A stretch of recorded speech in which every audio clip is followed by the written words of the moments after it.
know your fam. Yeah. But the more we talk to these women every day, it's literally discouraging, bro. I'm sad. It's getting sadder. Mm. It's What? getting Well, why? sadder. Why is that? I so? said what I If said. I'm paying? What if I'm doing everything in my power to keep you out of there for 2 years? I don't want you to go to jail. I'm fighting with. I'm at the courthouse every day. I'm putting the papers in. I'm getting the lawyers, whatever lever. Mm. But if I'm fighting hard to get you out of there or keep you out of there, am I not doing my part? And if you Bro, don't, that's that's on true. you. But if I go to jail, you're supposed to wait. Who said that? God. Who said that? God said that. When? Where? What verse? Wait. So you can get a divorce or you can cheat. Are those permissible for a man going to jail? No, like she can get a Ah, he divorce. got you.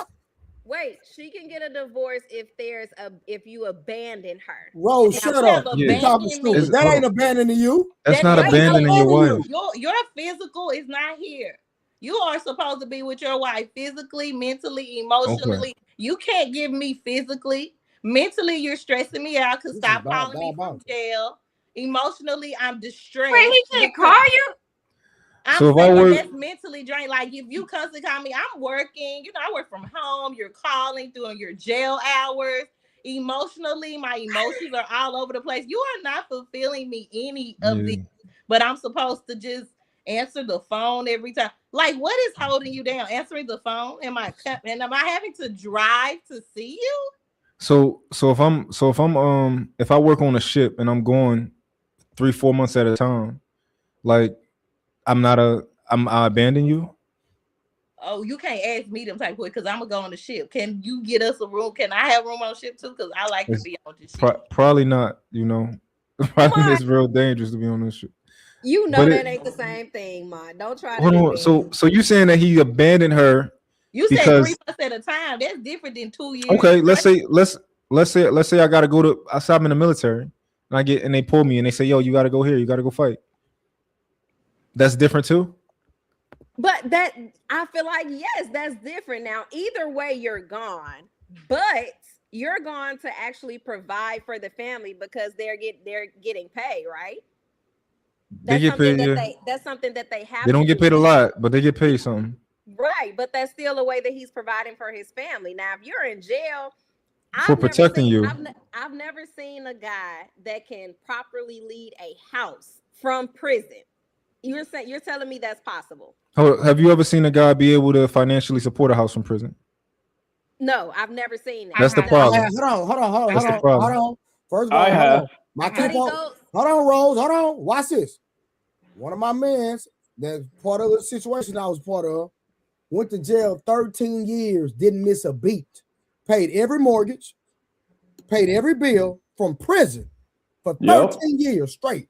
But that's only providing financially. Providing looks more than just giving money to somebody. That's why I asked a specific question, and I said, "Have you seen a man provide financially?" And I was gonna go to that next, but you said no to that. But just to get that out the way, plenty of men can provide financially in jail, and I know that you know that. I'm pretty sure you can see how amazing some of us are that we can provide financially from jail.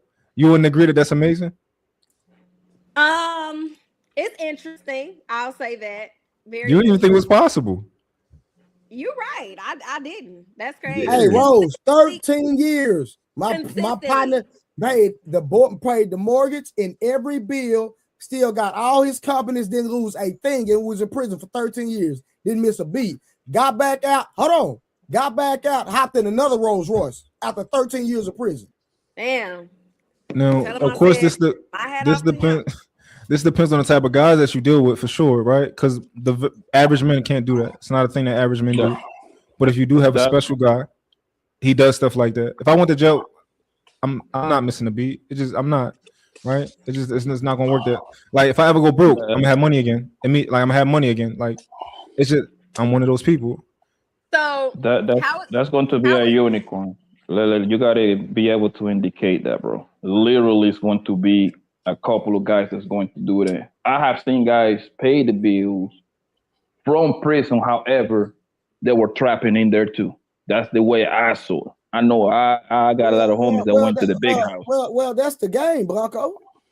Yeah, Yeah, but the thing is, and I want to say that, right? I think that question asking the girls if they're gonna stay down if a nigga go to jail, bro, that is not expected, bro. If you're doing more than 1 year, bro, it's a wrap. Blanco, no, stay right there. The context was he went to jail because he was protecting her. Yes, that's the context. Hold on, no. It ain't like he was in the streets, none of that. No, I was protecting my woman and I went to jail. Yes, and that sounds good and everything. So hold on. So you saying, hold on. I got you. I'm rocking with you. So you're saying if I'm protecting my woman, that she shouldn't wait for me. I want Blanco. I want you to answer that for me. No, she should wait. However, the outcome is gonna be completely different. Homegirl, you doing anything over 12 months, homegirl is gone. Now we're gonna have our exceptions to the rules. We know that. I'm talking what's more probable to happen. You got a 7-piece across your head, 10 years across your head, buddy. Homegirl is going to be gone, more likely than not. It's Blanco, going to happen. Let's ask this question real quick, right? Rose, what was the longest period of time you've been celibate you didn't have sex for? 30 days. The longest time, about 2.5 years. 2.5 years. Okay, Karen, what's the longest time you've been without sex? 30 days, real quick line. I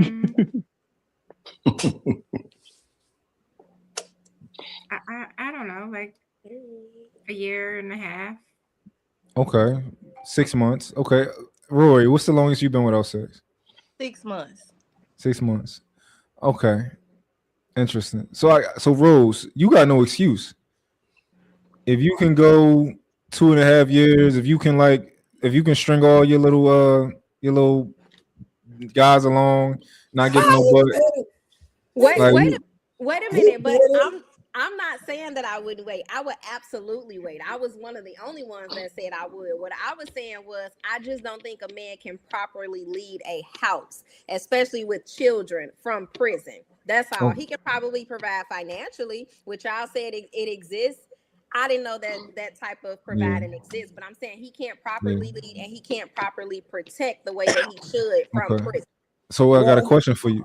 Go ahead. Well, I was gonna say the guy I'm talking about, when he went in prison with a real estate portfolio. So he already had people rent from him. So he didn't miss a beat. He had money coming in, and plus like his brothers and all that held everything down. So but go ahead, man. He was a self-made man already, Trey. I already can tell. Well, I already knew. Yeah. Now Rose, right? What's my question? So you said you don't think a man can lead a house from jail. What do you think he can't do what do you think he'll need to do that he won't be able to do from jail? I mean, I feel like he can't, like if it's his woman and children there, he can't properly protect. What if somebody breaks in the house? What if somebody, it's like they're put in harm's way. Yeah. He can't physically protect. Got you. She's right. Got you. So this is the question. Would you break up and would you find another man to be in that house to protect you? I wouldn't. Okay. So if you broke up with him, you wouldn't find another man to replace him to come and protect you. I wouldn't. No. So that's pointless. It's pointless for you to even consider like, oh, you can't protect us. You're not going anywhere anyway. You're not going to find somebody to protect you. So you might as well just wait for him, right? Yeah, and I said I would. Absolutely. Oh, yeah, you already said you're waiting. All right, but okay. So what's your longest relationship? 2 days. Like 5 years. 5 years? How many times did he have to physically fight a man or fight somebody broke in the house? He had to get a gun. How many times? Physically broke in once. Somebody physically broke in your house one time in 5 years? Yes. Okay. How many times did he have to physically fight somebody for you? Twice. He had to fight somebody twice. Was that because he had to protect you, or that was more like a don't play with me type of thing? Once because he had to protect me. A guy touched me and I came to the house and told. And then second time, I couldn't take the stick. He left the house and found him. The second time we were at a club and somebody, was acting out of pocket. So when a guy touched you, what happened with that? What did the guy do to you and how did that happen? I was actually walking to the house down the street. A guy had pulled me by the arm. And they already knew that I was his girl. So when I got to the house, he told me to stay in the house, and he walked back down the street and he handled business and came back to the house. Okay, got you. So the one time his fellow brothers in prison because of shit just like that. Yeah. So exactly. In real time. But look, that shit grabbed your arm. Hey, Rose, real quick before you answer my question. Did he get something that night? Of course, we were together. Of course. She probably liked it too. She probably liked it. Toxic. That turned you on, did it? Of course, yeah. Toxic. He ain't even finished. That's a perfect example of what you said. If he would have like really put a beating on dude and went to jail, you would have had to hold that shit down. Of course. Now no matter how long he got. Yeah. Now, Rose, do you realize that the situations that you were in, I'm not going to count the club incident because you shouldn't be inside of clubs, right? So that can be easily prevented with you not being in the club. Now, the guy touching your arm down the street, right? That could have easily been prevented by you saying, I'm not even going to tell him. It wasn't a big deal. I'm not going to tell him. He's going to go out here and crash out. I care about him and I know how he is. I'm not going to tell him that, right?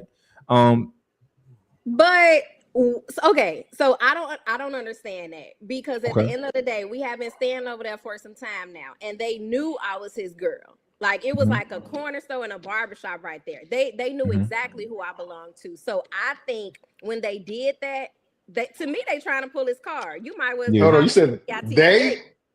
It was like, more than one? It was guys standing on a corner, and I feel like one guy tried to have a poke his chest out type of moment, like watch this type of thing. So I feel like that's why he did what he did, because as I stated, you already knew who I belonged to at the time. So yeah. You said that did you say that to the dude? Did you say, hey, you know who I'm with? You know what it is. If that's how I think that would have been my expectation. The first thing, like, hold up, partner. You know who I'm with. You know how it's gonna go down if I go run and tell him you grab it on my arm. Do you really want to be grabbing on my arm? And I'm sure he would, man. If he really got respect for your man, he'd be like, my bad, or whatever. Or if you would have been like, that nigga ain't shit, then there's something to go tell him. No, because at the end of the day, he already knows that what you just said, he knew that. Second of all, I'm not about to reiterate with the man. To me, that's entertaining an argument, because now I'm going back and forth with him because he's gonna have something to say. Right? So what am I supposed to do? Stand on the corner in that neighborhood arguing with another man? No, I ain't got nothing to say to you. I'm snatching my arm and I'm finna go tell. What did you say? She said I'm finna go tell. I'm telling.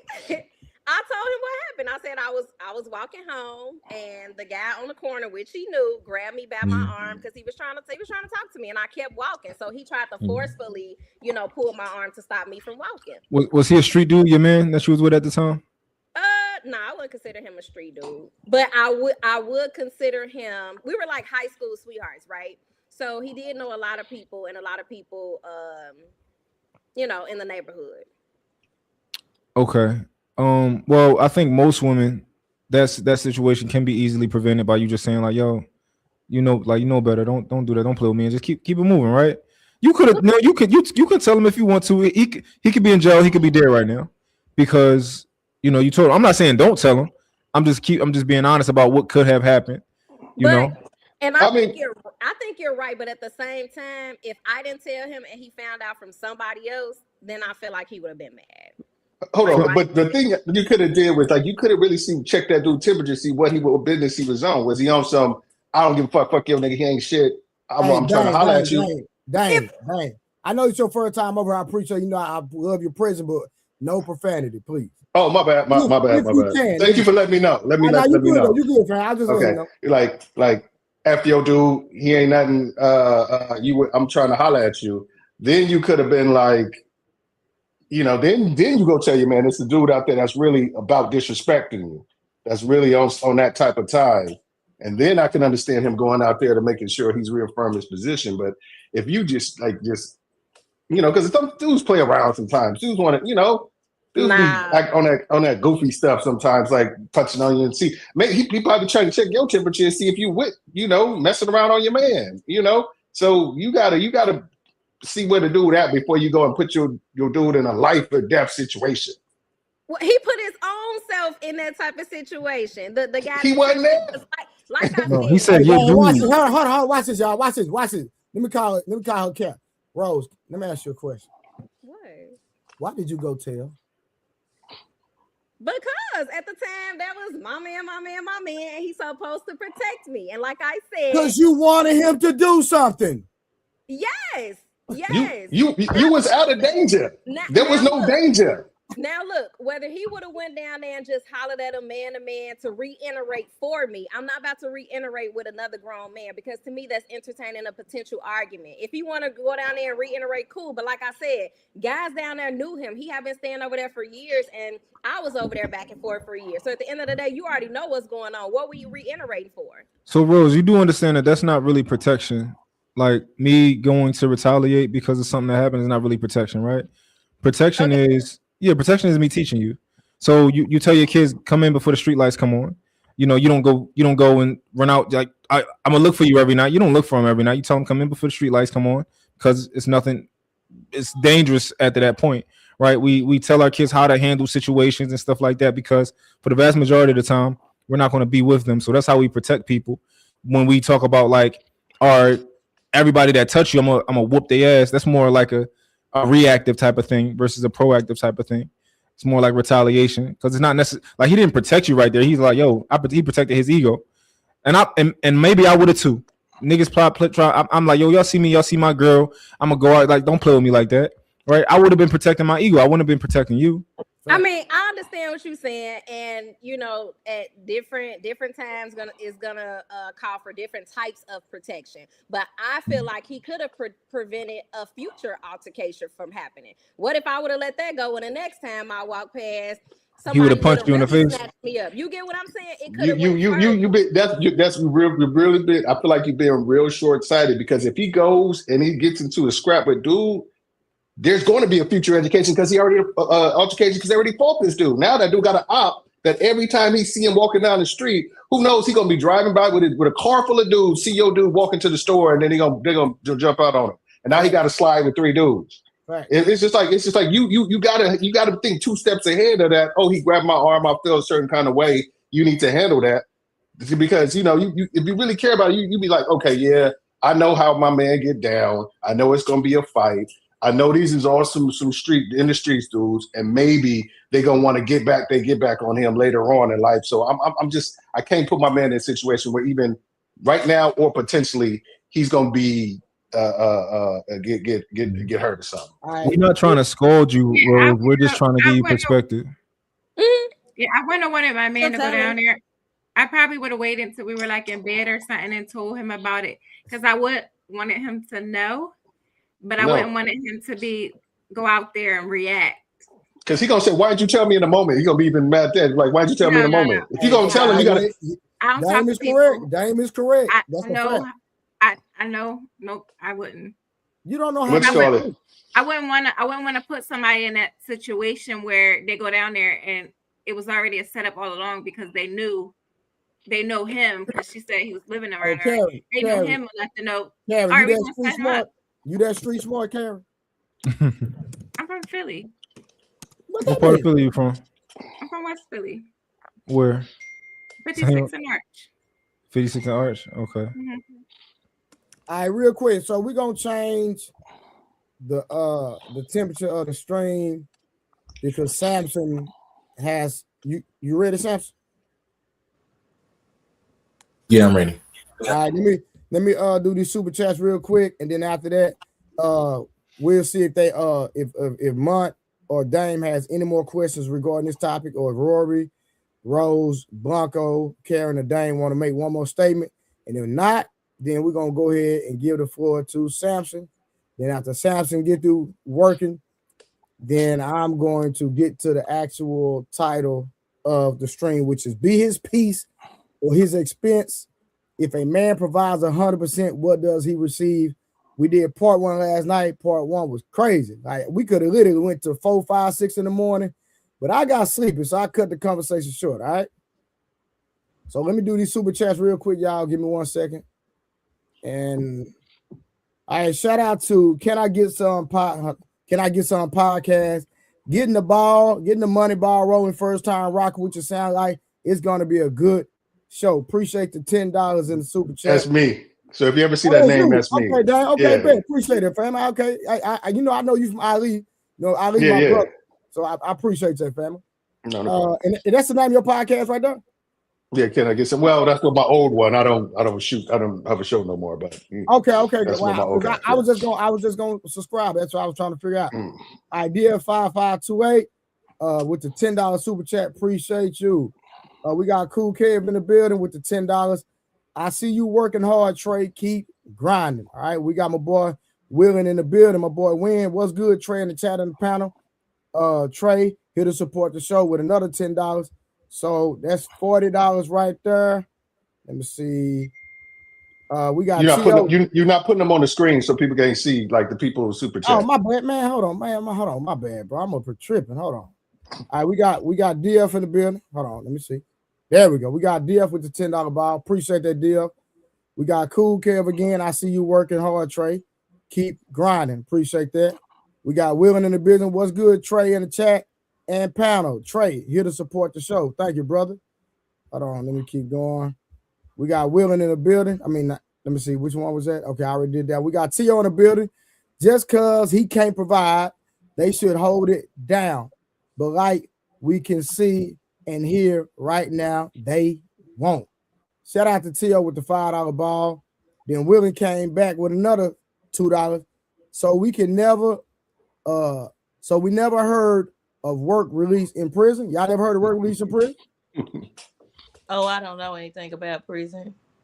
I've never heard of that, but never think about it in prison. Okay, all right. That all depends. Minimum people get that. All right, we're gonna keep going. Shout out to brother in Brother Numb. I guess it's Brother Numb Z. Whatever you have, you said that.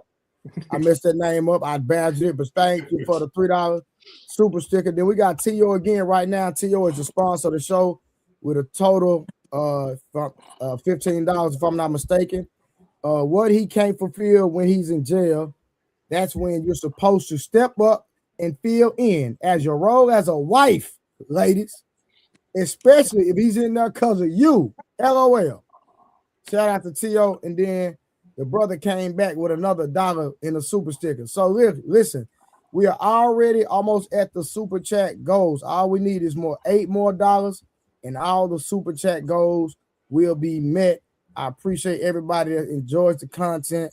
We got the ball rolling early, and we still need $100 inside of the Cash App. Appreciate y'all. All right, back on the grind. Anybody got anything else before Samson takes over? Any last remarks on that specific subject? Yeah, I wanted to. Oh, go ahead. I just want to say one thing when we're talking about like to what T.O. said about like what can you provide and stuff like that. I mean, there is a certain thing about a man's physical presence, especially if you got children. Because I remember once my brother, he went up for a minute and he had to call me to go check his son a couple of times when his son was acting up. And it was just like, dude, it's just like, I'll do it because that's my nephew, but it's just like, you need to be here because I got my own kids too. I can't be running off to make sure your kid ain't being a knucklehead. So it is certain things like a physical presence. That's something you can't provide is that your presence being a deterrent on some dumb stuff, you know? And I think a lot of cats take that for granted. It's just being there really can change a whole trajectory of especially a young man. All right, real quick, shout out to brother. My bad, real quick. Shout out to brother with another $10, man. Appreciate you. Thank you so much, brother. All right, let's go. Keep going. Yeah, I think being there is the best option, but I think some guys can not be there and still make something happen. You know, like, you know, like my homies living in the area that I live in, you know, they can definitely, I can have my homies and, you know, specific family members who can all pitch in and, you know, we can organize it so that my son don't miss a beat when it comes to like male leadership in his life. Right. He can, you know, I'll have people help hold him accountable on top of just me talking to him every day. Like when you lay the groundwork, like most of the stuff that she was talking about as far as, you know, being protection is already done. So for example, right, when my kids started school, I used to live in Philly. I used to live in the city. I used to live in South Philly. But like for me, like I'm like, my kid's not going to school down here. Like they're just not. Right. So right before they started school, I moved into an amazing area. Right. I did that because that was me. I protected my kids a lot by not having them in Philly. Most of the work when it comes to that, like danger and stuff like that, is gone. But the same thing with where I live at. Like I live in King of Prussia, right? Like the risk of my house being broken into is like 90%, 95%, like a lot, probably higher than that, like less than that. Like the chances are drastically lower based on that groundwork that I already did, right? So like if I lived in Philly and I'm there, that's worse than me be living in King of Prussia and not being there, if that makes sense.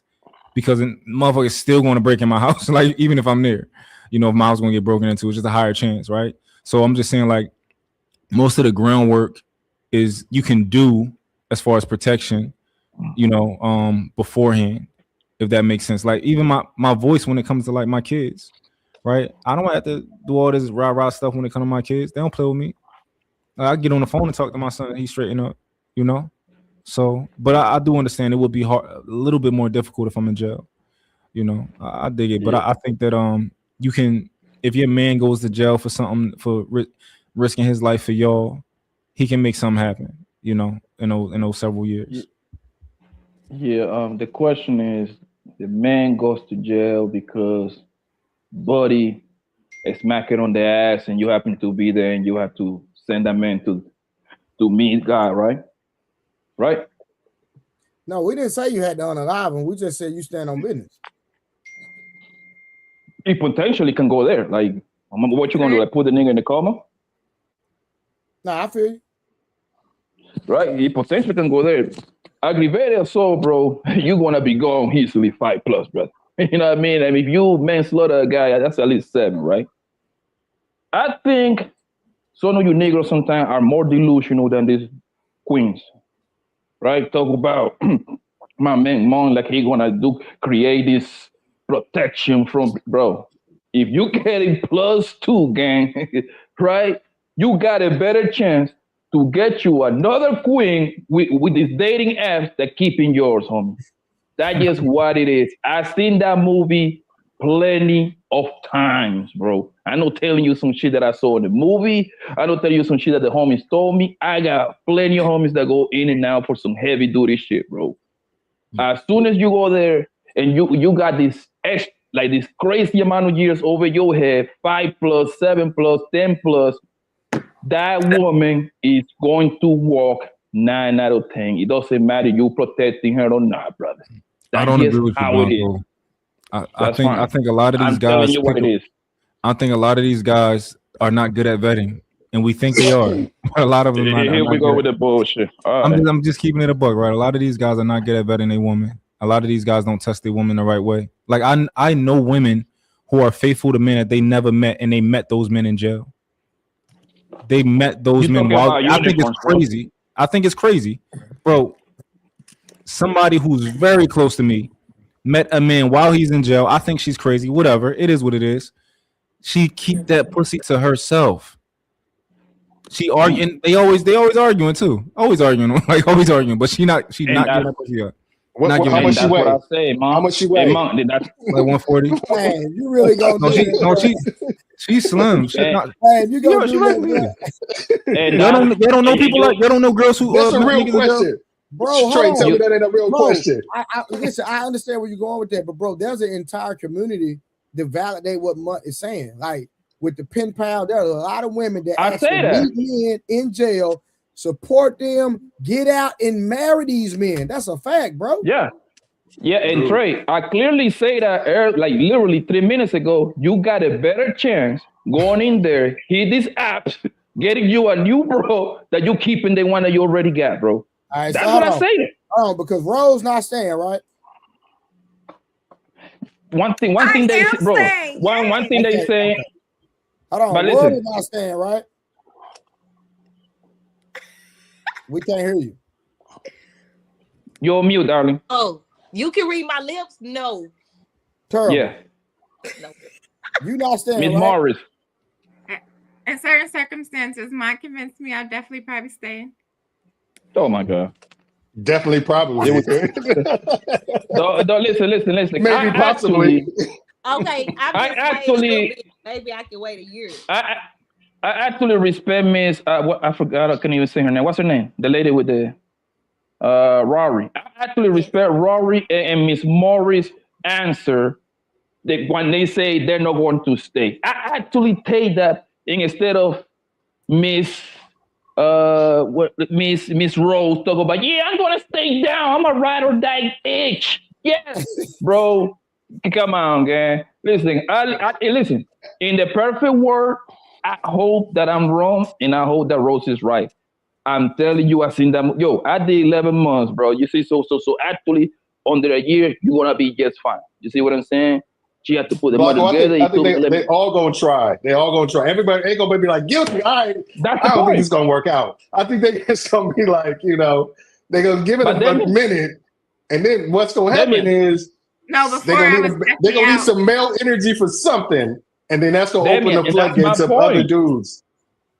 And Damien, that's my point. Nobody hasn't been tested. Nobody's having been tested like that. Yeah, I say Miss Morris answer more serious when she say, no, I'm gonna stay. You know what? Because I know that's what usually happens. Yes, we know unicorn situation. Yeah, this man has to sit down for 10 years. This man has to sit down for 7 years. Hunger didn't do nothing. We all know those situations. That's one out of every party tango. Trey, check your DM. Check your DM, Trey. Yeah, I sent it to you. Oh, my DM on what? IG. Oh, okay. Yeah, I hear you. I've seen it both ways. Anything you gotta do. 2 years, I can see a woman even. I'm willing to give you an extra year. I'm feeling good tonight. 2 years, I see a woman waiting. Anything past that, buddy, focus on yourself. Hunger is gonna get stretched out. I actually seen it work. Like my boy went up for 8 years, but the thing is, she was so ingrained into his whole world and stuff like that. There was way too many eyes for her to be sneaking around doing some other stuff. So she kind of was forced to, because like he kind of had a situation like Mom said about like his homies was like, hey, you need anything, we got you. Like if she needed something fixed or she was broke down or something like that. She had a whole like crew of dudes who would like come to her. But the thing is, as a dude, it's like, do you really want to? I mean, you test your boys and test your girls like that, because I mean, my homie's already tested, man. Year 6.5, you know, it can get a little dicey. You sending that one homeboy that like to work out 3 times, 4 times a week. You need to take his shirt off when he helped put up that new ceiling fan, and shit can get kind of dicey. You know, so you gotta watch yourself. If you got people like that in your circle, then that's on you, because I know my whole team, like, we ain't crossing each other, bro. We 35 years in, like, we done been around in every aspect. But real quick, Mark, you sent it to Blu-ray Fitness or some other? Trey the Truth Teller? Nah, send that. Nah, I don't be on that one. Send it to Blu-ray Fitness if you're trying to hit me up. Blu-ray Fitness. Blu-ray Fitness. But now I understand what you're saying, but your homies shouldn't when my homies got girls, dang, I don't even see them. I don't care how bad they are, how beautiful they are, I don't see them at all. I can be around every single day. I don't care. If she step out of line, I mess around, slap her. That's my nigga, man. We ain't doing that. We don't cross each other over no vagina, bro. That's for weak niggas, bro. I feel you on that. That's what's rule like me and my we don't. Man, it's too much out here. Yeah. Me and my homies, we know that. But I've never got into a fight with a girl. We like, if she wants you and you ain't my girl or my wife, you can have her. Take her. I ain't tripping, you know. Sure. But dang, real quick before we let Samson take over, you protecting your wife, right? Yeah, definitely.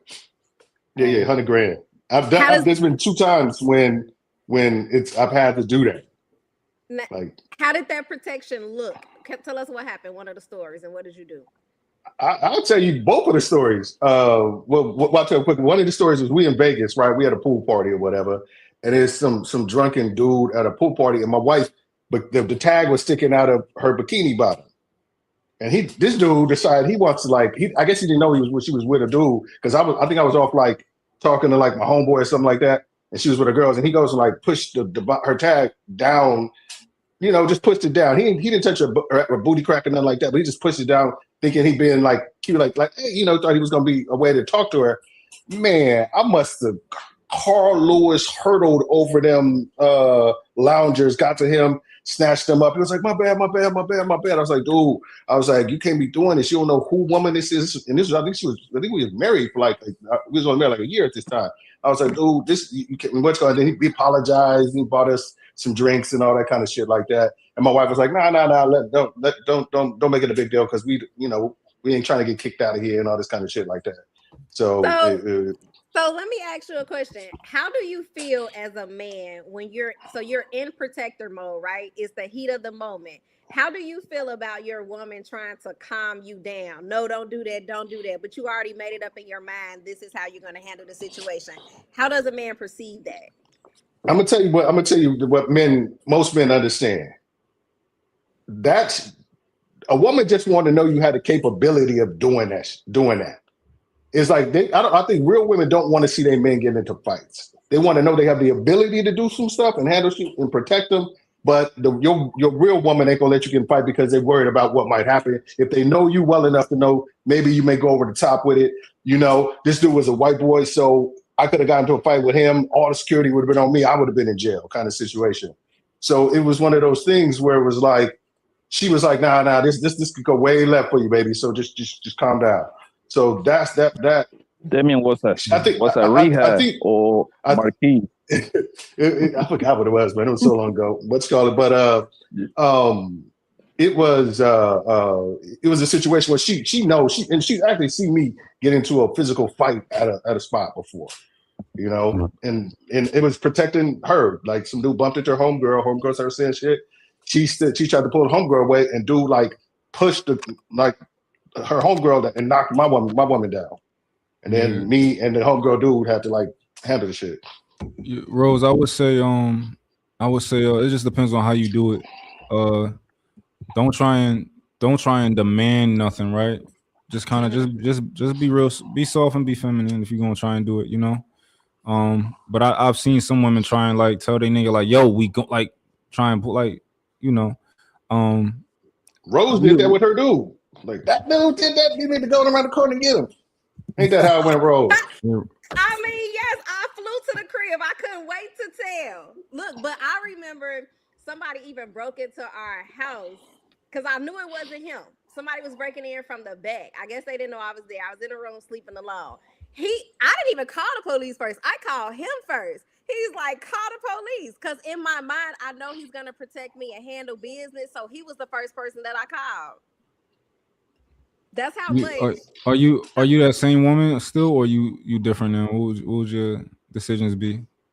You know what? I haven't been in this situation in a while, right? So I don't know how I would react. She the same. If a man, if you knew you was different, you knew if you changed. Oh, I grown from them. I'm older now. No, you're like, you'll do it again. You ever do it? You ain't like that. Terrible, Rose. Hey, real quick, y'all. Let's change the thing. Let's go ahead and get into Samson. Samson has a topic or a question for the ladies.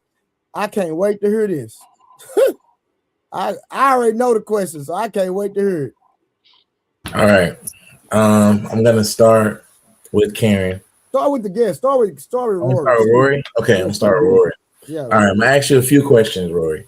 We just gonna walk it all the way down. Okay. Okay. All right. Here's the first one. Let's just say, well, are you married or you have a boyfriend right now? I'm engaged. You're engaged. Okay, cool. Let's just say your fiance isn't pleasing you the best sexually. Is there a way for you to positively critique his sex game? That's the first question. I think so. Yeah, you can introduce maybe toys or tell him how, communicate. Tell him what you like so he terrible to do it. We got more questions, Trey. You gotta let her get it all the way out because I'm gonna be petty. You know I'm gonna be petty.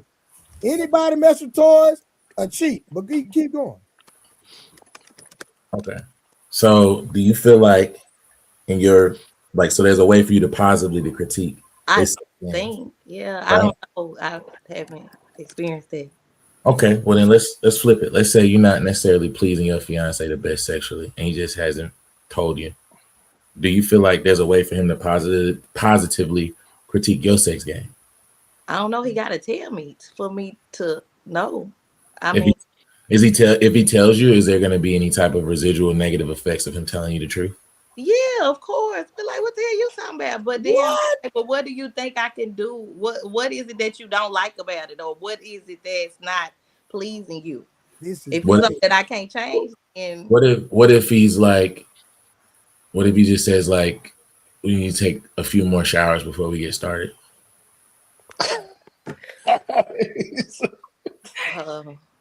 How would you feel? Like, how would you feel? Like, how would you respond? Me? Yes, you specifically. Like, how would you feel? Me, I would be like, so you saying I stink? Like, tell me what you're saying. That's how that was. Bitch ass nigga, who you talking to, niggas? Yeah, like he said it's a little.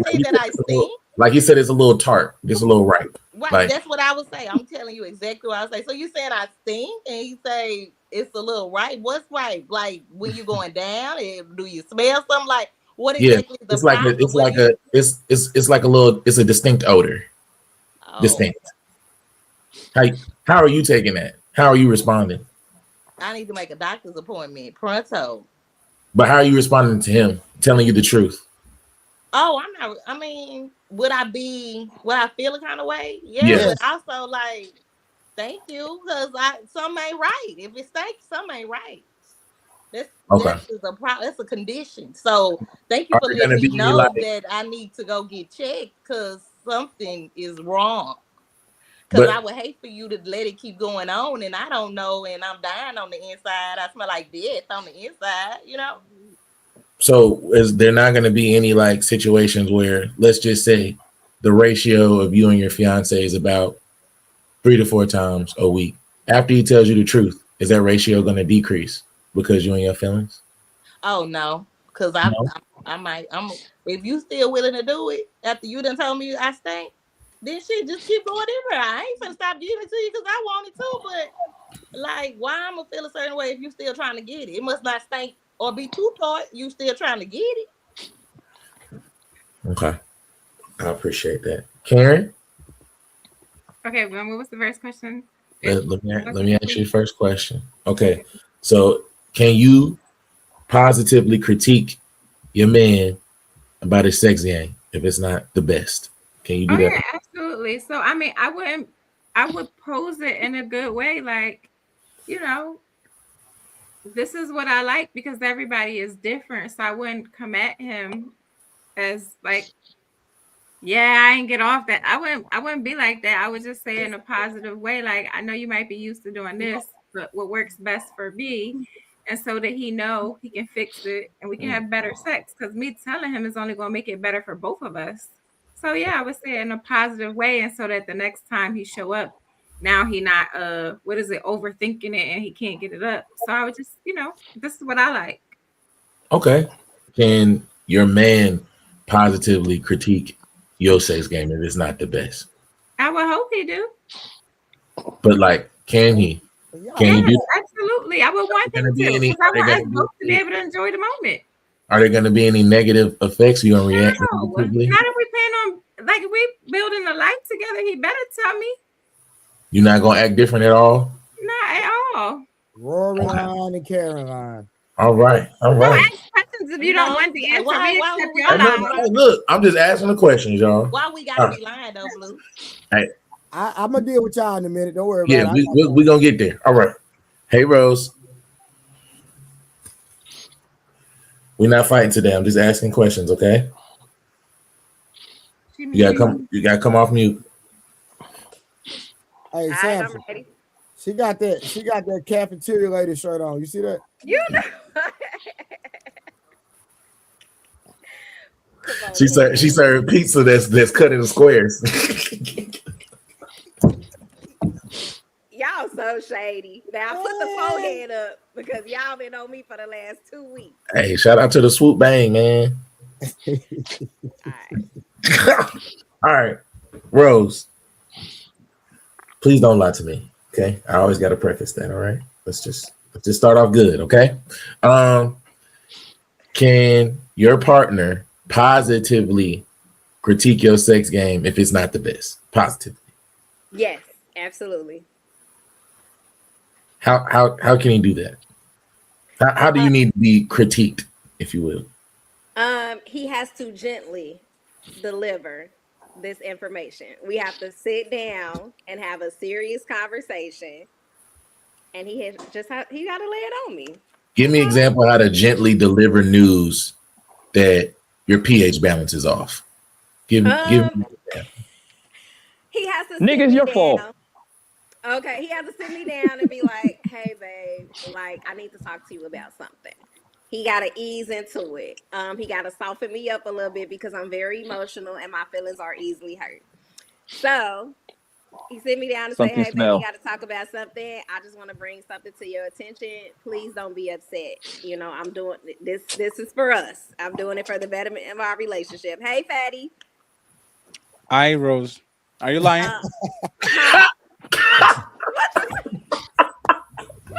Is she breathing? She lying. He said, that's my quote. He said, "Are you lying?" Because she been talking for like 3 minutes. I'm like, just a lot of stories. Echo, stop. I got company in the chat tonight, and y'all, it's cool. It's cool. I'm gonna get y'all back. But yes, I feel like that if he delivers it that way, the outcome gonna be positive. So essentially, sits you down seriously. He hits you with some words of affirmation. I love you, all that good stuff, and then proceeds to tell you that you're a little ripe downstairs and you're good. Yeah. You're okay. Yeah. And you're not reacting negatively. The quota doesn't go down. You're not putting the little barrier in between the bed at night. You're not acting different. No, I'm not, because like at the end of the day, I still want him to be pleased. I want to be pleased. Like if I'm not giving nothing, I ain't giving nothing. So I can't hurt him because it's gonna hurt me. So, but don't get me wrong, my feelings are gonna be a little hurt because now you're bringing something to my attention that I'm probably unaware of. So it's gonna catch me off guard. But I feel like in the end, it'll have a positive outcome if he relates. I can tell you guys the best way to do that. If you got a problem, just make it seem like it's not something that's been going on for a while. Because a woman be like, "You've been thinking my coochie stank this whole time, and you ain't saying nothing. You just been sitting here." You got to make me like, "Dang, baby, did you do something different? Did you like use some new like fabric softener or something? Because it's different than what it used to be. You got to come make it seem like it's something brand new. You can't make it seem like you've been sitting up there with swamp coochie the whole 10 months you've been with her and stuff like that." Hold on. I got to get through the rest of the question, Marco. Hold on. Mm-hmm. All right. Rose, can you positively critique your man's sex game if it's not the best? You specifically, can you be positive and positively critique? I think Samson, the better question for Rose is, what did she actually do with Roku? I wanted to bring up your experience. He did that. That's not me. He did that. I wasn't gonna bring that into this. I was just asking. So hold on. So for everybody, so y'all get the inside. Damn, not for everybody, Trey. Oh, okay, my bad. Okay. Rose, let's just stick to the question, okay? Can you positively critique your man's sex game if he doesn't quite measure up? So I have to strategically answer this because I know where Trey going, right? I can, and I will if it's something I know he can change. So if it's an equipment problem, can he change this? I probably no. That's what I'm saying. If it's an equipment problem, I'm probably not gonna say anything. If it's a performance problem, absolutely, because that's something he can change. Well, then let's break both of those down. If it's an equipment thing, you're not gonna say anything at all. I don't think so. I just can't tell him that. That'll hurt his whole manhood. I can't. We're gonna leave him though. Are you gonna leave him? So here. Thank you, Karen. Are you gonna leave him, Rose? No, answer the question. No, because that's not a deal breaker for me. Oh, okay. It was always a lie. No, okay. No, Blanco. So that situation was only a deal breaker. Hold on, no, stop, roll. I'm sorry. I gotta. We're not gonna sit here and do it. So, would you marry a man who doesn't have the proper equipment to please you? Let's just go straight to it. Yes, because that's not.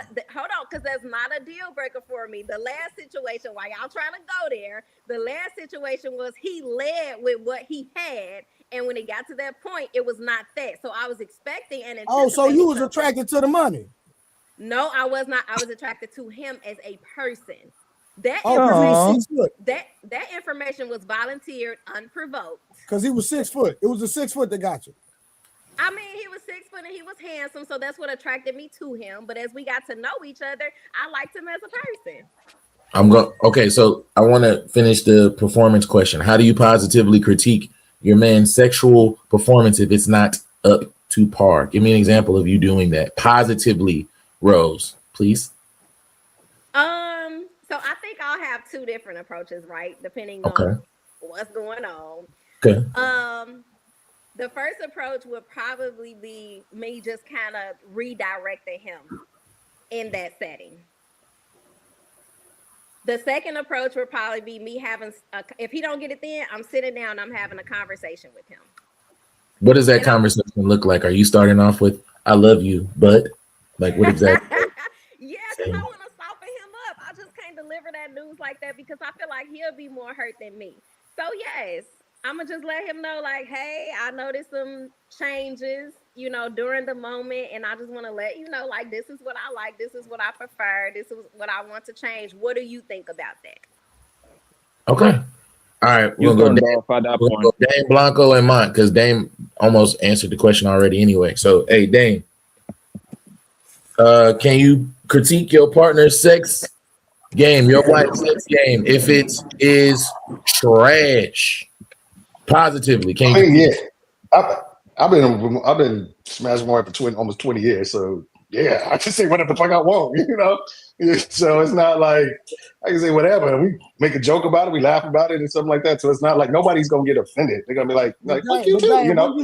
But Diane, will you say at this time in the game with you and your wife that you've already trained her to know how to please you? Is that safe to say? Yeah, I mean we got an environment of like security and comfort where we can say anything. Ain't nobody judging nobody. Ain't nobody like really like. Do you feel like it would be conscious about the whole thing for you? Would it be a different situation for you at all early in your relationship, or still same thing? You're good. I mean, man, I like sex too much to like half step it with it. I just can't like be like I'm not one of those dudes who be like, oh, I hope it gets better. You know, you got to get me early and keep me there in order for me to like give a feeling the other thing. So now I say shit like early. I'll be like, and like I said to them, like I said to the ladies, you can say it as a woman too. Be like, hey, did you like change something or like something different or what you know, whatever, or you know, it's just not hitting like it was or whatever. But yeah, it's I'm not one of those dudes who's gonna sit up there and hope shit get better. If it ain't getting better and I've said something, then we gotta keep it pushing. All right, Blanco. It's gonna be quick. I know Blanco. Blanco, can you positively critique your partner's sex? Well, one of your partners, one of your wives, one of them. Can you critique their sex game if it's not up to par, Blanco? Positively. You can do it in a very subtle way because that's an indication that she hasn't get ran through yet. That's the clear indication that she's like she hasn't been with too many Negroes. You know what I mean? And actually, and then by she being with me, I'ma get her there. I'ma slow her out. Yes, because she's gonna learn. She's gonna be around, and then she's gonna get to the point. It's usually like that. Like the ones that know how to do that thing, man. This is certified hoes, man. That's the kind of hoes I like to play outside. You know what I mean? And that's what I say. A good man, a real nigga need a good wifey at home, innocent, and a real slut to play outside. Y'all can have it. Okay, let's flip it then. Can she positively critique your sex game if it's not quite meeting her standard? Can she do that with you, Blanco? Yes, of course, yes. But listen, one thing I always say: the way you get through her heart, once you match the mind, you got to match your word with the dick game, brother. When you get the chance to hit him, bro, you got to put in the best performer ever because I'm trying to imprint this queen, brother. That's the only way. I'm telling you, bro. That's the way to do it. Blanco, if you are mediocre, bro, you got to understand these guys they are comparing you to some other nigga, bro. It's not like these women is virgins. You better put on your best performance. That's all I gotta say, bro. All right. Who's going first on the prayer list, Blanco? Now, Mont and Fatty, I already know what Mont gonna say. Hey, Mont, can you positively?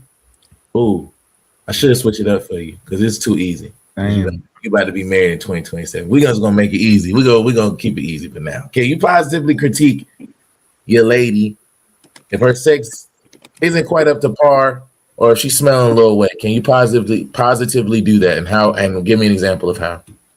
Of course I can. You already know. A real nigga. But yeah, I would just tell her. I would do it nicely. I'm just telling you what I like, you know. So it'd be, you know, whatever I'm interested in. I'd say, you know, I'd like you to try this. You know, I'd like you to do more of this, or, you know, like, I really like it when you on top. Sometimes I just want you to be on there the whole time. Like that will really make me happy. So positive reinforcement of the thing that you would prefer. Yeah. Now, can we flip it? Can she positively critique your sex game if it's not up to par? Yeah, keep it a buck. You know, you're lying. I prefer to her do it the same way though. Like, you know, I'm sensitive too. You know, you know these questions were only supposed to be for the women. You do know that, right? I did. Look, I just had to flip it. I gotta flip it because I gotta know. What? As long as she don't hurt my feelings. What I said. I know. I'm sorry. Okay. Nah, you good. I'm talking to Karen. Oh. Let's answer the questions next. But Mike, you said she could positively do that, and you not acting different, Mike. Come on now. Yeah, as long as she don't hurt my feelings, you know, I'm sensitive. Let's say she hurt your feelings. What are you doing? You said she hurt my feelings? Yeah, what happens? My girl know how to talk to me, man. If she hurt your feelings this one time, what happens?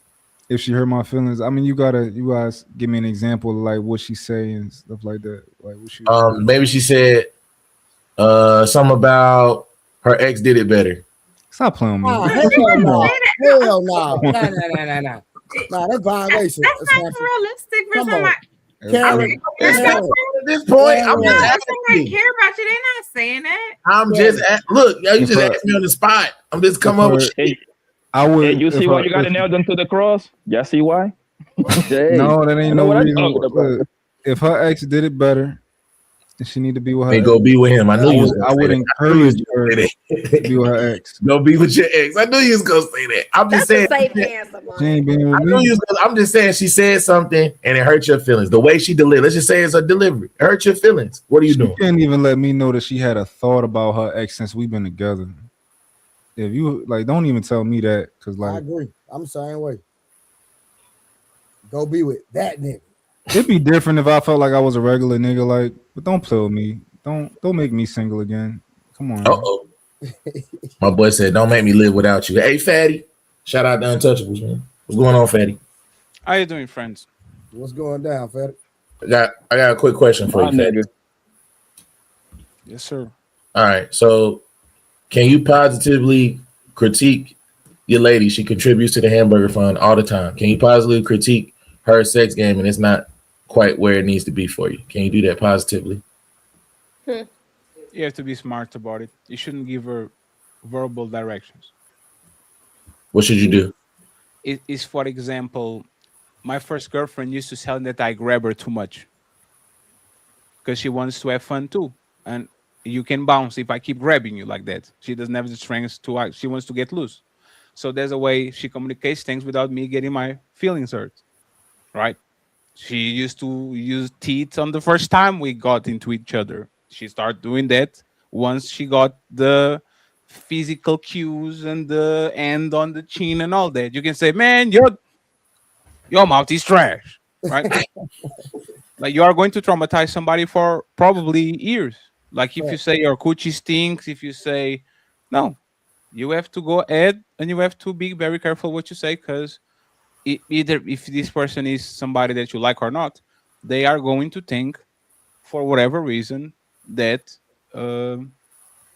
like you need to be careful. Other than, like, everything can be fixed other than everything can be communicated other than looseness. Looseness is one that I never knew how to communicate well. So if she is loose, Is that not something that you can? I mean, with proper delivery, you can't. Oh no, you're not my girl. I don't know you. I never saw you. It was my fault. If somebody ever brings up I was too small, I will never, ever, ever. I be with two girls that was literally, what the fuck? Like there's nothing. Like it's like castle walls. You get inside of that shit, and there's like the ceiling is 7,000 feet high, and the wall The over ocean. there. Yeah, and you know what I did? I took the L. You just took the L. Just never I told them. said that it's on me. I'm not on good days. I drink a lot. I talk with you tomorrow. Never talk with her again. That's not my woman. You'll never be my woman if you lose. And a lot of times, being loose doesn't have nothing to do with sex. It has to do with kids a lot of times and like biological reasons. But there's the thing. The same way most women will leave a man if he got himself in and you wouldn't feel nothing. I would not be with a woman that literally I feel nothing when I'm inside of you. You need to work on that. Go do some Kegels. Go get some surgery. Do whatever you need to do. But you're not my woman. You make a really good point. Hey Rose, if you got pregnant and you gave this dude like about 2-3 kids and you didn't quite snap back the way you were supposed to, it's kind of, the lips kind of flapping. Are you like, is there a positive way for your dude to positively critique the fact that he don't necessarily feel the grip that he used to feel 3 kids earlier? First of all, I wish he would say something after 3 kids. I done buried 3 of your big-headed kids, and now you want to say something about the effect of me burying your kids? Hey, Rose. Absolutely not. Rose. That's an argument waiting to happen. Rose. So are you saying he should just keep? Are you saying he should just keep it to himself? Just not saying. Look. He probably gonna have to keep that one to himself. I mean, and if he wants to say something about it, he better catch me on a day, a good day. You know the problem with that, Rose? Is either that or I cheat on you. Which one do you want to argue about? Do you want to argue about the fact that your body kind of changed? So you need to do the gym, and instead of doing squats, you need to do some Kegels and eat some things that make it go back to it. Or you want me to not say nothing because I don't want to argue, and now all of a sudden I'm on Karen house, and then you catch me, and then now you're going to have a real argument because I didn't told you that your coochie is kind of like a little bit deflated. Like roast beef. So I'm saying, and this is the point about women. We need to lie to y'all because y'all feelings has everything. No, I'm literally telling you something that is going to benefit both of us. Let me say this straight, and then y'all got it right. It's like I am afraid of saying that you have a booger on your nose because if I do and I care about you, you are going to say, "Man, I'll never talk with Freddie again because he told me I had the booger on my nose." And all the other hundreds of people that were on our business didn't tell you nothing because they didn't want to get the burden, right? I'm telling you something that is for your own good. If I don't tell you something, I don't love you because the point that you go to the restroom and see that is a booger on your nose, you are going to understand that those people didn't like you and I didn't either. So do I get the uncomfortable conversation about you having a booger on your nose so you can fix it? Or I'm going to pretend I don't see it, and then you're going to fight me because I didn't told you, and I should tell you because I love you. Look, I'm standing firm on what I just said. See, go cheat, fellas. At that point, no, he will have to catch me on a very good day to deliver something like that. So with a situation like that, are you saying it's okay to lie to you? Is in a situation is that okay? Like just not tell you? Is that all right? Good question. Well, if he don't say anything, he's not lying. He's never omission of the truth is a lie because he's smashing you and he feels that way, or in that case, he doesn't feel and then he's not telling you. Dude, is that okay? Look, like I said, if he gonna tell, it's not. That's just a sticky situation. I just feel like he just had to catch me on a really good day and have a very interesting way to deliver that type of news.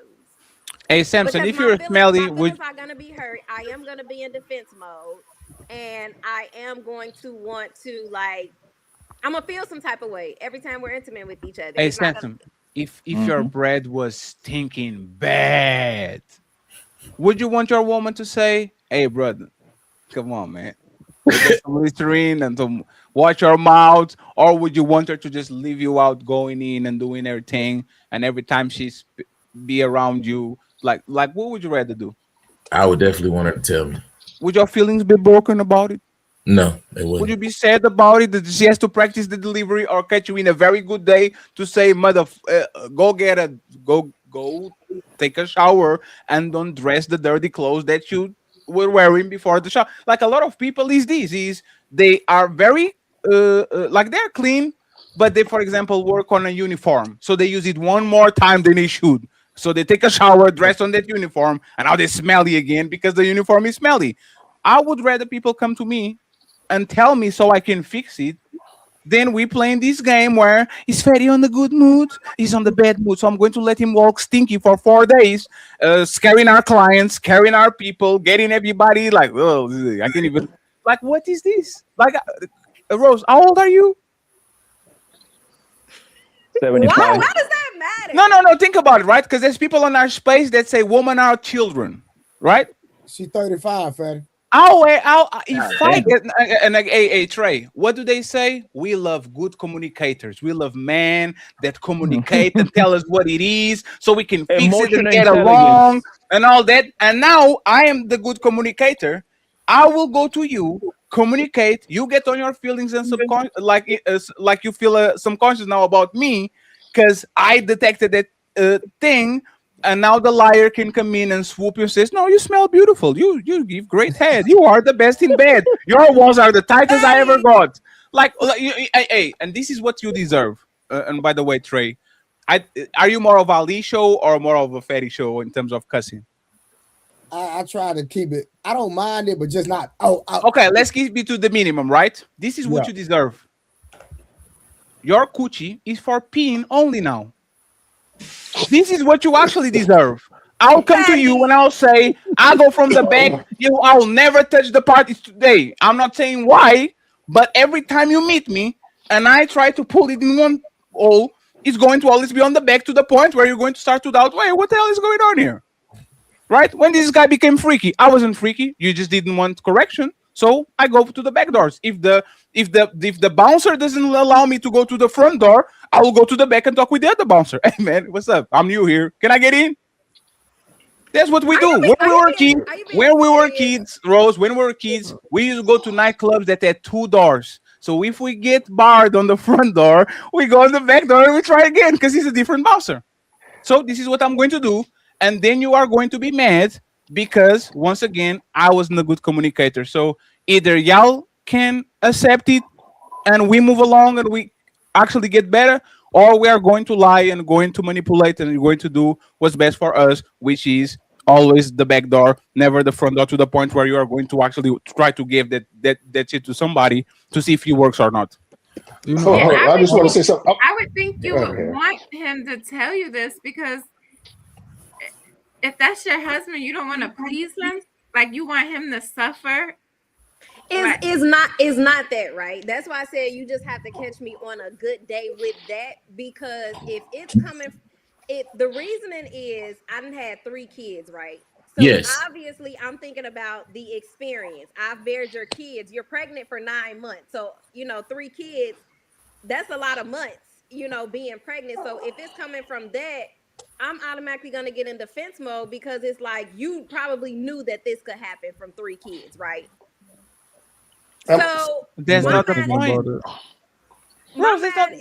Is that you want to have your cake and eat it too, because you know what can come from having 3 kids. You know that this could be a possible effect on me. What happens when men do about it? If he tells you about it, there's something that can be done so that y'all both can now still have pleasure. Yes. What happens when men get old, Rose? What happens when men get old? Do they are all waking up and ready to go? When men get old, we are going to change this too. And it will be nice, since you are my woman, to tell me, hey brother, maybe we need to get a pill a little bit. Maybe we have to do this. Maybe we shouldn't do drinking and fun afterwards, because your blood flow doesn't stand the drinking. I'm going to cry. You tell me, and Rose, I think putting that caveat on it that it's got to be the perfect situation. It's never going to be the perfect situation. So you just basically telling them, don't never tell me. One of those situations. So hold on, but let me finish. But I think, if y'all really about it and really know each other and stuff like that, he could just say, hey, you know what?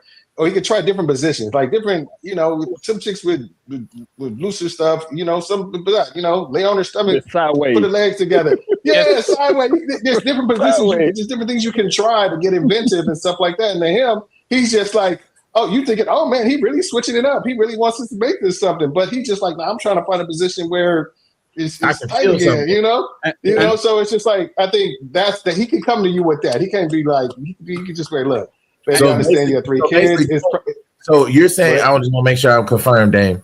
Don't say the actual thing to her, but like try other things, like other things. No. I'm saying in addition to that. I'm just saying in addition to telling? Yeah. I'm saying, say, baby, I understand. Like you just had 3 kids.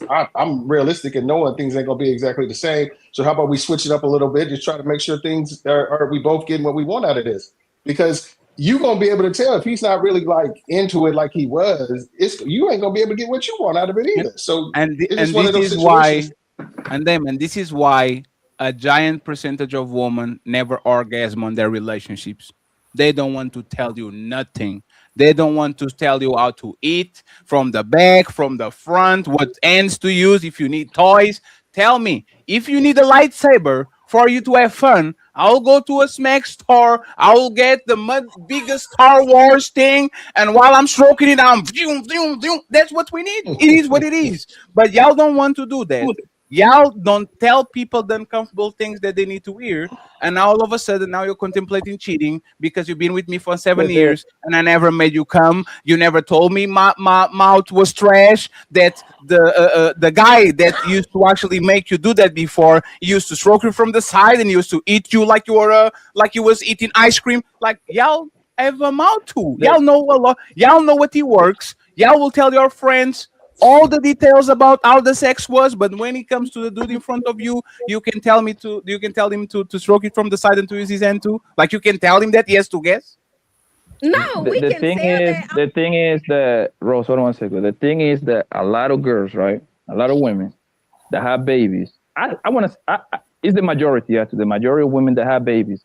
Once they pat that baby or those babies, they become very self-conscious of their body, bro. That's one thing I know for sure, right? Even if you're the baby daddy / husband, I mean, I'll never be married, so I'm the father of her kids, right? Now they become a little conscious now. You know what I'm saying? They don't want to hump you with the lights on. Now everything becomes like you have to plan for it. It's because of their bodies. The booty drop a little bit, the titties start sagging a little bit. You see what I'm saying? So when a guy comes to them, tell them something like that, that literally will crush their goddamn soul, bro. Yep. They're already conscious. I don't mean to I heard something Rose said, and I don't mean to derail, but it's a pet peeve of mine. So you said you gave him kids, or you had his kids? I know what mine's about to do. Well, yeah, 3 kids. No, that was the hypothetical that 3 kids later that this is happening. That's not. And you said, you said I had your kids, right?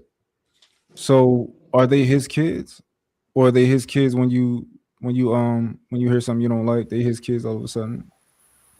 I think you're trying to reach, Bont. I'm not. What I meant exactly what I said. I gave you 3 children. I made you a father. I gave you 3 children that will continue your legacy. Yes, I gave you that. Okay, so that's my thing. Like, cause I hold your feet to the fire. Like my kids is mine. They mine, right? You had a baby for me. I hear you. They mine. So like, if you end up leaving that guy, if something happens, right, he gets to determine what's going on, right? If I leave, whoever, it don't matter. They his, right? At the end of the day, there are children, right? Oh, okay. But like I said what I said. If I'm in the heat of that moment, yes, I'm thinking about I gave you children that you wanted. You're able to. Your legacy is able to live on because I birthed your children. So you're telling me that your intimacy is not where it's going. Of course, that's a given. That's gonna happen after. No, there's not a given. No, there's not a given. Hey, every fella on this panel can tell you. There's woman with 3 kids that have the juiciest, tightest. It's like nothing. Like the number. 1 second, Rose. Like that's not about. That's the physiological things. Some women have babies just like they are laying eggs. Nothing happens to them. Another woman gets stretch marks. Their thing goes here and the things go there. If you are not one of these people that just pop eggs and to go back to like regular work, you need a little bit of help from the person that is using the bike to tell you, hey, when I go to the curves, I see the front wheel sleeping a little bit. We need to do something about it because I don't want. See what I'm saying? I don't want to buy another bicycle. You're my woman. If I can tell you that after you have my kids and you don't see that as a gesture of love, like who loves you? Who loves you? Like who actually loves you? A person that is going to tell you, hey, this is what we need to do. Who actually loves you? Hey, ladies and fellas, if I was a speed runner, right, and I was going always too fast because I'm used to, so it's 23 pumps and I'm out, wouldn't you actually tell them, hey, let's figure this out? Let's figure this out. Like, I guarantee you there's some things we can do to get these 250 pumps and out to 100 pumps. Like, let's figure this out. Like, why can't we talk about schmecks when we literally do that every day when we meet each other 4 times a week on the 3rd year? Like, why can't we talk about the things that we do?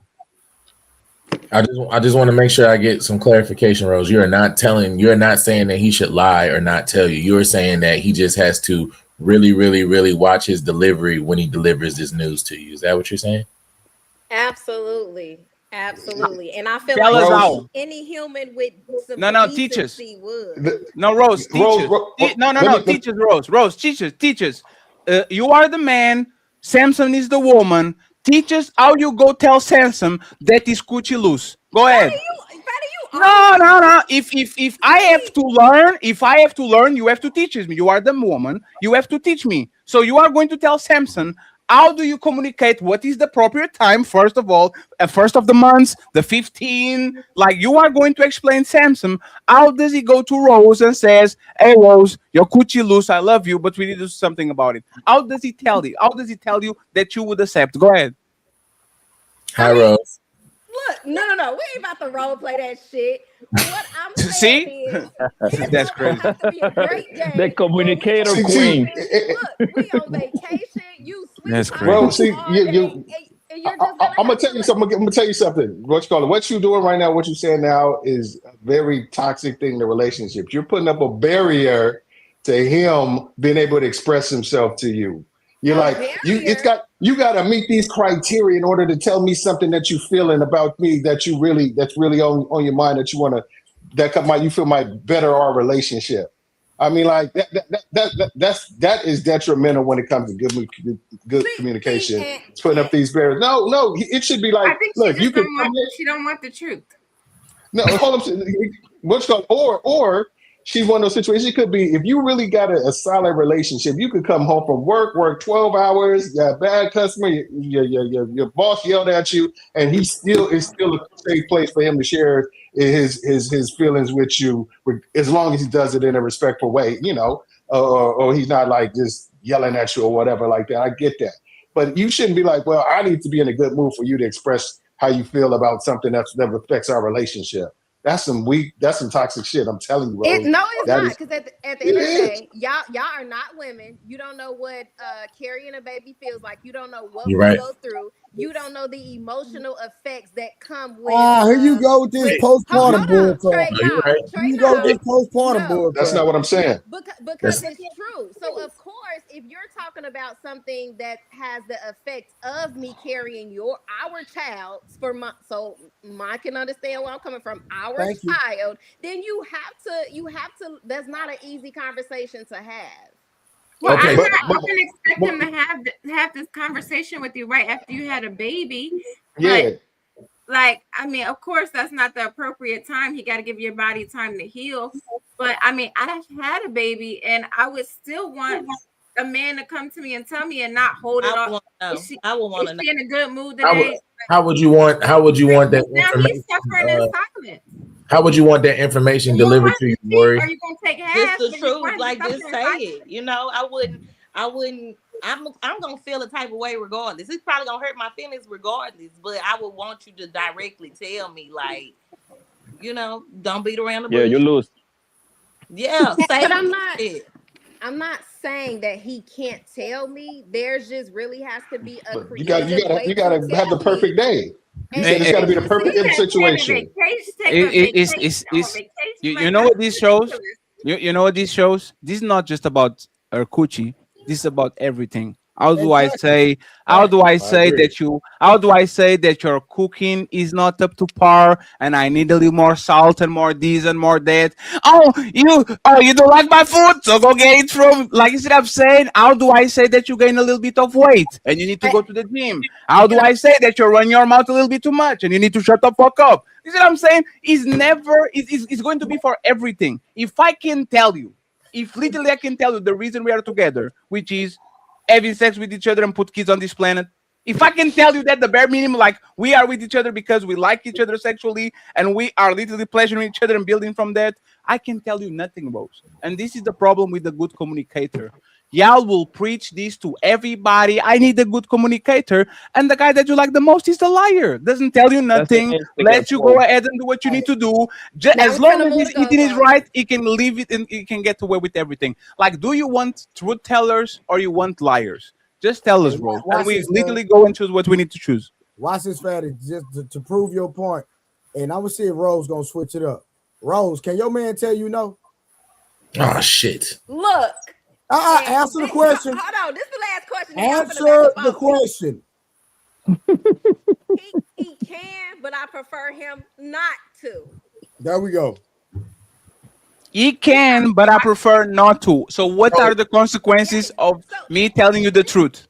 So here, if he has a logically good reason why he needs to tell me no. God damn. I'm understanding to that. And I say this because a lot of guys, they power trip. They don't know how to be a good leader and have that power and not abuse. Some men just say no just because they can. Sure. So why don't you lead? Go ahead. If you know better than me and nothing that you do it. I will literally fall back and says, you know what? I'm going to be a pillow princess. Jump on me. I'm going to be sitting on that chair with the fork and a knife, and I'm not going to do nothing other than yum yum yum yum yum. Go clean this plate. Like, y'all don't want to be led, and y'all don't want to be leaders. Y'all don't want nothing. Y'all are mad because I'm telling you to do something, and y'all get mad if you have to tell me everything. We are not understanding what y'all want. Do you want to be led or you want to lead us? Just go ahead and do it. Hold on, Fatty, I'm going to help you out. Hold on, Rose. I'm going to help Fatty out. To make a man happy, respect him. Bam. To make a woman happy, respect her. Buy her flowers. Okay. Wash her clothes. Take her shopping. Give her money. Surprise her. Assist her in the kitchen. Pray with her. Be her therapist. Jesus. Be her playmate. Quarrel with her once in a while. Finally, when you can no longer make her happy, introduce her to a man that will make her happy. Hey!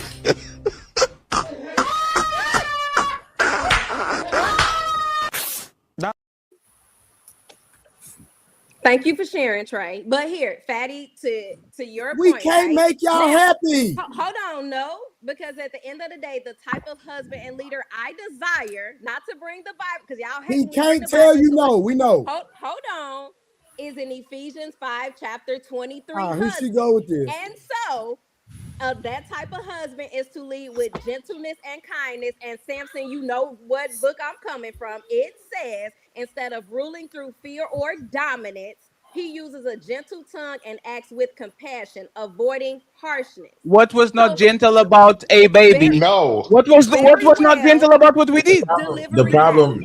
No, that's fine. No, that's fine. 1 second. So show me that gentleness.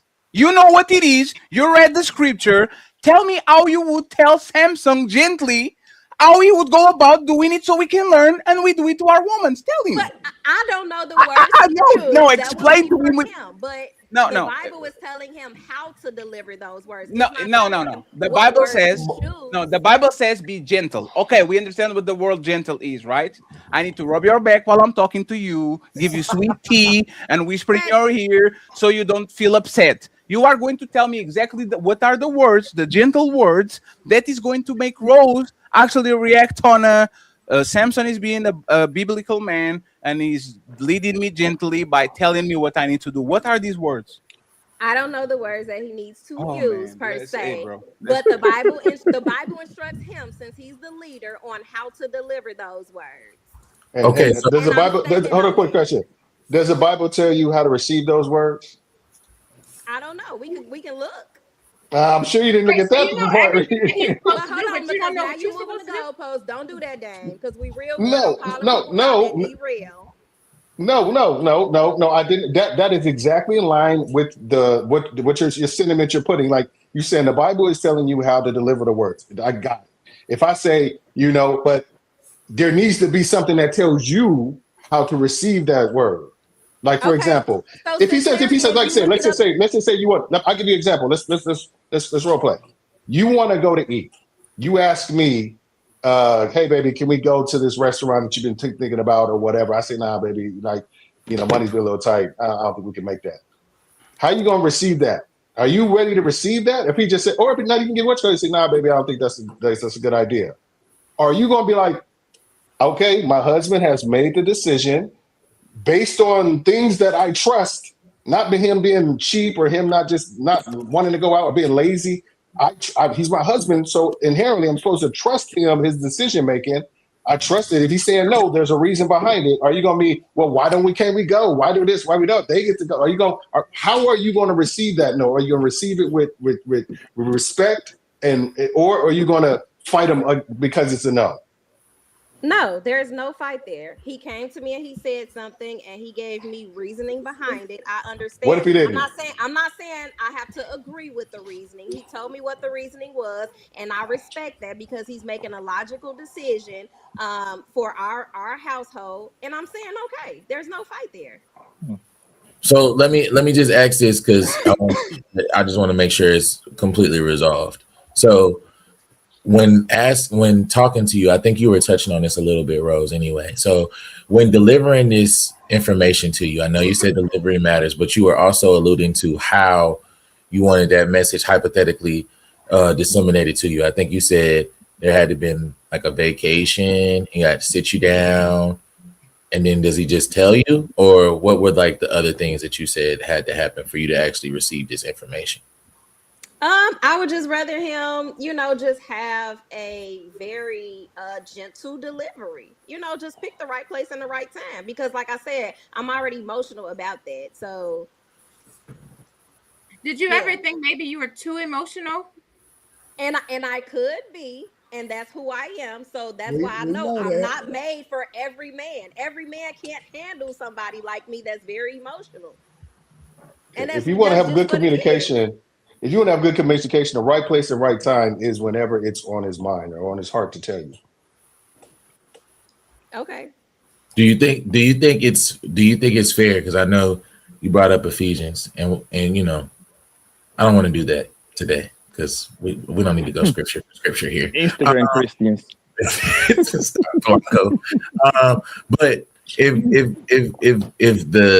if the whole point of your man is to cater to your emotions, right? A part of that means that you have to be, I'm guessing, receptive to his truth or vulnerabilities at the same time. If you're going to be his like wife or woman, is that like a role that you have to have as his wife or woman, being receptive to the things that you might not want to hear? I'm hoping you don't think that the man's whole thing is to cater to your emotions. I'm really hoping you're not going through the world thinking the man. Talking about her preference. That's her preference. She wants her. That's her preference. No, Dame, absolutely. What I'm saying is because I'm coming from a biblical standpoint, a man is supposed to put his wife's needs before his own. He's supposed to be able to cater to her mentally, physically, emotionally, and spiritually. Now, I'm not saying that I reserve the right to define what that looks like. So that's something that we tap into the Bible and we get some counseling on. What does that look like? Because I'm not saying that has to be my way. I just prefer it be the right way, and I have to be receptive. So what is the right? That's the point. You say it's not my way, but it's the right way. The right way is the way you accept it, so it's your way still. See what I'm saying? No, It has to be think about it, right? That's not what I said. That's not no, what I Rose. said. No, Rose. You said That's not what it I doesn't said. have to be my way. It has to be the right way. For a man, the right way is a way where I'm going to say something and she's going to understand. That's still your way because you only understand that way. If I go out of that, like for example, all the men on this panel at pastors, at coaches, at teachers, nobody told them you need to talk to me like this, pastor, because I can't understand. Hey, coach, you better not make me run left and right and up and down like it. Like, no, we adapt to the people that is above us. You go to the military, you understand the sergeant is going to talk to you a certain way. You go to school, you understand the coach, the teacher is going to talk a certain way. You go to basketball, you know the coach is going to talk a certain way. With woman, it's the opposite. I have to learn how you have to communicate. You have to tell me, because if you don't tell me, you are going to be talked like I think you should be talked. And if the information is good, you should either accept it or move along, because you're going to find the sucker that talks just like you want to, which is a liar. Well, the only people that go through all these liars. Oh my God, we love stretch marks. The black woman is God, Grand Rising Queen. Let me send you some money. Like that's the only people you actually understand how.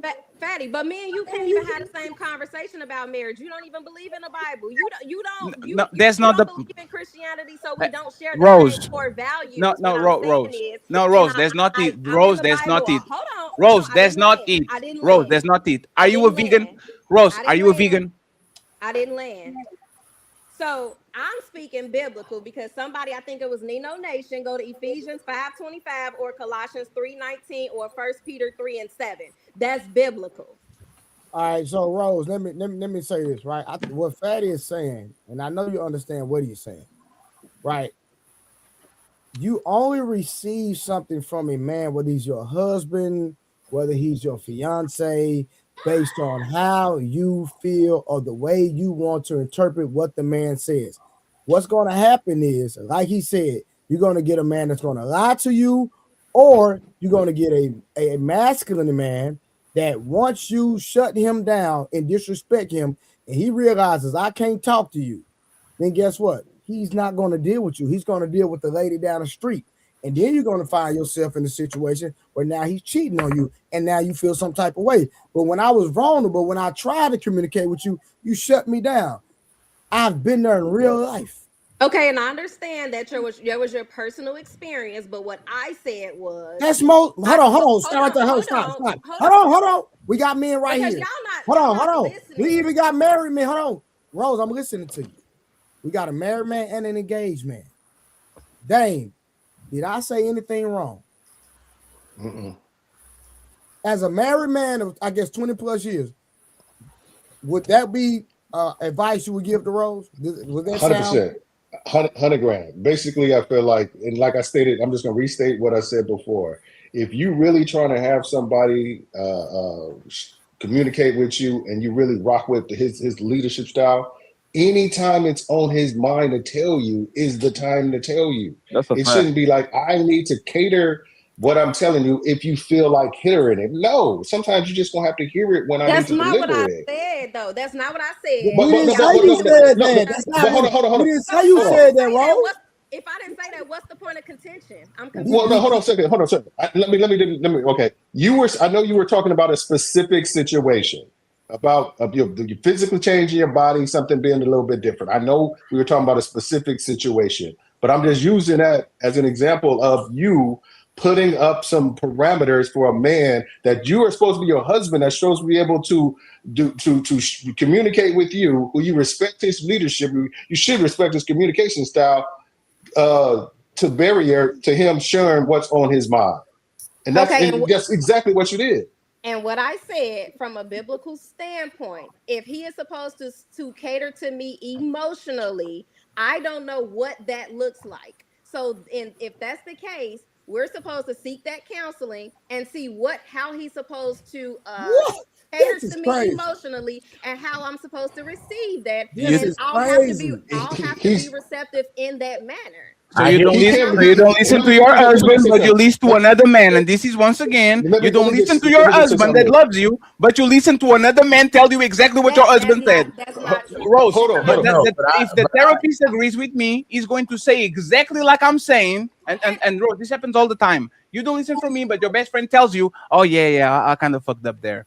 If I'm telling you something and I'm being gentle, like the Bible says, and then I need to talk with the therapist so he can say the same thing I say, and now you listen. What's the point? That's not what I said. That's and hold on, and the whole thing is about. I think you're using a very different word than what the context that you're reading from the Bible. No. Let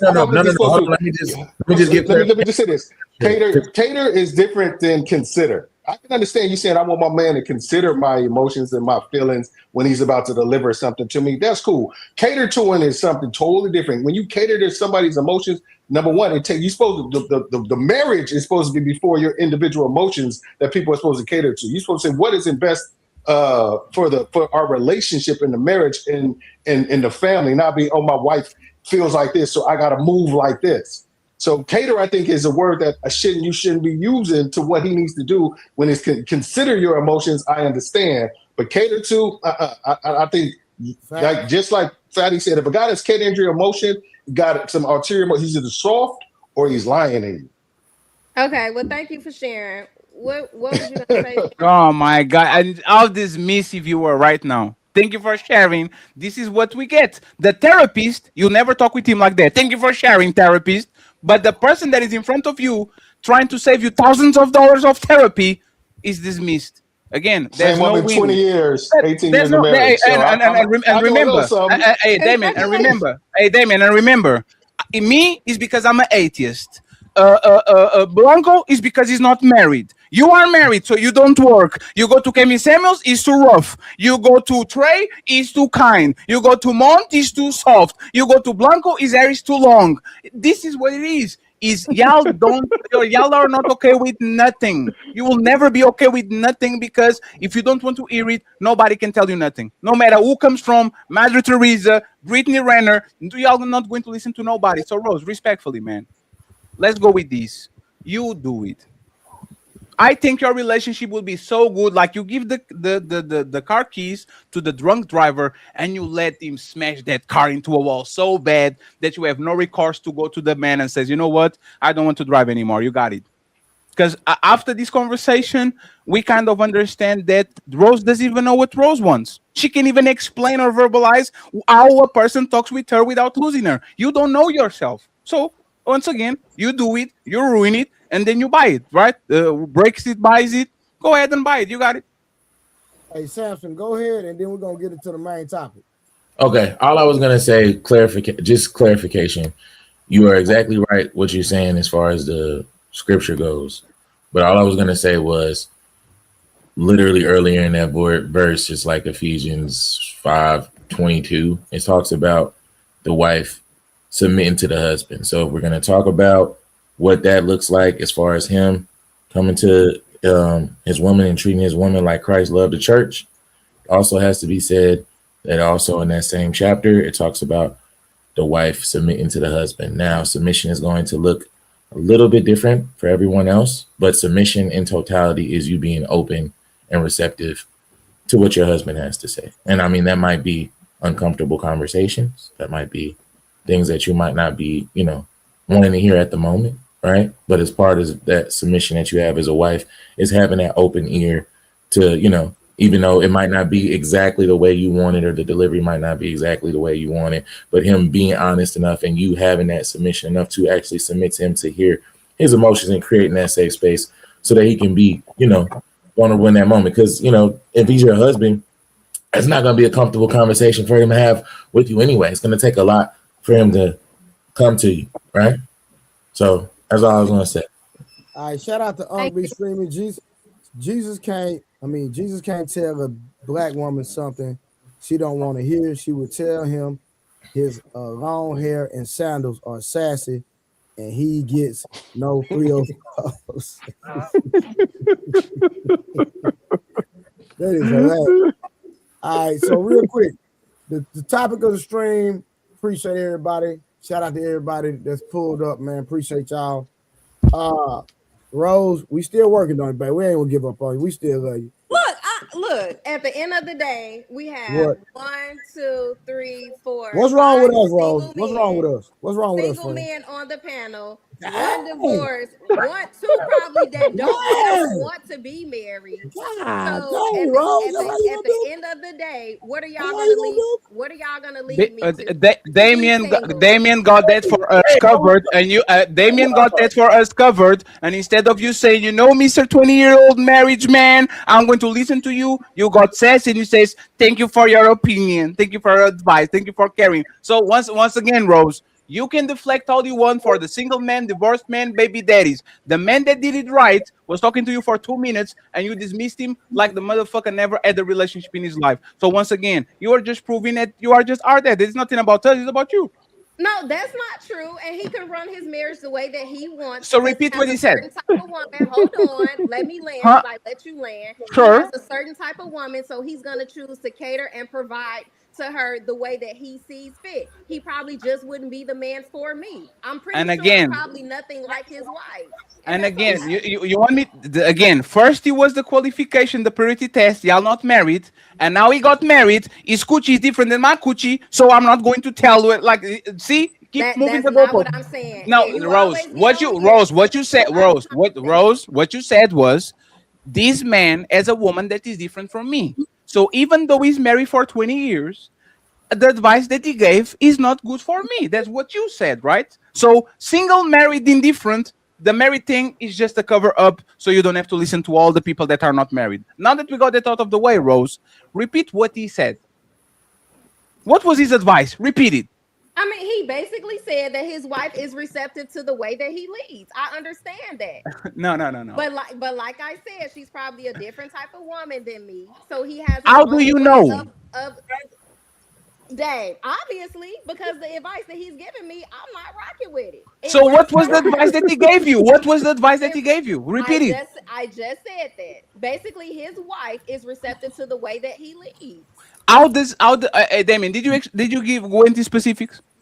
So at this, like Mont said 30 minutes ago, y'all beating a dead horse. So let's move on. See, but that's the point. You don't remember the specifics, but you disagree.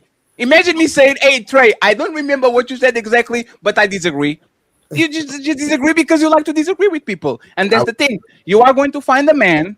He's going to know you for 3 years, and then you're going to switch on him, and all of a sudden we're on the therapist, not because I don't know how to deal with you, but because you figure it out that you don't want to listen to it either.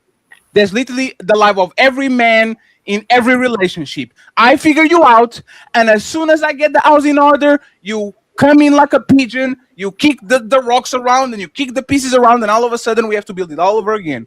Why don't you do that? Why don't you lead? Why don't you tell me where to go, what to do? Why don't you do it? How many times have you proposed? I never proposed to nobody.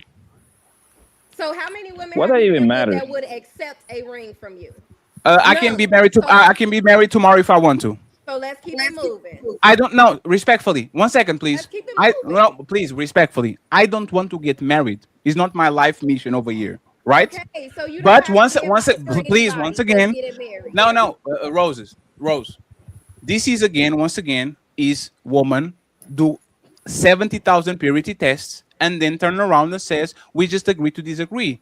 If I tell you tomorrow I'm a vegan, and you are not a vegan, but you catch me in the Burger King line eating a triple whopper, you have all the right to say this is wrong.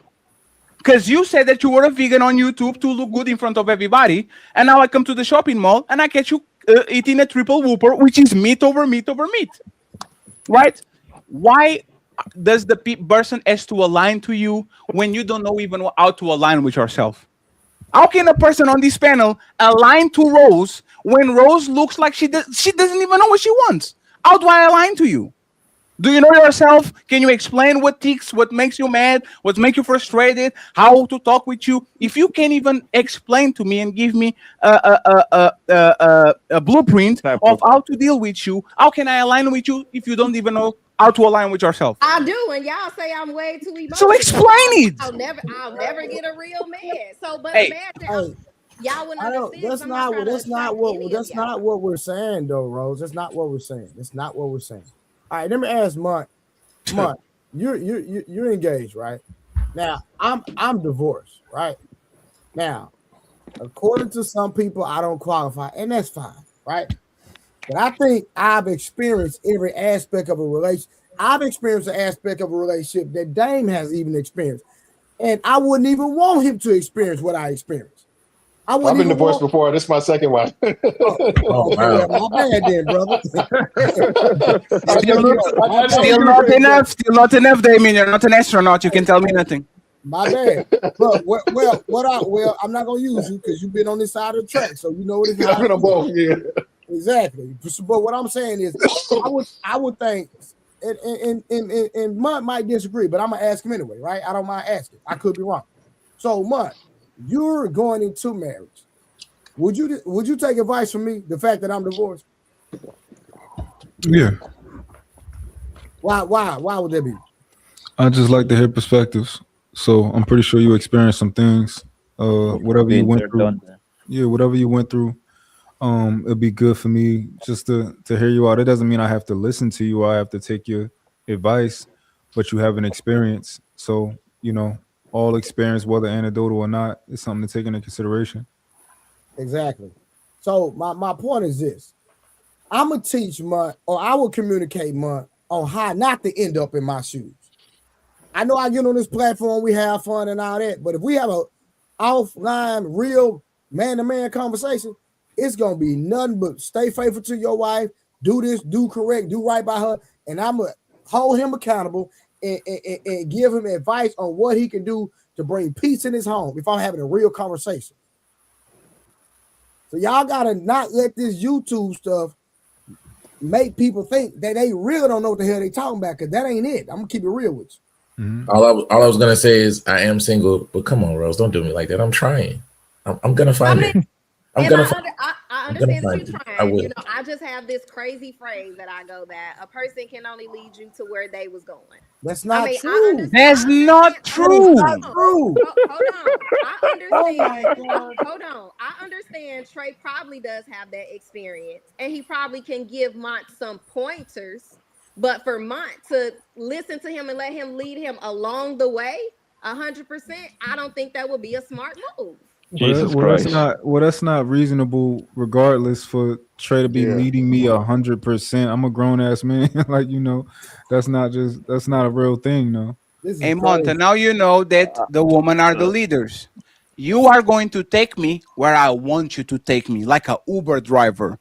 I'm in charge. I'll put on that app the destination, and you are going to teach me how to get there. If you don't get there, I'll opt off and get another Uber to take me there. They are the de facto leaders because they only going to listen to the people that agree with where they want to go. Who is the leader then? We're just donkeys. It's just workhorses.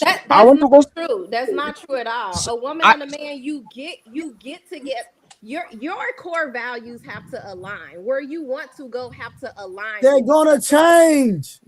They're not going to stay the same. But no. Rose, this is the thing. They're not supposed to. This is the thing. I agree with Rose. Your values need to stay the same. Your preferences can change along the way. Hold on. At the end of the day, hold on. Watch this. Hold on. Watch it, Dane. Which you are correct. I'm not knocking that, right? But even in that, right? What usually breaks up the relationship? Your core values or your preferences? Preferences. Exactly. So I know what the hell I'm talking about.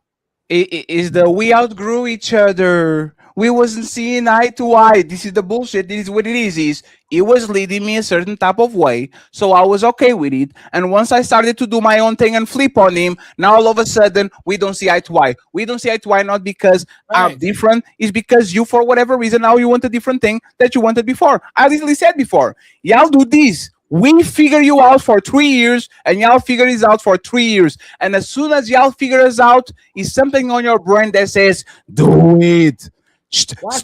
Change on him just to see if he's still that guy that you like. No, you go ahead, and if you want to lead us to the edge of a precipice. Let's fall and get hurt, and then when we have in the conversation, I'm going to tell your mama what you did. Don't going to blame on me and say because he doesn't talk the way that I like. If you let me Nothing new. If you sleep in my bed, if I have kids with you, you like something in me. So if you like something in me, you like the way I talk. If you don't like the way I talk, why are you around me anyway? Hey, Rose, watch this. And Dame just agreed with me. So I'm going to prove you wrong again. Now, Rose, do you believe the average Christian core values are the same? I believe Hold on, I'm talking about those that decided to get married. Yes. Why are they getting divorced? Because of any differences that they might have that they could not resolve. Hold on, so watch this. Their differences, I guarantee, are going to be linked to their preferences, not their core values. Okay, and you're right. I'm proving my. So hold on. No. So the guy, hold on, because you threw shade. We're gonna keep it gangster. You threw shade. The married man of 20 plus years that been married twice, they got double the experience, agree with me, and then you just conceded and agree with me again. So you wouldn't take advice from somebody like me that continues to prove myself to be right? I mean, if you would have followed everything that you said and you would have been wherever you wanted to go, then I would. But I just can't. Rose, you gotta understand. Can we move on? Rose, you gotta understand. No, we're not. Rose, you gotta y'all have a good night. Rose, you gotta understand, like when it comes to somebody giving you advice, right? Like if that person is wise in general, like Trey, he can tell you like, yo, I know what I did wrong, and I know what led to the end of my marriage, and I know what would have kept my woman happy. I know what would have given us a fruitful marriage.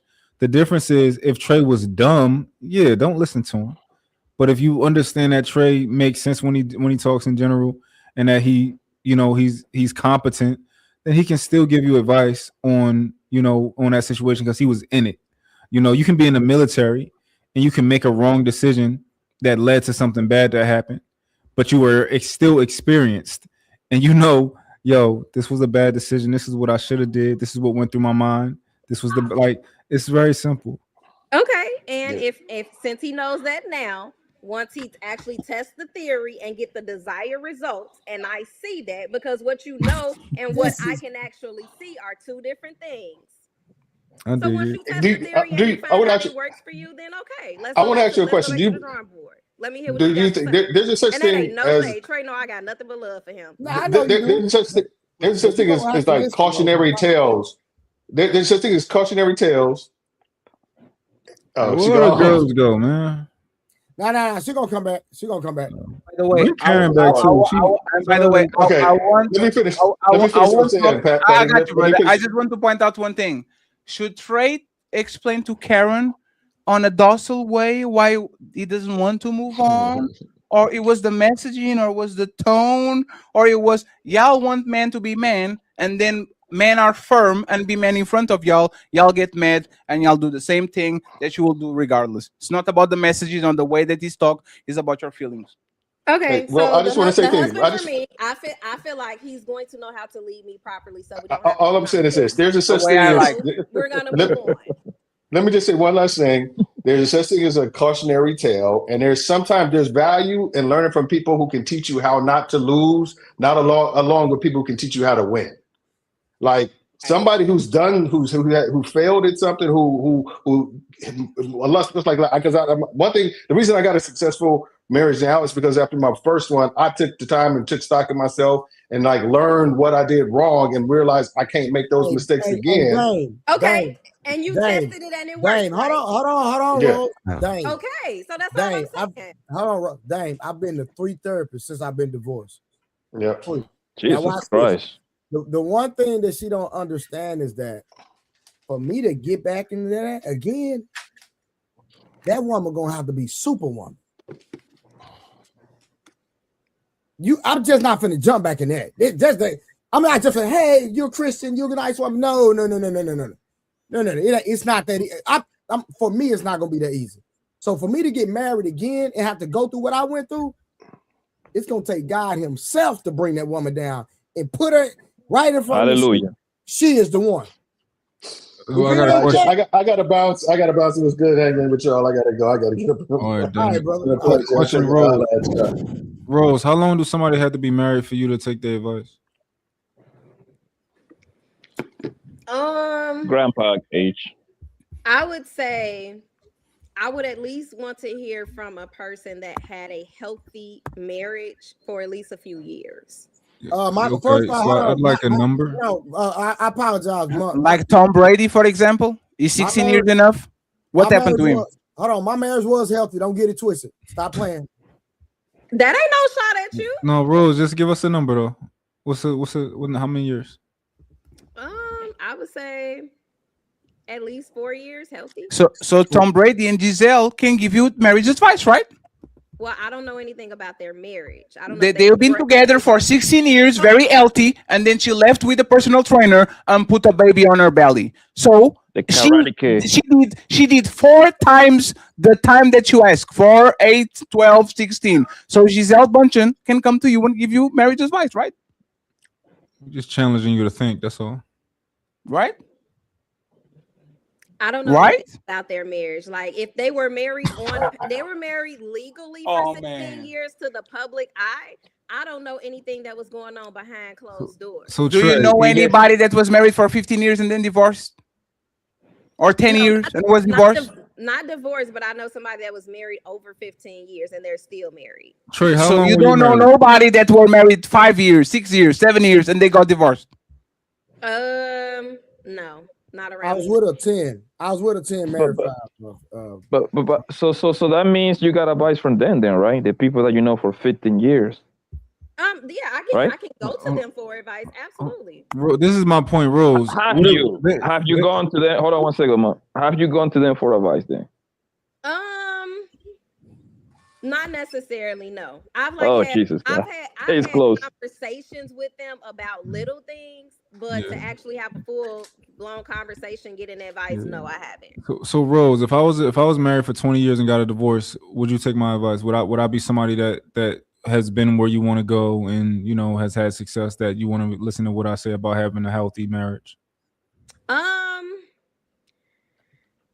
I don't know, because I don't know what your definition of healthy looks like. But if we let's say it looked like your definition of healthy. Let's say you thought I had a healthy marriage for at least 15 out of those years.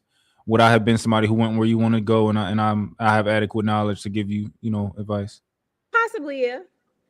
Okay, because I could, like anybody who's, let's say somebody, this guy's been married for 20 years. I'll take his advice. He can get divorced a year from now. And like, would that make his advice void? Like, would he no longer be able to give you advice? I still think there's something he can teach. But it's something that he can't teach you. What can't he teach you? I mean, you can't teach me, I don't think, how to keep a marriage together, because if you knew, yours would have been kept together. So if I was with somebody for 30 years and then I got divorced at the 31st year. So this is the crazy thing. It's like, if I'm with somebody for 25 years and you be like, oh, y'all can take his advice. I'm taking his advice today and I'm gonna use it as like the Bible. And then I get divorced a year from now. What does that show you? That shows me that you got divorced. I mean, obviously it's something that right, that kept it together for so long. So like I said, I would probably take advice, bits and pieces from you, but overall I would have to watch what I take from you, what type of advice I would. Have you ever been on a healthy relationship? Yeah, absolutely. So why don't you do what's work there? Well, I think we talked about that, and that's the person that wanted to get married, but I turned it down. So no. Why don't you recreate what you had on that relationship? I mean, it's possible. And also, why would you turn him down if it was healthy for marriage? Right. We talked about that. We talk about it. She was not a good space, but that's besides. If like, when they say once you do a diet, you can do it. Like, the steps, exactly where to do, what to eat. You just doing it again. Why not just doing it again? I can. Yeah. When I'm ready, I can. I just wasn't ready. The thing is that Rose just don't want to be with nobody like she doesn't. That, no, she doesn't want. She doesn't want. she wants the perfect guy. You see what I'm saying? So she's looking for every little excuse. She don't want to be tied down and responsible for a whole husband. She don't want the perfect guy. Simple as that. She don't know. She has no idea what she's looking for. She don't want the perfect guy. She has no idea. And hey, Blanco, you know what the perfect guy is?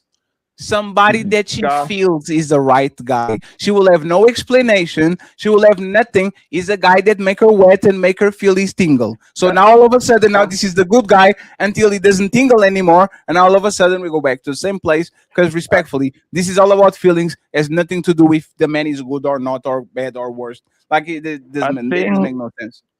I personally think she's just afraid of that big responsibility that comes with. That's what I believe. So that's what she's looking for, every little thing to like, you know what I mean? To be perfect, bro. But she just don't want that responsibility on her shoulders. She just don't.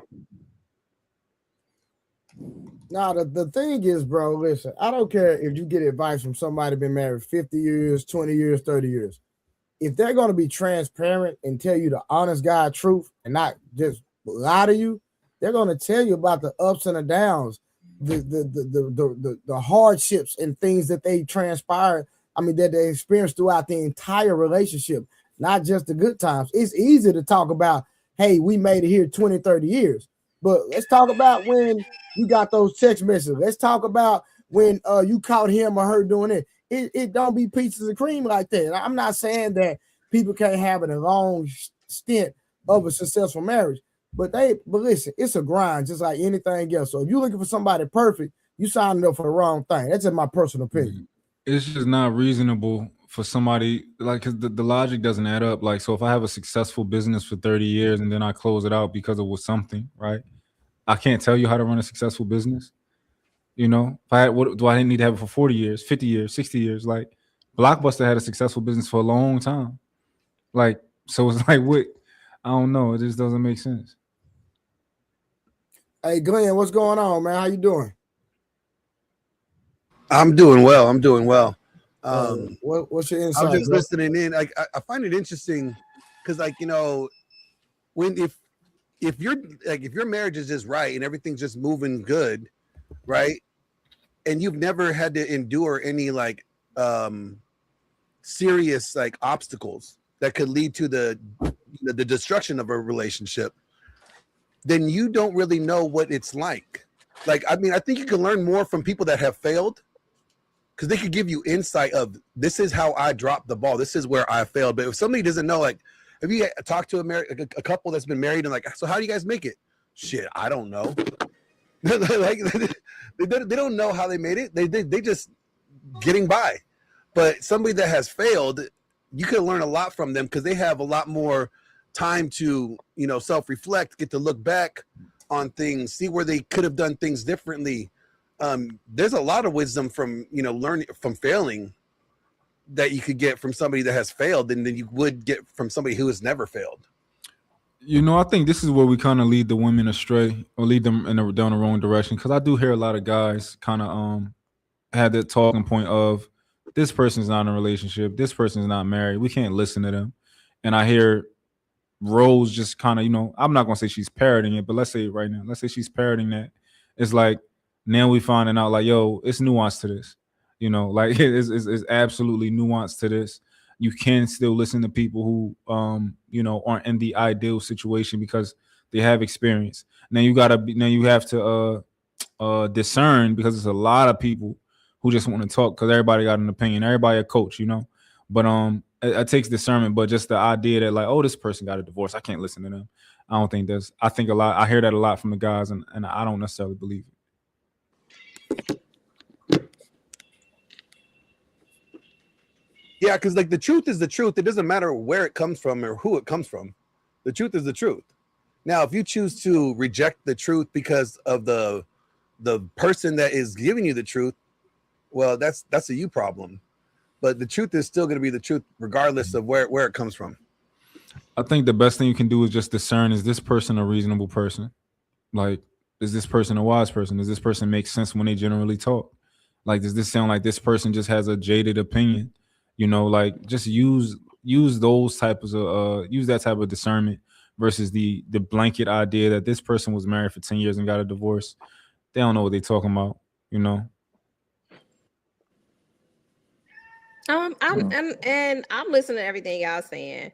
I just think that, you know, everything don't work for everybody. So when you have this standard Americanized standard as way of approaching everything and doing everything, every man probably is a leader, but he doesn't lead the same way. So obviously he's not made for every woman that he approaches, right? So what I'm saying is, if my relationship or marriage is not trying to go where your relationship and marriage is going, your advice is not going to work for me. Sure, but the Americanized, the problem with that, Glenn, give me just a second to say that, right? But the Americanized thing is, if you go any other place in the United States, Canada, Portugal, France, all that, the way is shut the fuck up and move along. Right. Middle America, South America, Africa, Asia. This is why our men deal with women there. So if the Americanized way of coming to you and talking to you doesn't work, it's like you definitely wouldn't like how my parents were raised and where they actually come from. Because the other people, if you think these people are mean to you because they say go do this, you need to see our Asian man talk with his Asian woman, or our man from Cuba talks with his woman. Like, you should actually see that. Yo, Asian people argue. You ever been when Asian people, they be going at it like hard. I've been in the nail salon. I think in America is the softest way that a man and a woman deal with each other. Like that's the softest, because they actually give a damn what the woman got to say. Any other place, hey, you ain't got too many opinions, darling. And I understand what y'all saying. When I say Americanized, right? Society, social media in itself has given everything, including marriage, just a whole new definition of how you should go about it, how you should how you should maintain it. And so I think when everybody tries to base their marriage and their relationship off of that, then that's where it goes wrong. But what is that? What's this generic way to have a marriage that you're talking about? It could be anything, because a lot of marriages aren't. I don't even think some marriages that I know of, they don't even share the same core values. Like, they don't even have the same, they don't even value the same thing, right? So you got people that get together based off, oh, I like you, you like me, you know, we both got a favorite color, but it probably ain't the same favorite color. We're compatible. Yeah. To me, it goes way deeper. Like, you really have to get to know your personnel to see if you even align in like things as far as having kids. You know, what does a healthy parenting role look like? What does a healthy spouse role look like? Yeah. But y'all don't do it. Y'all don't do it for sex. Y'all don't do it for kids. Y'all only do that for marriage. Think about it, right? Women will literally have sex with anybody that makes them wet. They will have kids with anybody they see there's a benefit or an advantage to have kids, either because the dude is genetically up there, or he has a bunch of money, something like that. And then when it comes to marriage, we need to make sure that we align in the word of God and the vertical tree and why?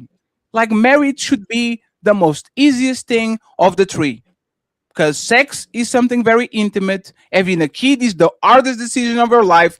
Getting married should be, this person has the things that I want and I have the things that they want. Let's be together, because my life is going to be easier with this person and his life is going to be easier with me. No.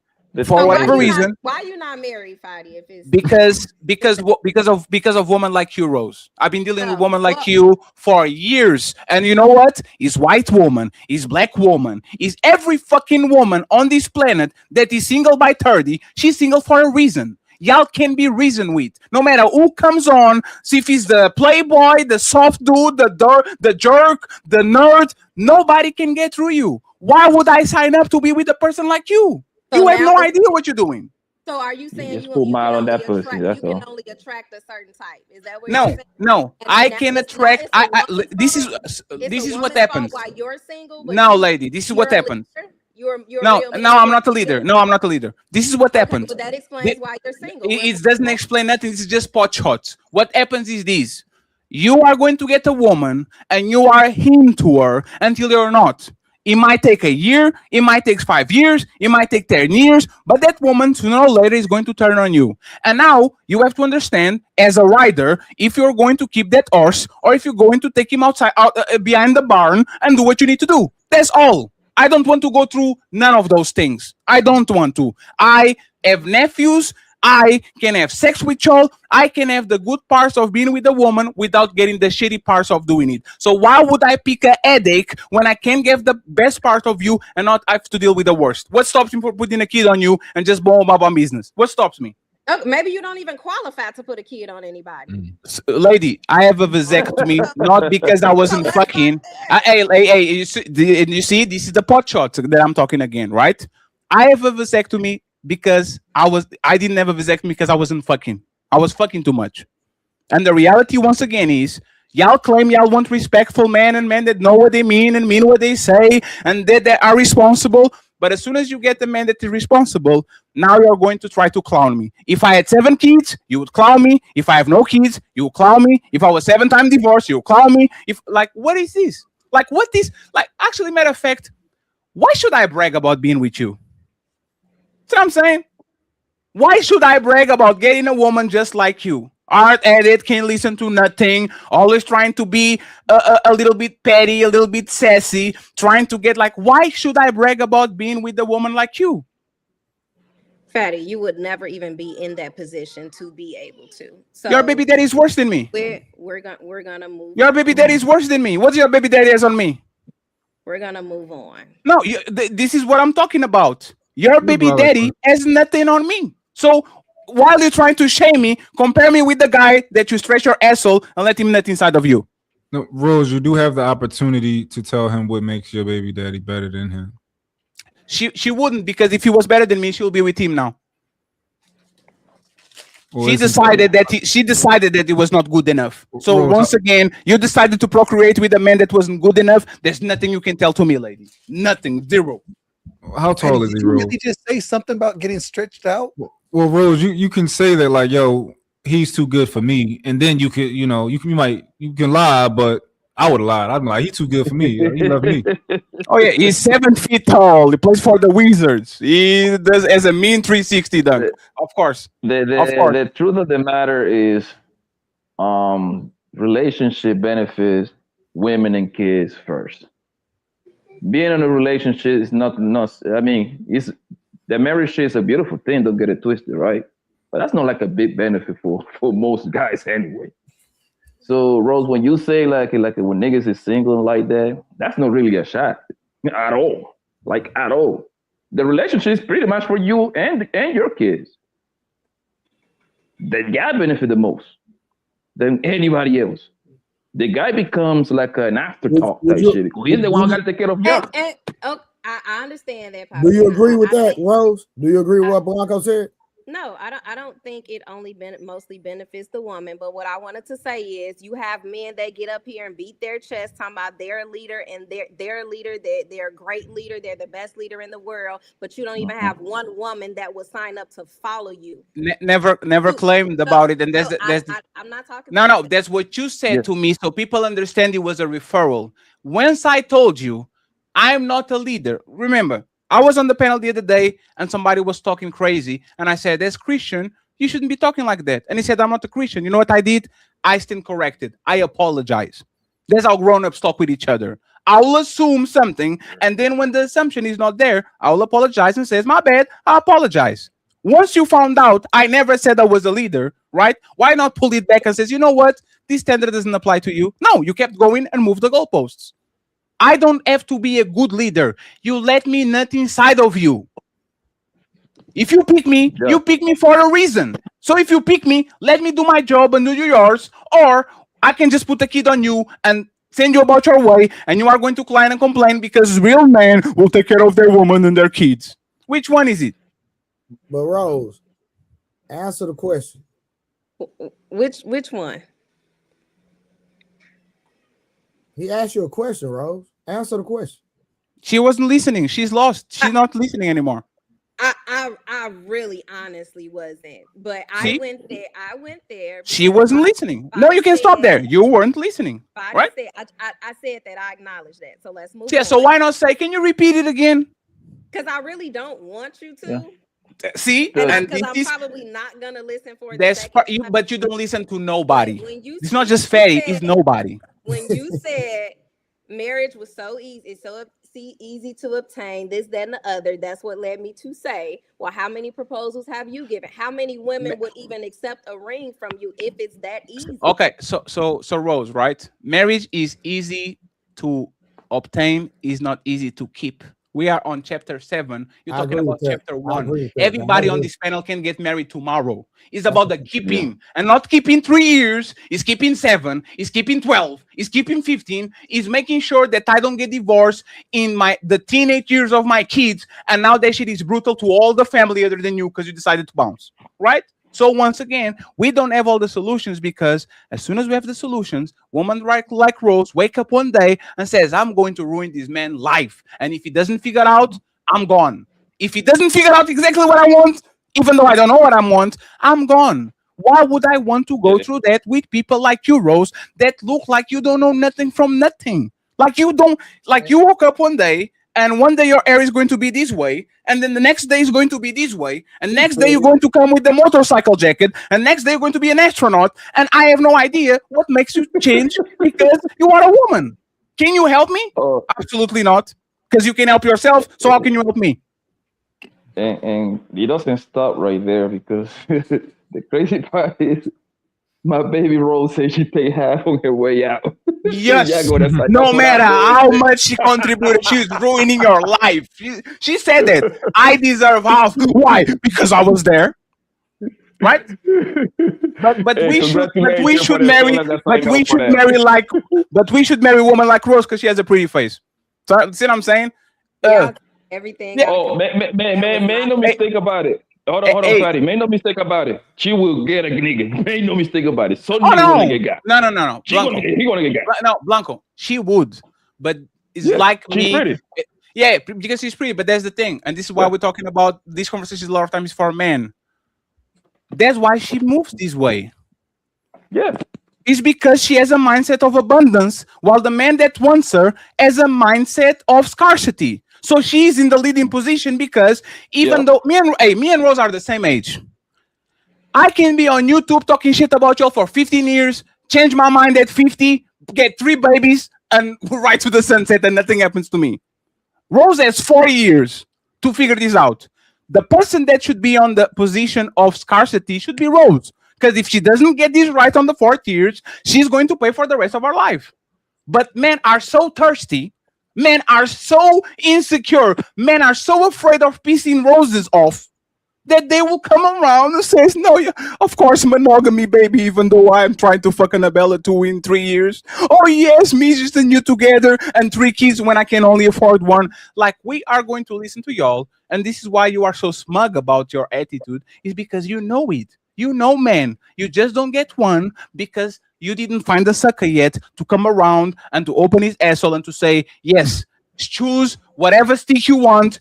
I will walk 1,000 miles with this shit up my ass. Nobody is going to sign for that actually respect themselves. But most men don't respect themselves. So Rose is going to pull up in 1 year, 2 years, 3 years, whatever, with a guy, and they're going to appear very happy until they don't. I'm pulling for you, Rose. Okay. You're gonna win, baby. Bro, real quick. How do you? I guess we all in the same boat. Hold on, real quick, bro. I'm not saying you're looking at somebody negative, right? But I'm gonna say this, right? For somebody that's choosing to be single, they don't have to be. That's keyword, choosing to be single. Mm-hmm. How do you look at that as a negative when they're single, when they're choosing to be single? I don't look at that as a negative because you downplayed it several times. Hold on. No. Yes, Fatty you have. Fatty made a comment. No, I'm not talking about Fatty. Me, Blanco.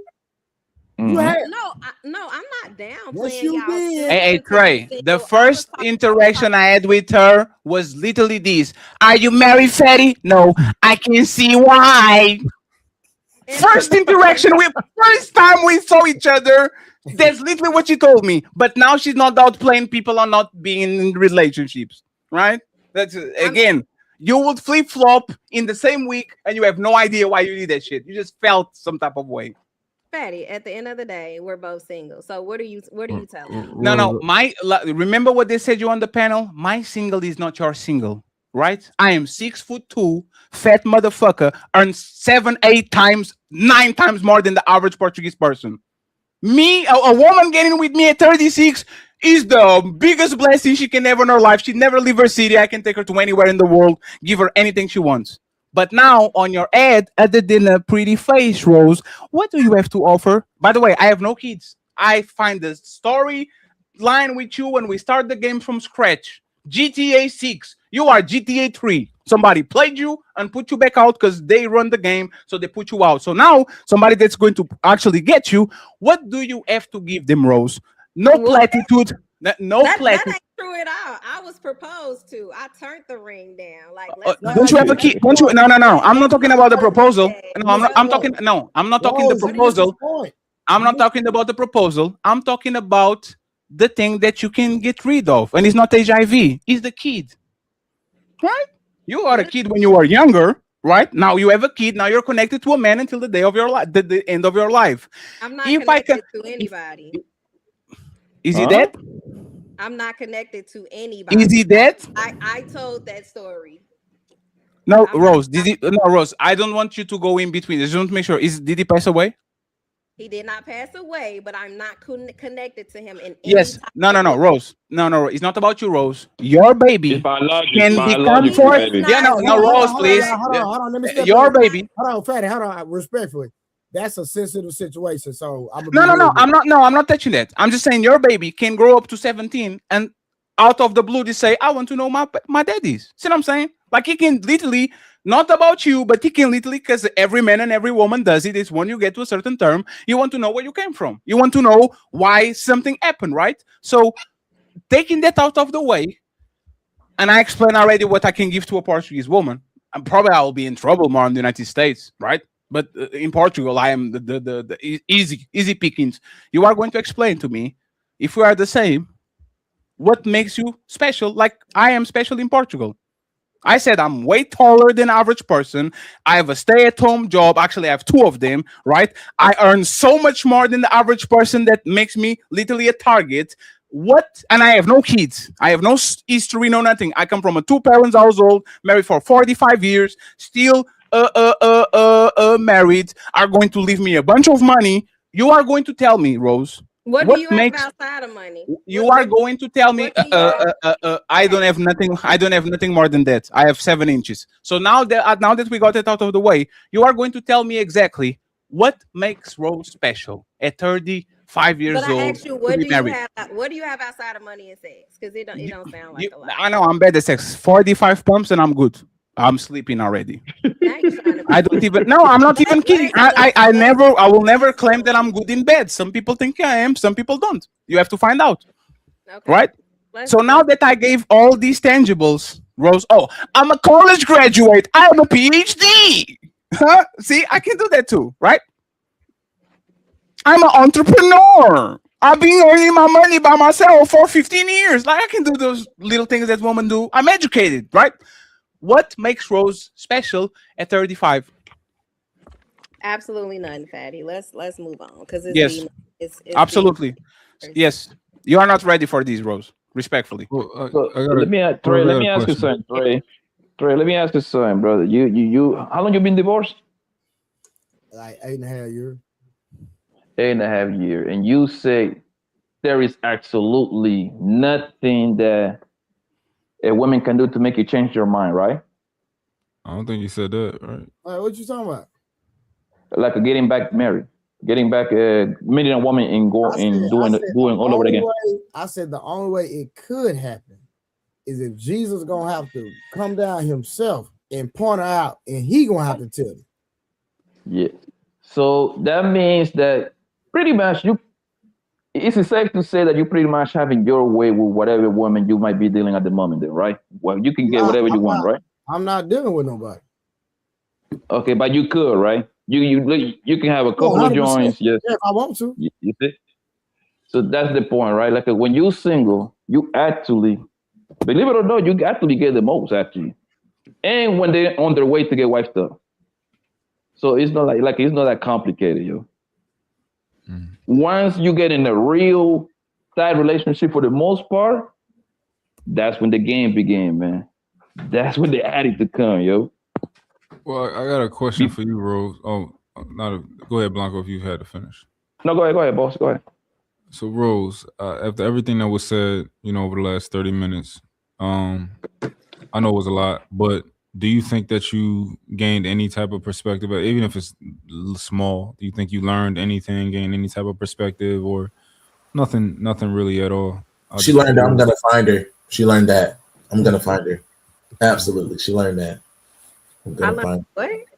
That I'm gonna find her. I'm gonna find her. I'm not gonna be single for long. I'm gonna find her. You learned that. Hey, real quick, I apologize. Hey, shout out. You can continue, Rose. Hold on. Shout out to Marissa for the $5 in the cash app. Thank you so much. I really appreciate it. Go ahead, Rose. You're right. It was a lot. I don't feel like I picked up on anything that A, I didn't know, or B, that's too valuable to me and the type of man that I'm looking for, right? Because not only do I hear y'all talk tonight, I hear y'all talk several other nights. And it's a lot of nights where y'all can't even come to some common ground on certain things. Y'all fight. So if the brotherhood fights, how do you think women like me perceive or be receptive to certain things that you say? Now, bro, I'm gonna interject right there. I ain't never had a fight or disagreement with Fatty. I've never I didn't say Fatty. Hold on. I've never had a disagreement with Mutt. I've never had a disagreement with Blanco. I've never had a disagreement with Samson. I've never had a disagreement with Glenn. You've had disagreement. I think with Ali, with who? With Ali for the most part.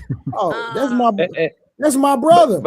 Right. But the thing is, Rose, it's a lot of people that come from different walks of life, right? Like East Coast, West Coast, Negro, European, Latino, right? Hold on, Rose, so you can understand. I'm pretty sure if all of us, all the Negroes over here on this panel, we take a test, right? I'm pretty sure we all going to align 80, 85%, which is a B plus, I think. Well, I'm pretty sure of that. We're going to align with most shit that we're going to say. The disagreement is going to be very, very minimal. I'm pretty sure of that. Right. And I understand that, everybody comes from different walks of life, different backgrounds, different traditions. And I think that is very imperative that I don't listen to certain people because you're not where I'm trying to go. I'm only made, and it's for everybody. Every man is not meant to lead every woman, and every woman is not meant to follow in a certain leader's footsteps. So if I'm trying to attract a certain man and a certain man is trying to attract me, then of course, that's what I'm listening to. That's the advice that I'm listening to, or that's who I'm going to be attracted to. So it does get a little confusing, especially when everybody has different advice and their advice, they have different outcomes as well. Some people stay married, some people just stayed in a long-term relationship, some people got married and then divorced. So if you're in my mind, if you're telling me something, I'm like, I need proof. I need to see. Yeah, but the thing is, Rose, and did that work for you? And that's fine. That's understandable, right? That's understandable, right? But nobody's confusing you by yourself. You're confusing yourself. You know how? You are the queen that date 3 guys at the same time. You're confusing yourself, but you're doing that all on your own. Everybody done told you should date 1 guy at a time. You know why? Because y'all get confused very easily. So you actually doing that on your own. Forget what everybody talking about here. You doing that shit on your own. Poppy, what if I told you me dating 3 people or 2 people right now, I'm not confused on anything. Y'all don't know what's going on in my dating life. But the question the question was, hold on, you gonna go there? Hold on, because I've dated 1 guy at a time, and that was for several months, and it did not work out. The question was, what did I learn from all of y'all? And I really learned that everybody is just different. And I'm Bro, not. you said if one guy step up, the rest of them gonna disappear. Like, what are you talking about? Are you listening to yourself? I mean, if that guy he initiates going to the next level, You said you're gonna forget those guys gonna cease to exist. So you don't care nothing about their feelings. No, I didn't say that. Now you reaching. I didn't say I wouldn't care. Hold on. Listen again. You said if one guy steps up, the other guys are going to cease to exist. That means that you do not care about their feelings. Okay. I understand where you're coming from, Trey. So you said that the only thing you learned was pretty much that people have different opinions. Pretty much. That was a lot within the last hour. Yeah. Even about when it came to like the perspective about people who necessarily aren't married for 50 years, like taking the advice, and like kind of how to find somebody to take advice from. Like, are you still bullish on the idea that you have to be married for a really long period of time for you to take advice from that person? It's my preference. Yes, I feel like it's hard to listen to certain men because I feel like they're only gonna lead me to find a man that's like them. That makes right. sense. Yeah. So that's why I kind of choose certain things. I'm gonna be honest. It's some men that I don't listen to at all. I just don't. Like when you start talking, my ears automatically close because I'm not trying to attract a man like you. Some men I might listen to because I see they have certain characteristics that I'm trying to find in a man. And then it's very rare that it's actually a couple that I've heard on a panel. And I was like, okay. Can you give us with the names? Probably no. No. So we can actually model and become better. Because these men, because you're trying to be funny, Fadi. But no. I'm not trying to be funny. I'm trying to learn. If Mont, like for example, me and Mont got into it a lot because I thought he was doing the woman whisperer shit. I will explain something, and Mont will come behind and explain in a softer way that a lot of times went through woman ears, right? So it's a lesson. I see what Mont is doing. Let me go ahead and take some notes, right? That's fair. What are these men that actually can get through Rose? So we can model and learn from it, because if we can get through Rose, we probably can get through all women on this space for the most part. Well, I don't think it works like that, Fadi, because I don't think I can compare myself to any other woman that's been on panels. I don't. What? So you're special? Me and Karen don't think alike. Yeah, but Karen's easier to get through to. But what he's saying is that some women are tough to get through to, and if somebody can get through to you, then likely it'll, that method could get through to some other women who are hard to get through to. It's like if you climb the Burj Khalifa, you probably can climb most of the buildings on the planet because that's the tallest one. Some might be difficult, some might be different, some might be slippery. But if you climb Mount Everest, I probably think you can climb other big mountains, right? So it actually would be nice for us to see who he is, so we can take some pointers. They'll be great. But also, there's nothing wrong with giving those individuals praise. That's all you would be doing. It's not like you saying that like, yo, I want to throw it back on this nigga. You just saying like, this person, this person has some good traits about him. All right, shout out to brother. Shout out to brother Numsy with the $5 super sticker. Appreciate you so much. That person had actually taken over the sponsor of the show currently. Appreciate that. Thank you so much. Keep going. But hey, Rose, I'm not gonna lie. I'm curious. Like I want to. Yeah, me too.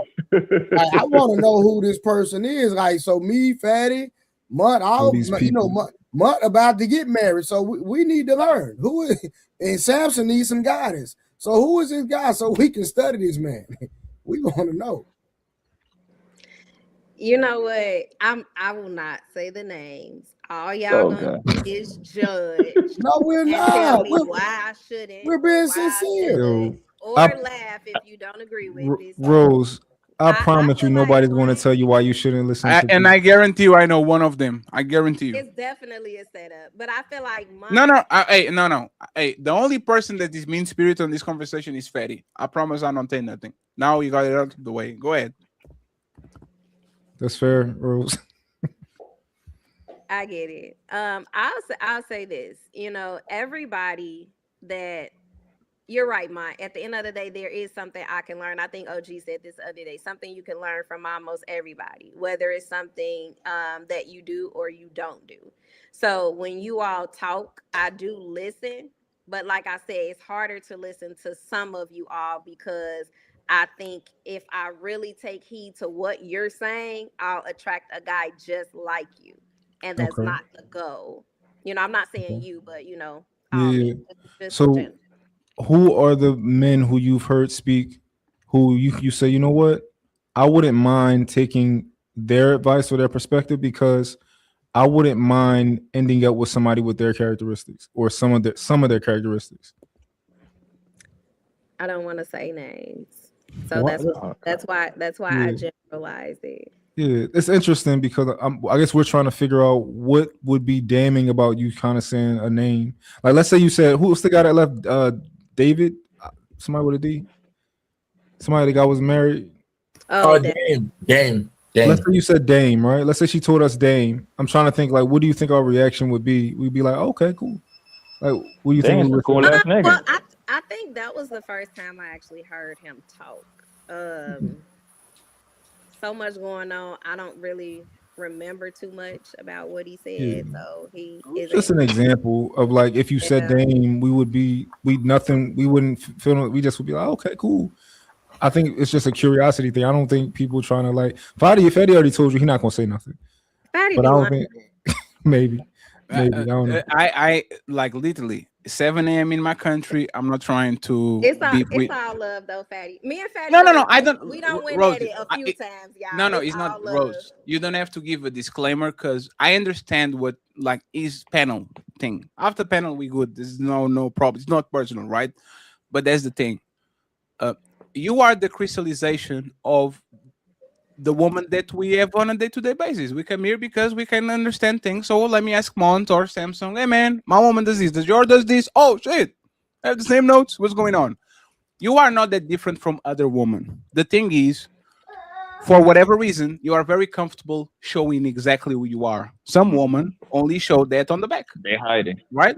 So I don't have a problem with you because I don't trust none of these women on these panels. None of them. Not like literally none of them. You know what I trust them?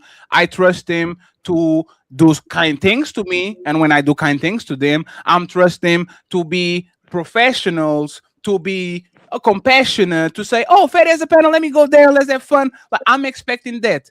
As soon as I put my dick inside of them, it's over. The conversation changes completely. I'm not talking with the same person. Every man on this panel can tell you the same thing. There was a woman that was so dope to us when it was buddy, professionalism.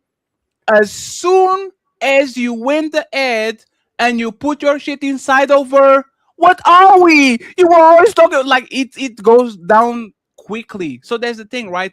Why keep it? Why not rent it? See what I'm saying? Why not just get it?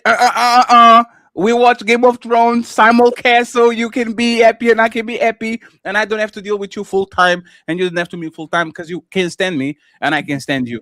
Like I still don't get, like, that's the great thing. Why buy the cow? Why buy the milk when the cow is for free? Right? This is what most women I've become. Most men only buy the cow because they're thirsty. There's a lot of cows giving milk now. It's gonna mess up, Rosa. You don't tell us the name, man. We'll be fucking with you for the longest, man. I ain't rocking with you no more, girl. The Genius CEO is the Genius CEO is one of them. I know. Y'all don't rock with me like that. Come on. Hey Rose, is Genius CEO is one of them. I guarantee you. Is the Genius CEO one of them, Rose? That's the Genius CEO. Oh, he said CEO. The guy. Oh, CEO. Is CEO one of them? CEO not even married.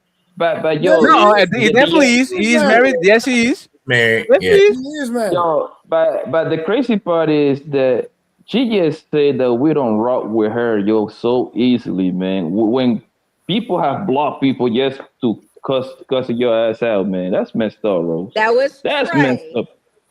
Trey, we rock. Remember when we said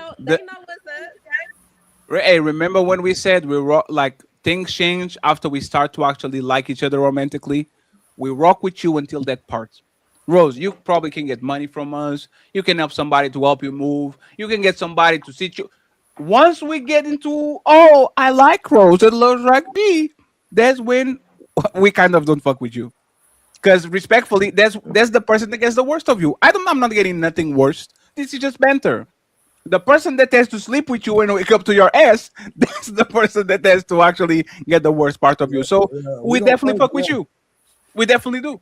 And I guarantee you, if I wanted to or Trey wanted to, we can find you a man tomorrow. I'll go to my Discord. I'll go to my people. Hey, man, anybody found like? Do you know how many men come in? Oh my God, Rose is so beautiful. She's so pretty. Oh, look at.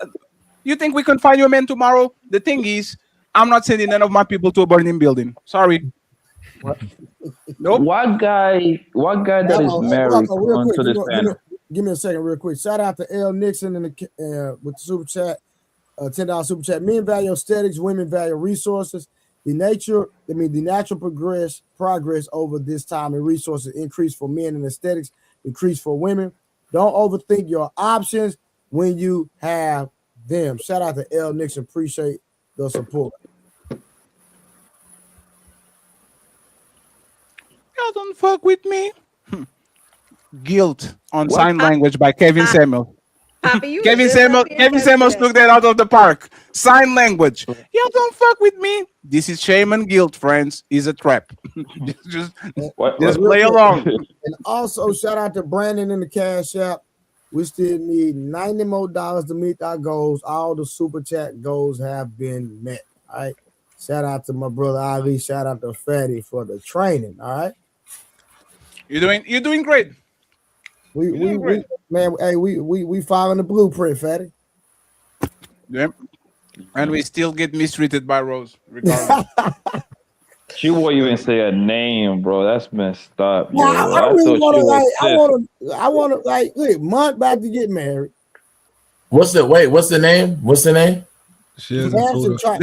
The name is Derek Jackson and Ace Metaphor. Wait, what are you trying to get her to say, Month? We're trying to get her to tell us the guys who she thinks have the characteristics that some characteristics at least, that she would look for in a partner. Barack Obama. They got a new Derek Jackson out now. The guy was just on Cam Newton John. No, there's a bunch of that. There's like she will probably listen to Public Offender. She probably, like, see what I'm saying? She probably listen to a bunch of people that come along and say what you want to hear. And you know what? Not Public Offender, Patty. At this point, I don't even know why we try to be. At this point, I don't understand why we're not on the other side of the fence. Oh yeah, bro. They don't understand you. Hey Dub, I was gonna say Wolf Stacks to be funny, hey Dub, but I ain't gonna say that. I take it back, man. That's why I'm sorry. The best way to get a woman today is let the men talk and fuss and all that, and by the end of the show, go to your DMs and say, "Oh my God, Rose, they don't really like women. Are they gay?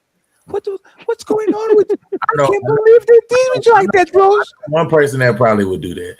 And you are beautiful. Like, what's going on with them? They don't see that. Like, what's going on? Like the funny dude with the funny accent, and Desmond look like he's cold as fuck. I don't get it. Like he's like, I don't get what's going on with this hoodie. Like, it's so easy. It's so easy to just go behind man and sell you a dream and make you feel good and fuzzy. And then the next meetup, Dead Untouchables do ba ba ba ba ba. And then next day, hey bro, nah, we good. It's so easy. But y'all rather get that way. So when you complain about men lying, you are going to try to explain to us why are they lying. Because y'all like that shit. So no reason to do anything different. Name, Rose, name. Like I'm not gonna let up. Name, yeah. You know what? She might just be messing with us, y'all. Nah, what other shows you watch, Rose? You know what, Trey? She just said that just to say that, yeah, but I gotta agree with you. I gotta agree with you, bro. What about her? Rose is a Instagram queen. She probably consume all the reels all day long and then come tell us over here every day. I want a man that lead me this way, but he live north, he live south, he live east, and then go west. He gotta go all the directions. I'm telling you, when I hear Rose talk, she sound like Instagram quotes, bro. I promise you. I know that's what you get them from. But hey, Rose, like when Fatty asked you to give an example of how a man should lead you, like why couldn't you actually like give us a real illustration or communicate that? How a man should lead? Yeah, he asked a simple question and you never answered it.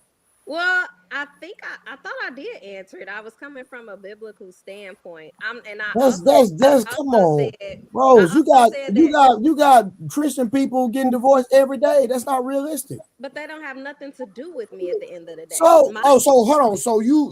So that can't happen to you, right? That's what you're telling me. I'm not saying it can't. So I had 300 people at my wedding, spent all that money because I was like, you know what? I'm gonna get divorced one day. You think that's how it works? No, I don't think how that's worked, but I don't want to base my situation from a futuristically base that off on what everybody else had going that's on. Not what I'm saying is I explained that I don't mind him leading.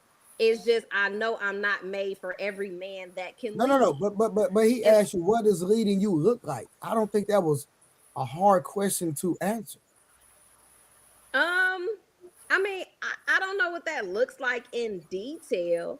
I feel like as long as it's leading me to I guess better myself and have a healthy, successful relationship, I can't say what that looks like in detail. And that's cap, because when we told you that your coochie loose and you need to do Kegels, you said, nah, I don't like the way you do it. Isn't Kegels to better yourself so your coochie works again?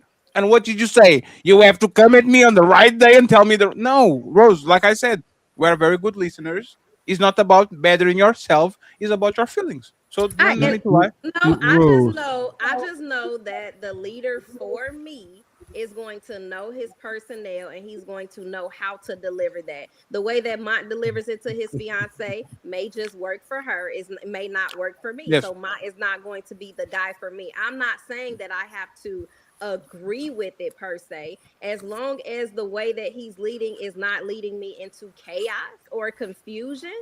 Doing Kegels leads you to chaos or confusion? I'm not saying that it does, Fatty. But so why are you rejecting that? The right one is gonna know his personnel. If you know that I'm over emotional, oversensitive about things, he's going to know how to cater to that. That's all I'm saying. And then when I asked for an example, you couldn't tell me how I do it. Wait, Fatty, she did give an example. No. I said do a play-by-play of Samson and Rose, where you go to Samson, which is Rose, and say, baby, you're too loose. You need to do something about it. She said, I'm not going. She said, fly her out, take her on vacation, sit her down, tell her you love her, words of affirmation, and then gently let her know that it's a little loose down there. On Valentine's Day, on Christmas, on Thanksgiving, where do you want this is going to be terrible. Every man knows if I create a special moment just to drop that shit on you, it's like an ambush.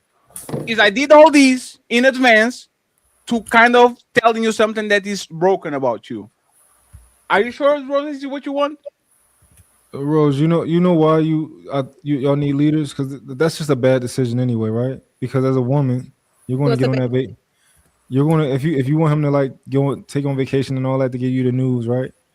You're going to think that what you're going to do is you're going to go on that vacation and you're going to be like, wow, so I just was having this amazing trip and you decided to ruin my trip by telling me this? 1,000% facts. I mean, and that might be how you perceive that, or your woman would perceive it in that environment. How would your friends perceive it? Your friends are jealous because Rose was with her boyfriend in Paris and they were balling. They went to the Moulin Rouge. They were taking everything romantic. And by the last time of the trip, when Rose was the talk of the town, he said, baby, you're coochie loose. We have to do something about it. Now you go back and you tell this to your besties. What happens? Are they like, oh, he did it the right way? That's the right way to tell me that my coochie loose? Or are they going to go ballistic, call him a monster because how dare he ruin such a special moment by saying that their coochie loose when they could do that in Missouri or Milwaukee? No, but because if that's my preference, then that's my preference. If he knows that I'm gonna take it, because honestly, I actually traveled and went out of town and had to deliver some news to somebody. Like, and the that their coochie was loose. No, that is remote was too short. That's not the same rules. That's you doing it to somebody else. That's not somebody doing it to you. But that person is similar to me. You're not that. Were you fucking that person? No. That's a little different. No, that person is similar to me. So me being in that moment and sharing that moment with those people, it played out how it was supposed to play out. I don't understand why I gotta be in defense mode telling y'all that that's how I would perceive it if it was delivered to me like that. Because we don't believe you. Well, hold on. I mean, but it might not work for y'all, and that's hold on. Let me read this. Let me read this super chat, and then Glenn, you can go. Shout out to L Nixon again. Rose, remember, Samson Knight said no simps without backbone. Go ahead, Glenn. Jump in. Yeah. Did you guys miss what she said just a minute ago? She said, a man, like the man for her would know how to cater to her.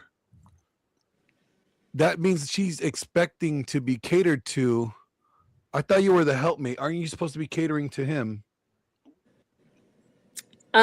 Both in a Bible-based marriage should be focused on serving each other. That should be the focus, and that's Bible-based, right? I am his helpmate, but at the same time, so then hold on. A husband is to love his wife as Christ loved the church. And so when as a husband, you're prioritizing your wife and kids' needs over your own. That's where I was coming from. A helpmate. Mm-hmm. You said cater to.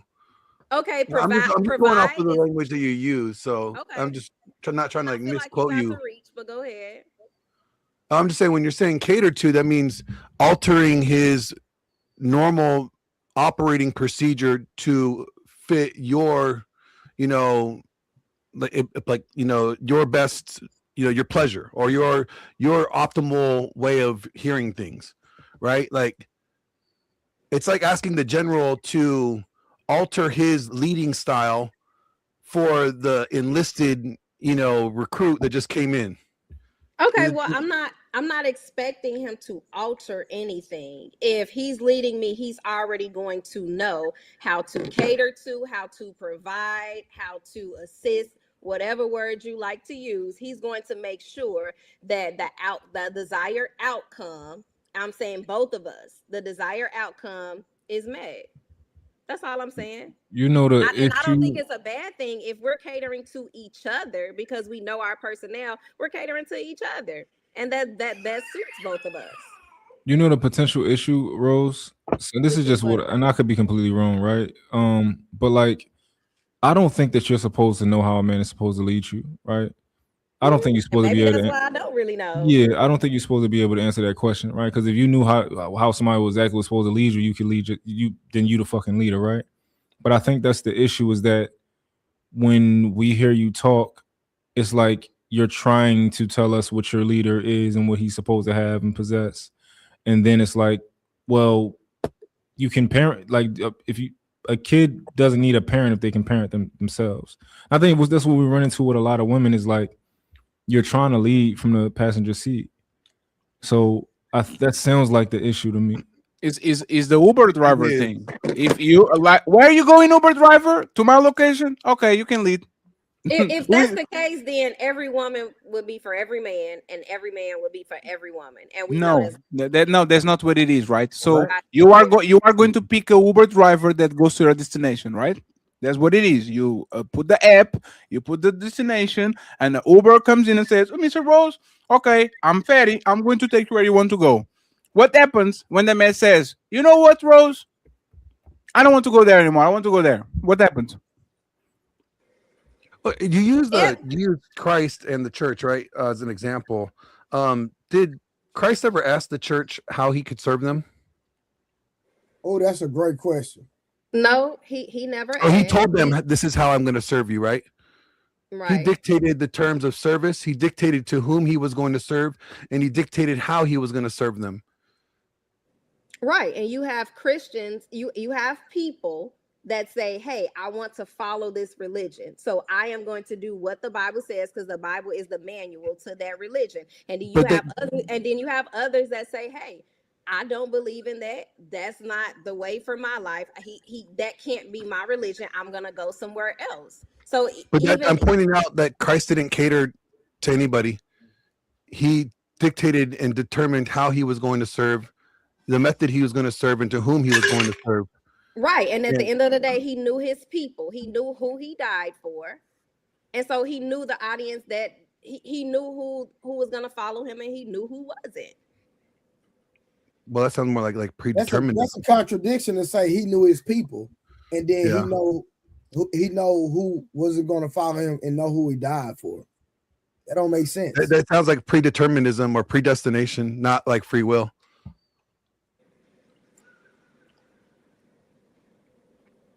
Okay, but at the end of the day, yes, I did reference the Bible. I said a husband is going to know how to lead. He has to prioritize his wife's emotional, physical, support. He's gonna know what that looks like. Now, I'm not saying a husband is not going to prioritize his wife's emotions. No, he's not. What I'm pointing out is that, like, how did Christ? That's what you just said. That's not. He has to. He does have to prioritize I'm sorry. his wife's well-being. Let me help you out, Rose. No. Don't change the word. You said emotions. Yes, he has to provide for her on different levels. He just can't provide financially or just physical. It's emotional and spiritual. Let me help you out, Rose. I think it's your word choices. I think it's just your word choices. That's all. You kind of loosely use certain words, but I think you mean like a husband is going to take into consideration how you feel. Is that what is that a better word, do you think? Versus now, taking into consideration how I feel like that only comes. I feel like that's that part of that helpmate, right? If there's a decision that needs to be made and I'm looking at something through a different lens, maybe seeing something that he don't see, then I feel like that's where that helpmate comes in and say, hey, I'm looking at it this way. Maybe you just could consider that. I'm not saying that you have to go left because I said go left. Yeah. Just consider that. That's all. When did the church ever do that to Christ? I'm not saying that, and I knew you was gonna start reading.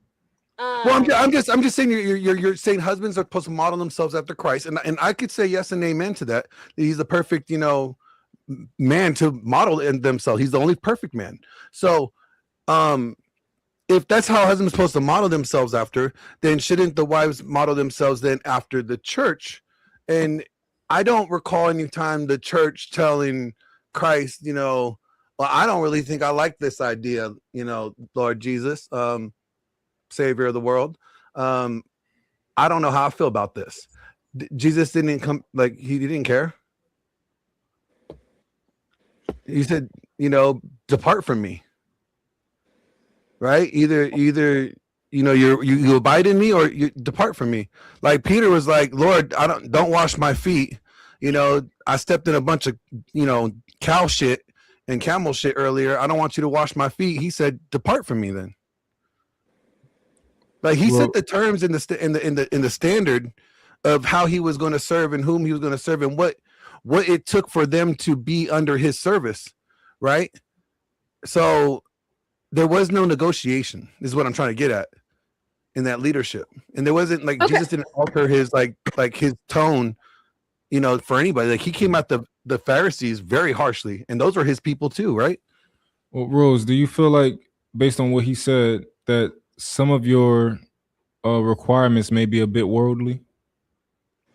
Like, I mean, I don't know, but based on what he said, it wasn't as much of a democracy as I mean, at the end of the day, right? The husband is being instructed to love his wife in a sacrificial and a selfless manner. Right? So I might need to dig into that and actually see what that means. But like I said, as a virtuous woman, a virtuous wife, you are to be a helpmate to your husband. And that's why I said I'm not trying to come in and take over any type of decision or for him, I'm not trying to take over making a decision, right? My job is to assist when needed. So I have to pick and choose, those type of battles wisely, when to speak and when not to speak. So if I see fit, or if my opinion is welcomed by my husband, then I'll know that because I know him. So I'll offer that. And so even then, I still have to take the back seat and say, okay, well, I gave my little opinion that I thought we should go left. He's still trying to go right. So as a wife, I'm saying, okay, if he's saying go right, then that's where we're going. And then if we do end up in a situation where that wasn't, the right path to go down, I let him see that. You get what I'm saying? Yeah. So I'm not saying taking over anything. It's just being that helpmate. Yeah. Have you ever been married yet? I haven't. Not yet. No. Do you want to be married? Is that a goal for you? It is a goal, yeah. Okay. 35. Ideally, like in your head, like when did you see this happen? When do you see this happening?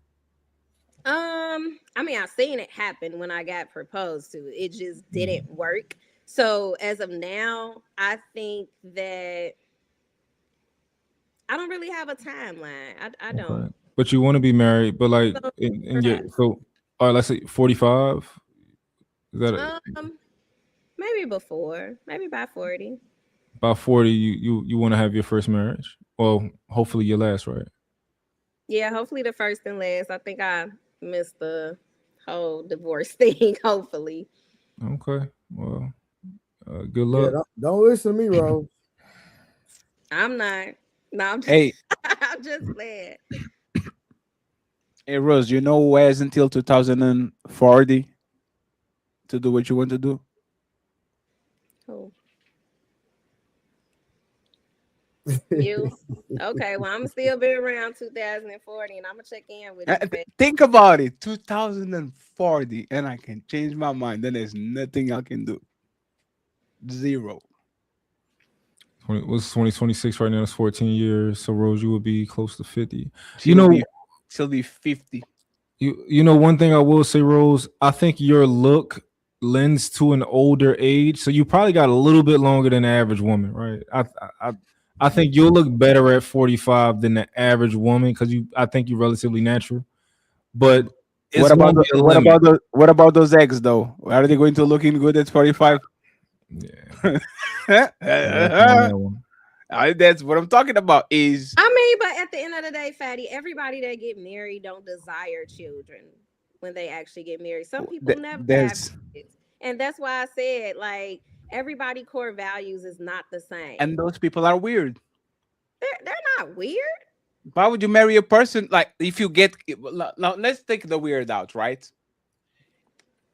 If you are a man, let's imagine that at 40 you are a man with a kid and you find a woman with a kid. Mm-hmm. And you marry her. I can respect that, even though I think you are a walking leak.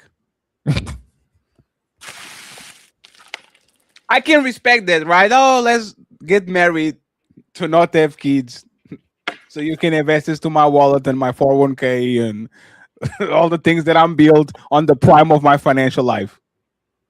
I don't get it. I mean, but some people really just get married for companionship. They really just want somebody to share life with. Can I get companionship with a girlfriend? You can, but what I'm saying is some people prefer to be married. That's all. They just want that stability. Rose, you're already married. Who am I married to, Trey? The person that broke your seal. Mm. The one that popped your cherry. That's the blood covenant. We did not go before God and confess. Consummation technically makes you married. So you're telling me that Rose been married 32 times? That's crazy. Nah, the one that popped that cherry. Okay. Well, I guess I have been married before mine. Yeah. I'm talking about in God's Is that in the eyes. Bible? Yes, consummation made the marriage. Yeah. No, I it's do. a So they had a two-part. whole He lot of always forget consummation his then. second I part. think it's a 3-part. I think you gotta Right. You have to go before go God and before publicly. society. Yes. Yeah, you know, It that has to type be of stuff. public. But Trey just Consummation. talking. Consummation. It's okay, Rose. They have to go public, like to a park or something. I'm gonna find a person, a husband. I am. Bro, you know what's crazy? Hey, like oh, you we're will. not I we're not believe you. trying to like I don't think the guys are trying to tell you like you're never gonna get married. You know, like I think we're trying to like no, I think they trying to like hopefully like think that you're hearing some of the things that they're saying and you take it into consideration and be like, you know what? And it ultimately make you a better woman, a better wife, a better partner, a better, you know, woman that a man would go after. I think that's what the goal for most people. I think Rose need to read her Bible again. I mean, Yeah, I didn't say you were Rose. wrong. Let me say this, Rose. There was a two-part. Let me to say that. this for That's you, not girl. the only thing that you have to do to publicly declare a covenant with somebody. So if that's the case, Hold on. Trey still Remember in the married. Bible, My got they 3 wives. married virgins. Okay, so if that's the case, like I said, you're still married, right? Who, me? Yeah. Would you consider to be still married? Yeah, we all are. I got 4 wives. Yeah. We doing it the wrong way. Yeah. Don't even know it. Now Little Rose, let me tell you this. I'm the first one to tell you. I'm the first one to tell you. I am 1,000% sure you're gonna get yourself a sucker, baby. I'm willing to put up whatever man is on this panel. I'm willing to bet that up that you're gonna get a sucker in the next 3-4 years. I know that for a fact.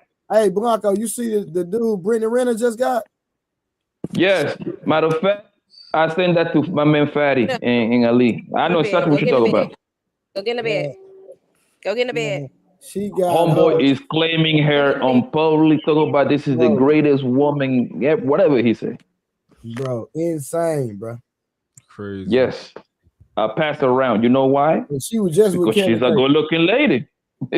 Oh no, but there's the thing, right? Friday we're going to talk about when a man loses after that conversation we had the other day. Like Lori Harvey is invincible. As long as she looks good, nothing can stop her. Look at Meg Thee Stallion. She's done now that she did that to Tori, and she stumbles upwards, gets a taller, more rich, more stable. $300 million man. A man that don't touch. No, I don't say I'm online 300, but he touched like $200+ million. Well, this is kind of unheard of, though. This is kind of unheard of, though. This is actually the city girls are up right now. No, and the regular girls that don't have a track record are up even more. Because these women have their track record out there and men still taking them.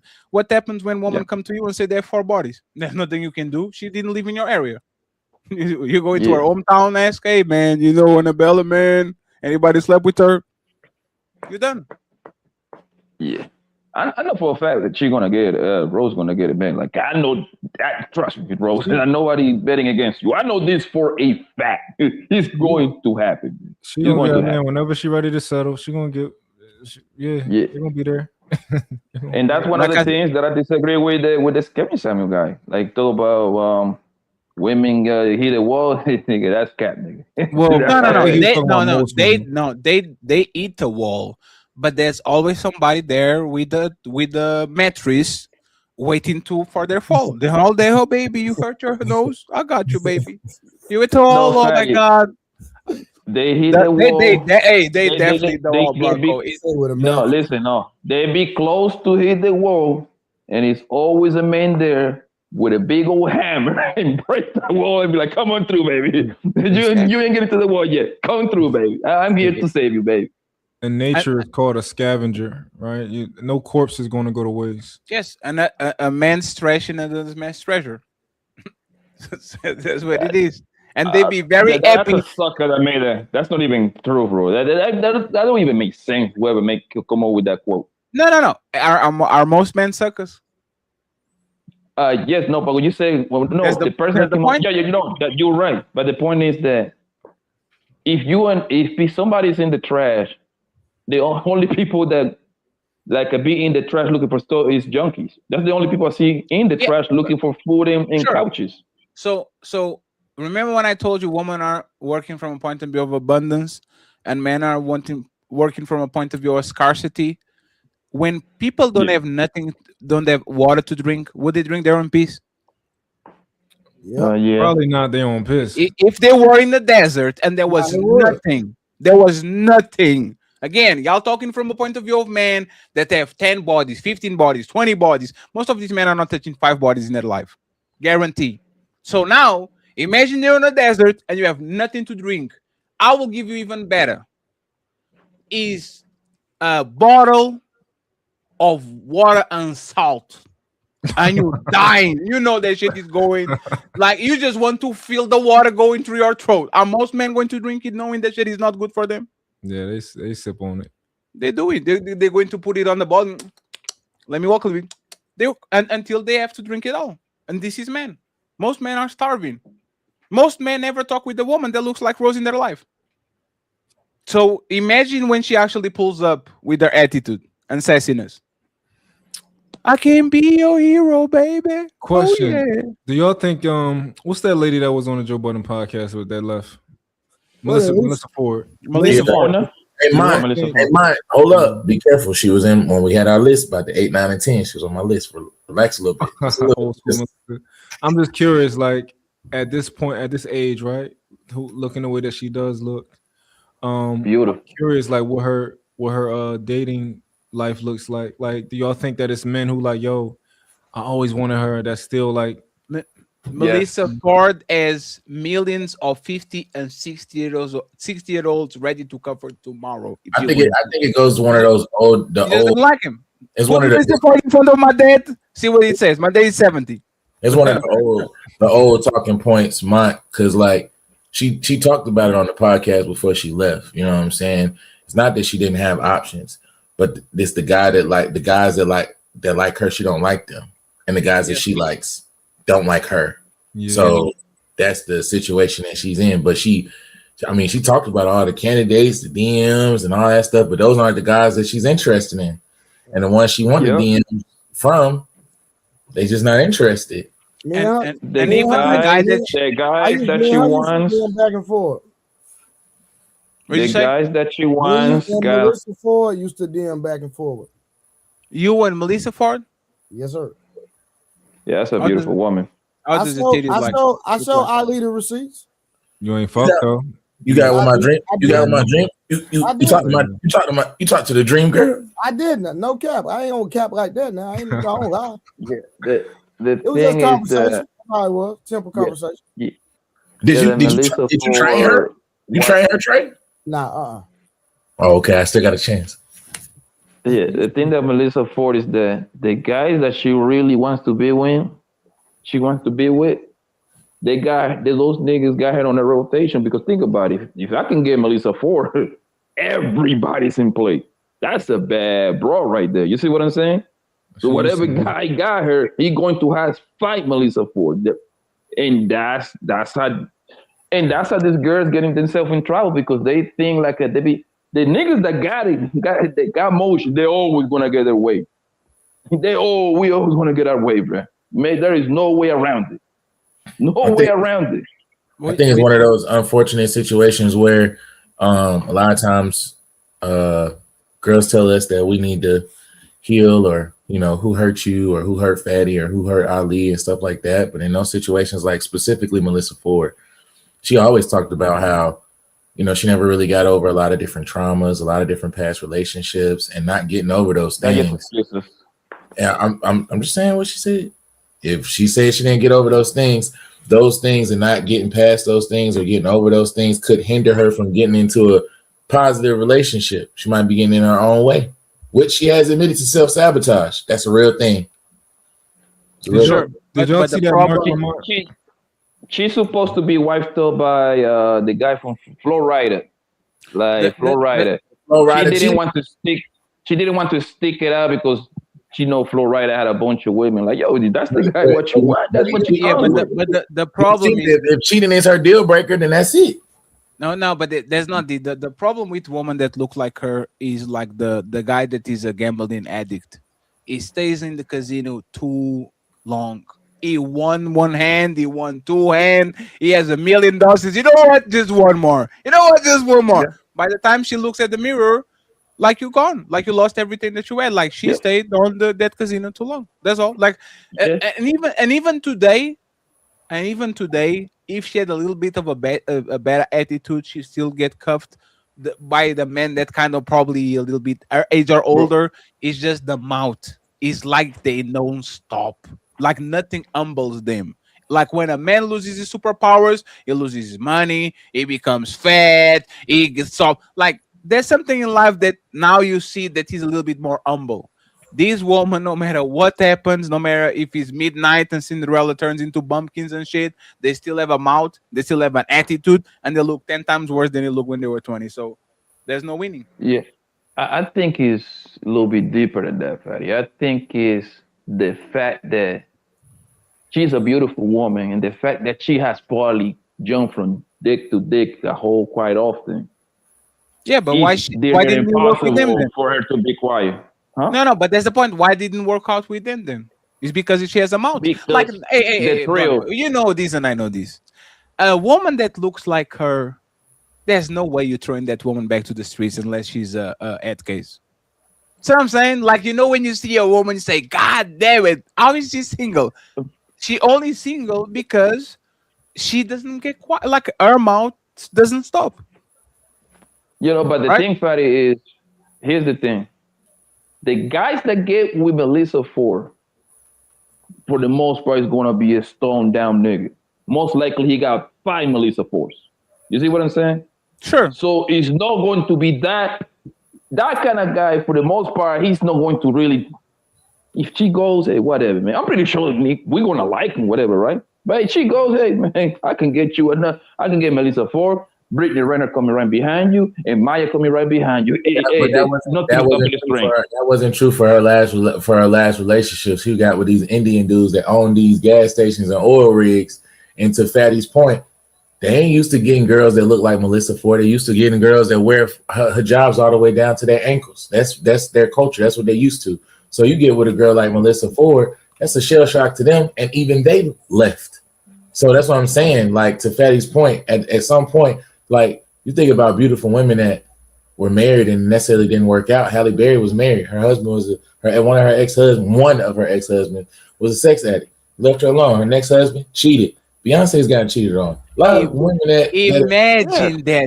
Imagine living the most beautiful woman on the planet and you are a sex addict. You know how much that bitch has to talk for you to just say, this is literally something that I can't get. This is the purest form of my addiction in this planet. And I'm still going to leave. And again, these would be solved with very simple advice. Ladies, be quiet. Now go find me. Now go find me these rare Pokemon that every time they get mad at you, they be quiet. Not because they understand that you should have priority, but because they're going to be quiet because they are on your feelings. It's not because they actually know there's a way to keep a man. It's because they're going to try to wrestle you out of your conviction by be quiet. Says, baby, is that a problem, baby? No, I have no problem. It's just like I met Brittany Renner twice. Once in LA and the other one in Scottsdale, Arizona, right? The first time she ain't had the kid yet. The second time she already had the kid. The little few minutes that I seen her, whatever, she seemed cool, bro. That just let you know that she just incapable of actually bonding with a guy for a long periods of time, because she said out of her own mouth, she had been cracked by what, like 30-something guy, I believe. I think she said it like she wrote it on a book or something like that. From the outside looking in, she was cool. She came to the table, party with me and everything. Hold on, what you say? I said, yeah, she wrote it in a book. It was like over 200, but at that point in time, she had already got with Colin Kaepernick. She put that in a book. No, I think not 200. She like 30 something. Yeah, I think it's 30 something. I think it's on the low. Yeah. Yeah, he's like 30 something. I mean, and that was like years ago. So pretty sure right now, like around close to 50 now. But the point is, like, it gets to the. I believe, bro, that it gets to the point that it just, yes, they might like this guy, and they stick it out, yes, for a year or two, and then they get that itch, bro, and they need to get right back on the block, bro, because that I've been saying this since day one, Fatty. You know me, being a hoe is fun for a lot of these queens, bro. Oh no, it's sure. very fun, bro. It's very fun, and that's why they should have NBA contracts. You do 4 years, and by the 4th year, we're going to see if we renew this shit or you're going to play for the Seahawks. That's what it is. That's the only way at this point you can keep people motivated. As soon as you do the forever shit, it's over. But good luck, hey, good luck, Mont. Good luck, my boy, Mont. I'm rooting for you, my man. Oh, what happened? Oh, the wedding stuff. People saying that you are engaged. I'm telling you, good luck. Oh yeah, listen, I'm not like the other guys. Like I'm always. Oh, I know. I'm different. I'm always had leverage in my relationship, so it's just sure. know, yeah. But I ain't saying that, women are women, so she switch up. That's her business, I ain't, yeah. Keep it. So you can hope. Yeah. Do you think you gonna switch up, Mike? Like, you think it's anything that happened? It's impossible for me to switch up. It just is. Listen, anybody who know you. There's a chance that she could. It's impossible for you. It's absolutely a chance. She's a woman. It's impossible for you. It's impossible.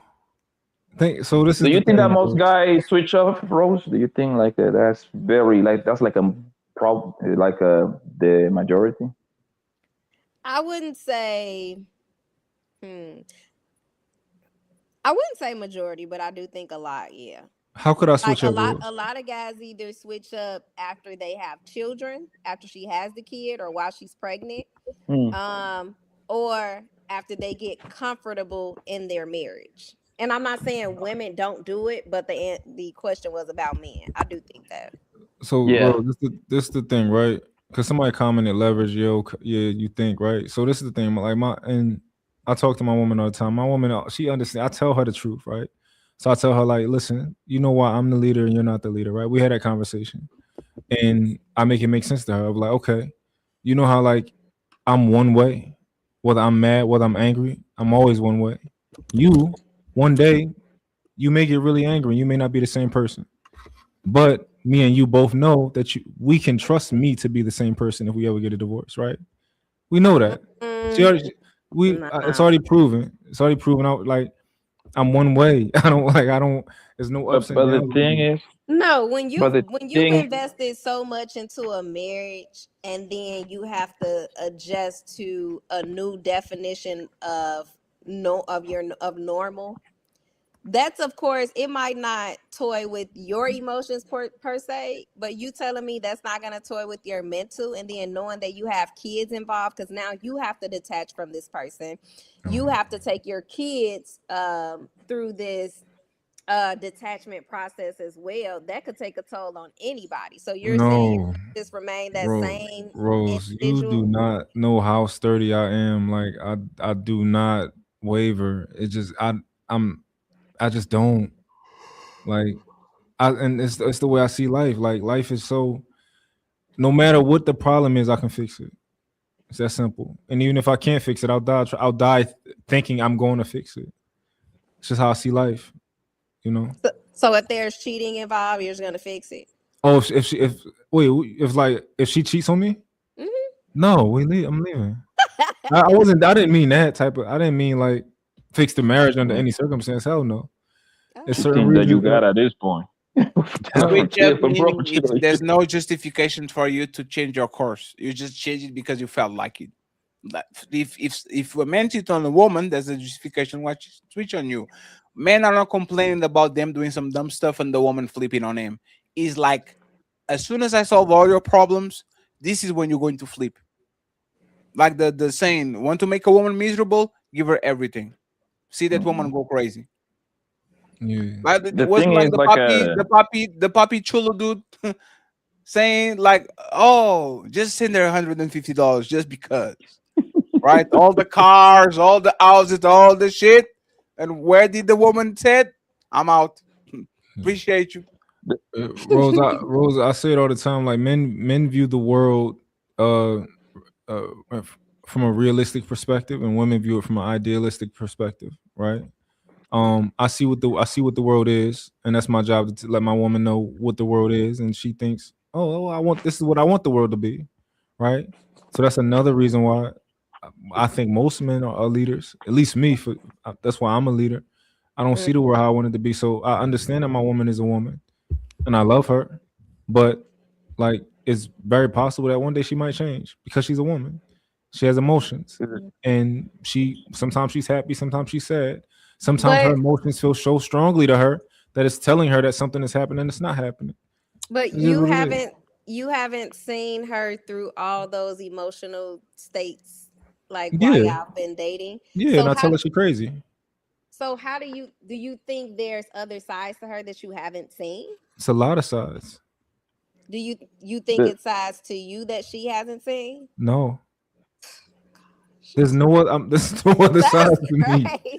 Why do you want it to be other sides to me? No, I don't want it to be. I just didn't know that exists. Like men are just who they are and who they're going to be forever and ever. Nothing can change you. Nothing can make you feel emotional. Nothing can bother you that affect your mental state. Just nothing. You just Rose, I'll be arguing with the guys on some of the other panels I'll be on, because they be. I say like, yo, if you was with a girl for 5 years and you was taking care of her and y'all broke up, would you still continue to take care of her until she got on her feet? I say, yeah, I would, right? Other guys say, hell no, right? I'm one of those guys that my word is my bond. It is what it is. If I was taking care of you, I'm gonna make sure you're good, regardless. A lot of other guys, they need that paperwork to hold them accountable. I don't need no paperwork to hold me accountable. Will I get married or I don't get married? I'm stand like if I take care of you, I think it's reasonable that I do this. Did you do that with all your baby mamas? Like you took care of them after you done with them? Yeah, I did it with the ones that live with me.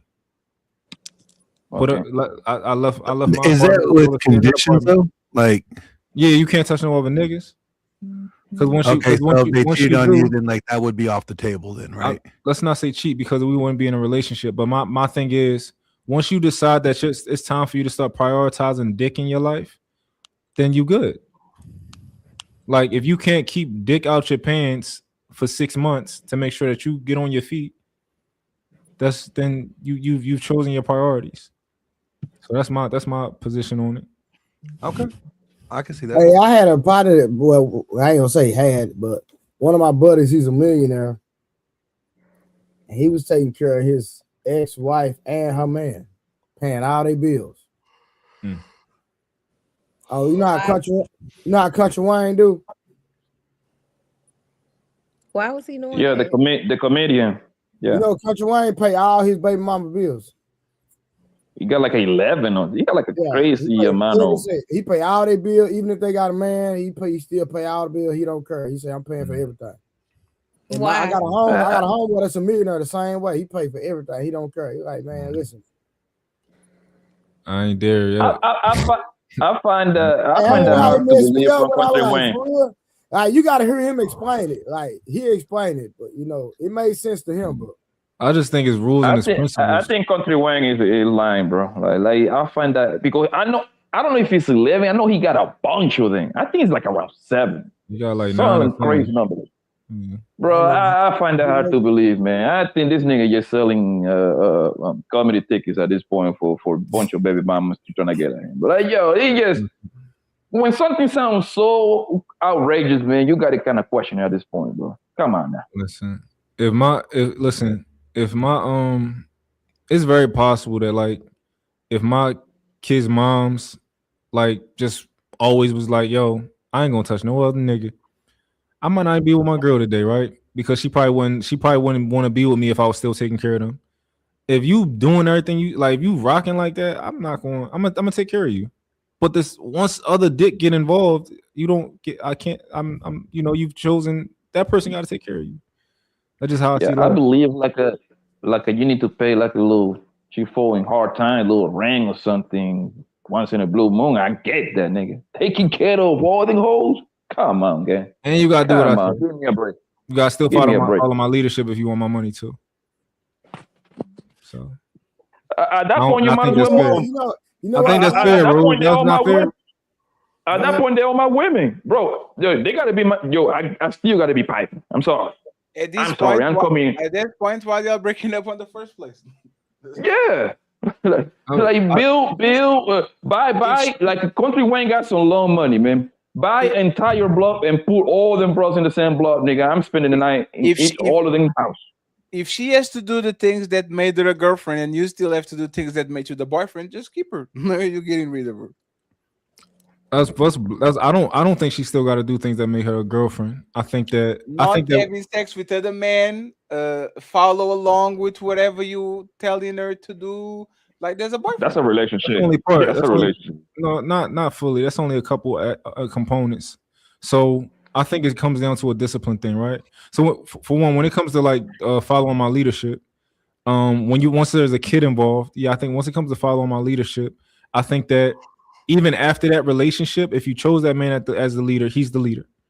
When it comes to that kid, at least, right? That's how I see the world. You're not going to all of a sudden become the leader because for one, that's stupid. Because you're the woman. Like now you want to start making all the decisions. You're gonna fuck my kids' life up. We're not gonna do that, right? Bros, it is what it is. Y'all not. Y'all are crazy. Y'all not built for that. Y'all not underestimate a good mother. Oh my God, Rose. Yo, but you think you built to on your own make sure that your son grows up to be the man that you want him to be. No, I don't think that, but I do think that if he only grows up with a father, he's missing out on certain things. Rose, when did that come? When did that come into play? Who introduced mom not being in the picture? Was she in jail or something?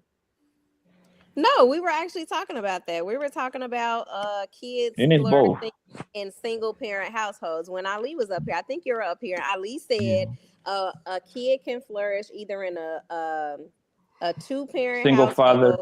Yeah, a single parent household, or no single father or two parent. They say that kids with single fathers do almost as good as with two parents. I dig it, right? Yes, it's the same result. He said if the mother is absent, the kid will not absolutely miss out on anything. I agree, but I do think it's good to have both parents. But my thing is, if you were with a man and y'all was married, or y'all wasn't married, but y'all was in a relationship, and he was the leader of your house, you followed his lead, especially when it came to the children, and you break up, you think that it's fitting that you become the leader? I'm not saying that. What I'm saying is, I feel like both parents are needed. Yeah, you don't have to go to jail. You still alive. You still a parent. You still a mom. You know. I think that women should be like, yo, what time your dad on? What time is the father on? And I'm on that time. It makes life easy for both of you. Yeah, I just think like as a man, when you're not, because you say y'all don't operate off of emotion, right? You're more so logic. I don't think we should at all. No. Naturally, a person is going to have emotion. So I feel like a woman can offer some type of assistance to the child for him to learn how to like regulate those emotions and provide some type of emotional stability. Yeah. But it does take both. Women don't know how to regulate emotions though. Yeah. I'm extremely emotional intelligent. Well, a lot of you're right. Some women don't, but what I'm saying, most women don't. A woman can help him at least acknowledge those emotions, right? Why can't I help him do that? Why would he need a woman to help him acknowledge emotions that he knows what they are? Well, he's not gonna know what they are. We're talking about children here. So your child doesn't know when he's mad? What I'm saying is acknowledge and regulate them, offering some type of stability. I think that it does take a woman to help in those times. I don't think a man can do that part on their own. Why wouldn't women have the most non-regulated emotions out of all genders? I mean, because women think that just because they express their emotions, that means they're emotionally intelligent. And that's not emotional intelligence. Emotional intelligence is knowing that line where, you know what? I can't go any further because if he goes any further than this, I'm going to go past my line where I lose control. That is emotional intelligence. Knowing your limit is emotional intelligence, not expressing it. Expressing your emotions is not emotional intelligence. I understand that. I think with men, since men are taught to, if you see a boy that's running and he falls and he gets up and almost start crying, a man is going to be like, don't you cry, girl. That's for girls. A woman might. We don't do that no more. We don't do that no more. I've seen. Hold on. I've seen it with my 2 eyes. So you can't. Okay, but that's not all men. I'm not saying it's. That's not the leader you should be picking. I'm saying that it happens, right? So I feel like a woman in that sense, she would probably allow him to express those emotions, and certain men won't allow him to do that. So then he becomes aware that it's okay to express that emotion. Now let's teach you how to regulate that, and a man probably can do a better job at that. But what I'm saying is, don't negate the fact that a woman's presence is important in a child's life. I'm not negating that. I just don't think that women are emotionally intelligent. And let me tell you why. Like that it's actually dangerous for a young man to learn. If he falls and he skins his knee and he starts crying, let me show you like an example of what that type of behavior, that bad lesson actually can do to a man when he gets older. All right. So little boy grew up, told it was okay to cry every time he falls down, skins his knee off his bike or his big wheel. I did it several times. And now he's crying every time there's some type of trauma or some type of injury, right? Well, now we're in war. This little young boy is now an adult, and now people are shooting at him, and he falls down, and he's panicking, and he's losing his shit now because mama taught him it's okay to express my emotions and let it all out. It's not good. There's compartmentalization that guys. That's what we tell guys. Hey, fix your face. Not right now. You're fine. Walk it off. We get them in the mentality that helps them continue doing what they're doing, not being distracted by how they feel, because how they feel is not going to determine whether or not that mission gets accomplished or not. And I can understand that, and that's why I said I feel like it has to be a balance, because you raise a son like that where he can express his feelings, he's going to get older, and the moment he decides to express them, because all of those feelings and emotions are bottled up, that's not going to be good either, because he can express it in the wrong type of way and end up harming himself or anybody that's around him. So Rose, we agree with you, right? Like I think I'm a balanced father, right? So my kids, they do sports, they do rough sport, they wrestle, right? So of course, like when it's time to work, it's time to work. If you fall, get up, let's go. Come on, we got to keep moving. But I'm going to talk to you. I'm going to kiss you. I'm going to do all of that when it's over. And you're going to realize like, oh, daddy hard on me, but daddy loved me, right? Like I'm very balanced when it comes to like, I'm very emotionally intelligent. I don't think that the old school, like I think you're talking about kind of more of like dumber guys. I would never tell my son like, sometimes it may be useful to say girls do that, right? If it's something that I think girls really do. But for the most part, like I talk to my son, we communicate. Anytime he get in trouble, I'm talking to him and I'm telling him it, and until he understands, I'm gonna have a conversation with him, and he can tell me how he feels. If I say, "Yo, do that make sense to you?" and he can say, "No, it don't make sense," I'm like, "Okay, explain. I don't make sense. We're gonna talk about it." Like it's not like this. Just do it. Like no, like I think most of the men these days they're emotionally intelligent. They know that it's a balance. It's a mixture. You fall, get up, because we don't have time to waste. I do the same. If my kid drop a drink and they look at me to see, I'm like, why are you looking at me? Pick it. The first thing you need to do is pick it up. I'm just teaching them a lesson. First thing you need to do is pick that up. Then we can talk. Then you can say sorry later. But fix what happened first. So when they wrestling and somebody grabbing your hair, don't look at me. Fix the problem first. We can talk about what happened later. But you need to like this. Like I think about it in a life or death way, even though it's hyperbolic. But that's kind of how I think about it. Is like you don't have time. You should though. It's how it should be thought about. Yeah. Mm-hmm. Because for men, a lot of things, a lot of jobs, a lot of careers that they get into is a life or death scenario. Men do all the most dangerous jobs. So it is life or death. You have to look at it to that extreme, to get the message home. And it's also like, think about this. Let's say there's an active shooter, scenario, right?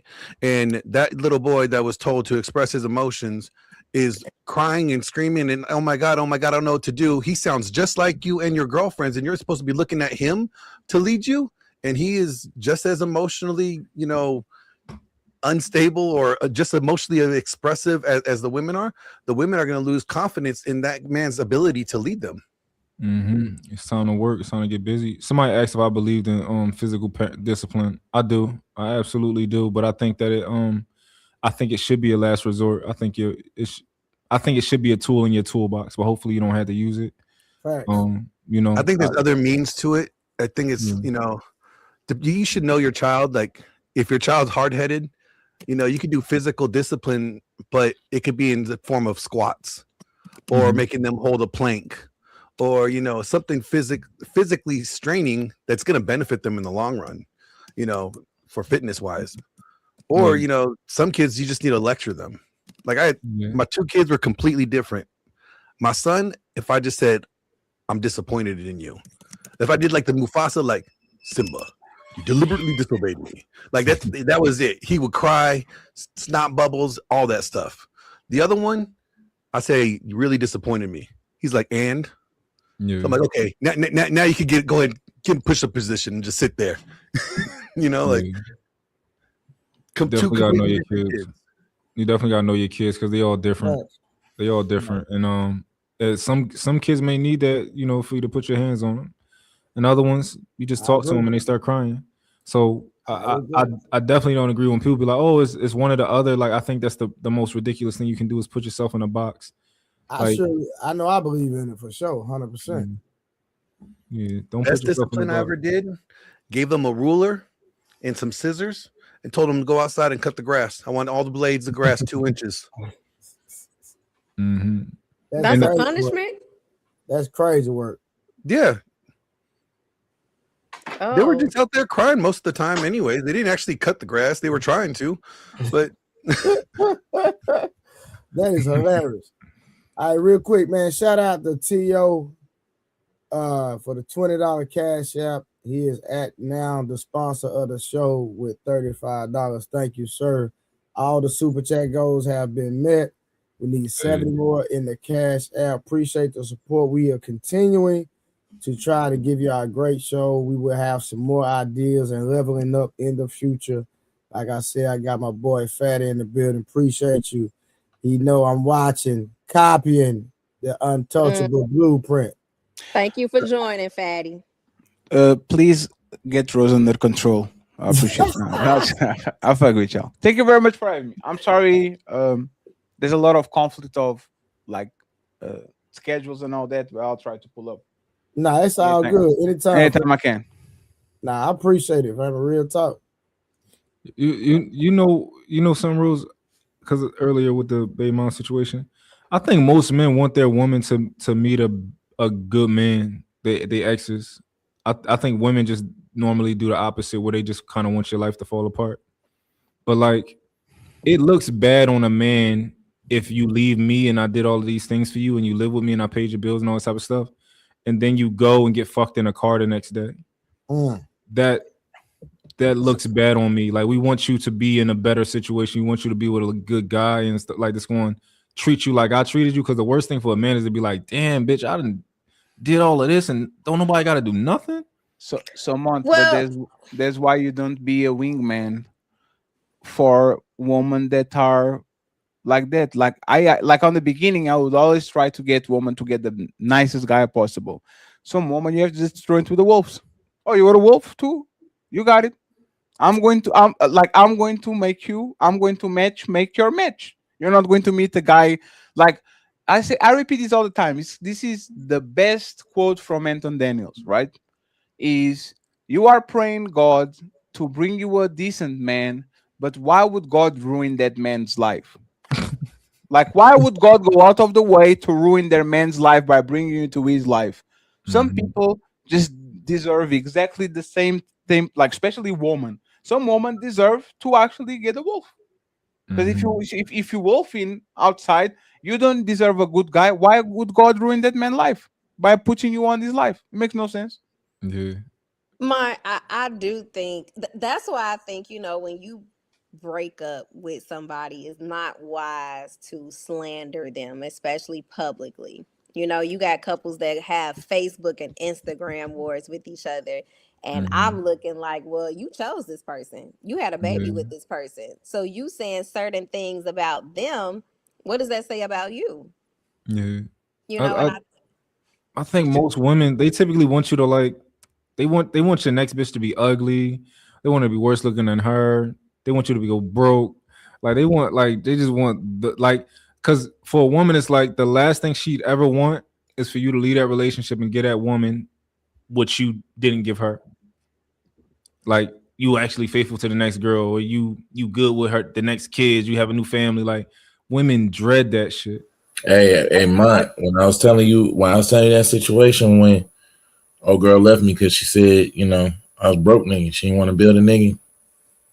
The moment I like got it and I started figuring it out, one of the first conversations she had was like, why you couldn't do this when we was together? I've been telling you like, you couldn't afford no dates, you couldn't afford this, you couldn't afford that, and now you out here with your little car, you think you doing something. I'm like, why you didn't do that when we was together? And I was just sitting there like, I think there's people in general, Samson, because I think I added you today or yesterday because I didn't have your IG, and like it looks like you lost a lot of weight and you're like, see what I'm saying? Like you're taking care of yourself. I think most people don't want to see the people that they broke up better. Even on relationship or even on business, right? Imagine it's Kobe and Shaq. You go to Miami, man, I'm not rooting for you to get another ring with D-Wade. Fuck you. So I'm saying, I don't think that's malicious. I think there's human nature. If you were riding with me and you didn't achieve, I don't want to go to your shit 7 years later, and now you are a billionaire and you are a model, something like that. And when I add you, you have love handles. That would mean people's human nature is to be haters, and I don't think that's people's human nature. No, I don't be haters. I don't think that's being a hater. I think that's your brain practicing self-preservation, because you have to rationalize why this person didn't achieve their maximum status when you were with you. And your brain usually like it's survival. Is your brain projects a deflection from like accountability? Like I'm not gonna say it was something I did. I'm gonna say it was something. Sure. Okay. Hey, Samson, I'm going to be very honest with you, brother. My first girlfriend was supermodel midget type of person. 4'11", titties, ass, abs, face, everything. I swear to God, I never go to her Facebook or something like that. But the day I go there, she better be looking sloppy. Because if you're still a supermodel after these 15, 16 years, and hey man, like you know what I'm saying, like this is human nature. You don't want her to see her down and bad, but at least be worse than you were with me. You see what I'm saying? Just a little bit worse, right? I think that's human nature, man. I don't think there's being a hater. I guess maybe what I'm saying is once you're a man and you get to a certain point, at least in maturity, that the last thing I don't know, y'all let me know. If you and your ex was together for 5 years and y'all left each other, let's say she had a kid with you, and she became known as like the biggest whore in the city, like, do you feel like that would make you look bad? Or like, yes, I don't think that would make me look bad, because I mean, adults make their own choices. You play stupid games, win stupid prizes. They ain't got nothing to do with me. Hey, Samson. She's a reflection of your past, not of who you are present. No, y'all wrong. You know why? You know you're wrong. I will always look at Khloe Kardashian funny for marrying a crackhead that sleeps with females. But mine, there's always going to be like, I'll always look at Kim Kardashian funny for marrying a bipolar, like crazy person. Like the people that you choose a lot of times are a reflection of you. So if you actually cuff these people, put their last name on them, make kids with them, I will definitely call you funny if your motherfucking baby daddy is Pablo Escobar. I don't care if he's your pet or not. I will look at you crazy. But I want to go back to Mon's point earlier when he was talking about different sides of a female. If I left you and you was at one side, and then you decided to show your whole freaky side at another side, or a Diddy side at another side, and I'm not with you no more. That's not my responsibility. That's on you. We agree, right? However, we just know that it's by nature of it, like if your daughter's mom is being a hoe, it's like, yo, like, bitch, like we want to be those guys who like, yo, I left a woman better than she was before she was with me. What is that girl that was with 50 Cent? What was the name, Samson? What were the name, Samson? The girl that was with 50 Cent that they found out that she was selling ass to Diddy and all those people. Daphne or something like that, like Joy. So I don't know her name, but like a baddie. She looks like exotic and all. Yeah. You talking about the one that was messing with Puff? Yes. That like her name is Daphne Joy. Daphne Joy. Gold is a Isn't massive. his name Love now? Didn't he change his name to Love?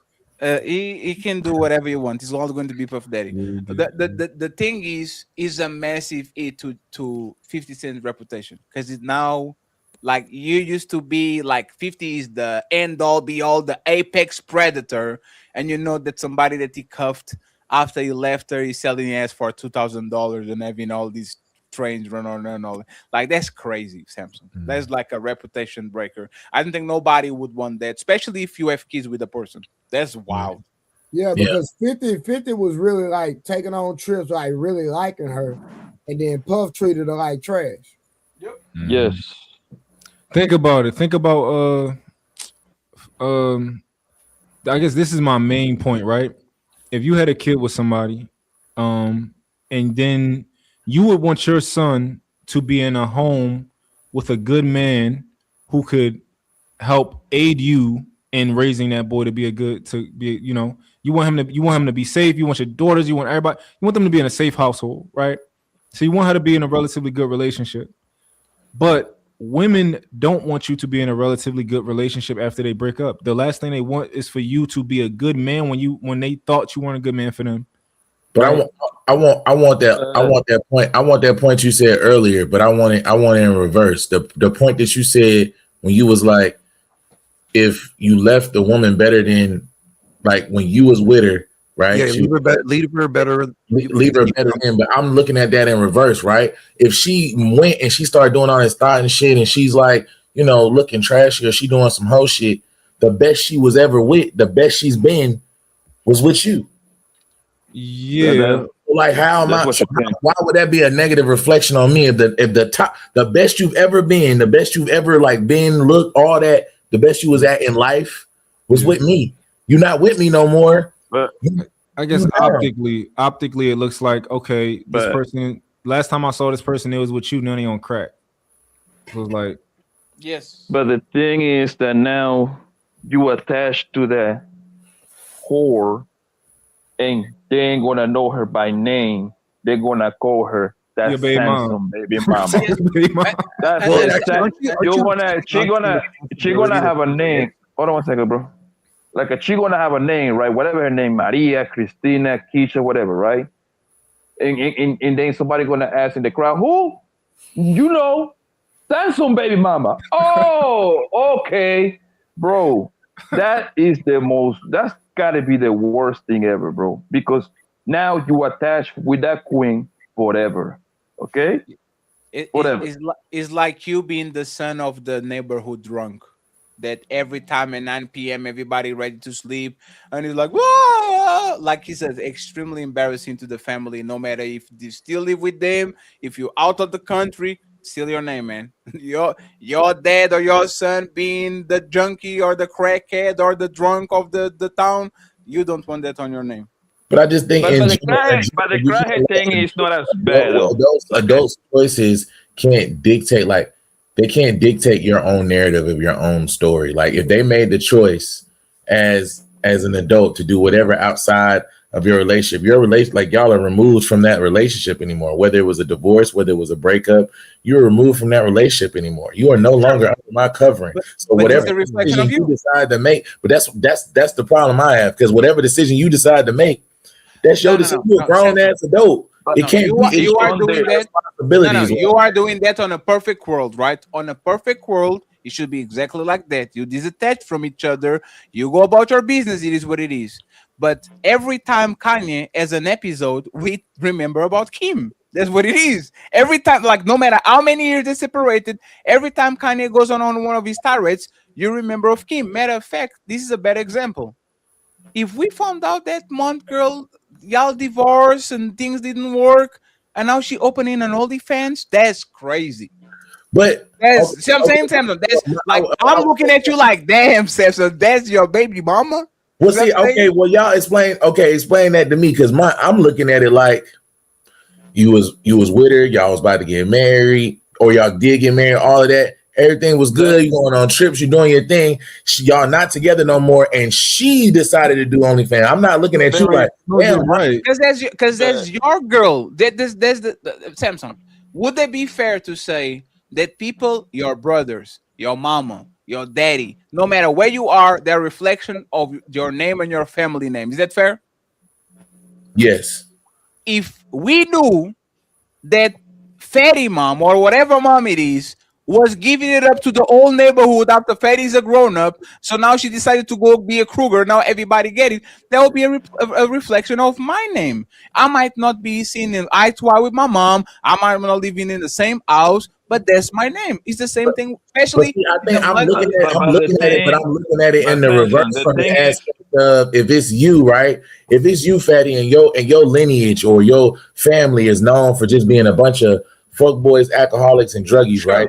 But you are Fatty. You define your own narrative. Like, you made your own choices. I'm looking at it in the pot, like y'all looking at it negative. I'm looking at it positive because you can still define your own choices. No. But I feel like in negative, you also define your own choices as an adult. Whatever you do, that's your responsibility. I got a perfect example, brother. Larsa Pippen. Okay. Perfect example. Larsa Pippen. It has nothing to do with Scottie Pippen. And now you busting it down for Michael Jordan's son. Hey, bro, we have to scuffle this. Hey, we have to fight this one, bro. No, but the thing is, you got to look at it like this, Samson, bro. You pay the highest price. You wife up that hoe. You put a roof over her head. You put a ring on her, and the next guy got that thing for free, bro. That's the way. And I got a better example, actually. Jada Pinkett. This nigga Will Smith is in the top of the world when it comes to the acting shit, bro. You cannot name 3 actors better than him. He's the highest paid actor. A lot of these hoes want that man. And this bitch had the audacity to mess with a retarded Down syndrome homosexual singer, bro. That literally made that man, you can even look Will Smith the same, bro. And it's so bad that she brought that nigga to the whatever table, the red table bull. She was like, yeah, he made me feel good. What? To a nigga that became gay 3 months later. But see, he became gay 3 months later. I'm looking at it like I'm looking at Jada like she was already a nut. Like, she was already a nut. And I think when she made her decision with the August shit, that was predatory. I don't feel like that's a reflection of Will, because I think she was already a nut. Yes, it is. Look at the point, Blanco, you know what goes to this point? I credit her for making that nigga gay. Like, I put that on her. So that nigga turned gay after her, and I'm like, damn, bitch, you turned him gay. But think about it, Sam. So look at the example I gave you. Look at the example. Her choice to do that shit with August, that's a reflection of Will. Yeah, because she carrying that nigga name, his last name, his wealth. She was still Jada. She was Jada before. Bro. She was already a nut. She was already. She's Jada. She's not Will. She's Jada. She was already Jada. That's not the point. The point is that this whole. You said represent him. That is the point. You said represent him. No, Samson, you're right. You make perfect sense. At the end of the day, we shouldn't hold adults accountable for what other adults do. But we're just telling you, we look at the world in a realistic manner. We don't look at it idealistically. Like, this is what the point is. The point is that this retarded boy, August Alsina, bro, came into this nigga Will house and piped her down in his bed. Probably wore that nigga robe, bro. Thing for nothing. Yo, like you got one of the top guys' wifey bent over, fam, and when she's supposed to be healing him. All right, it was a whole lot of healing. Bro, yo, let's be honest, man. A lot of this joint is a walking embarrassment, bro. That's just what it is, bro. You think you got a good thing going on half of the time, not in her face, bro. That ain't nothing to be proud of, homie. That ain't nothing to be proud of. But then Samson, it's like buying a car, and the person, it's like buying a car and you finding out it's not worth what you paid for it. You paid $300,000.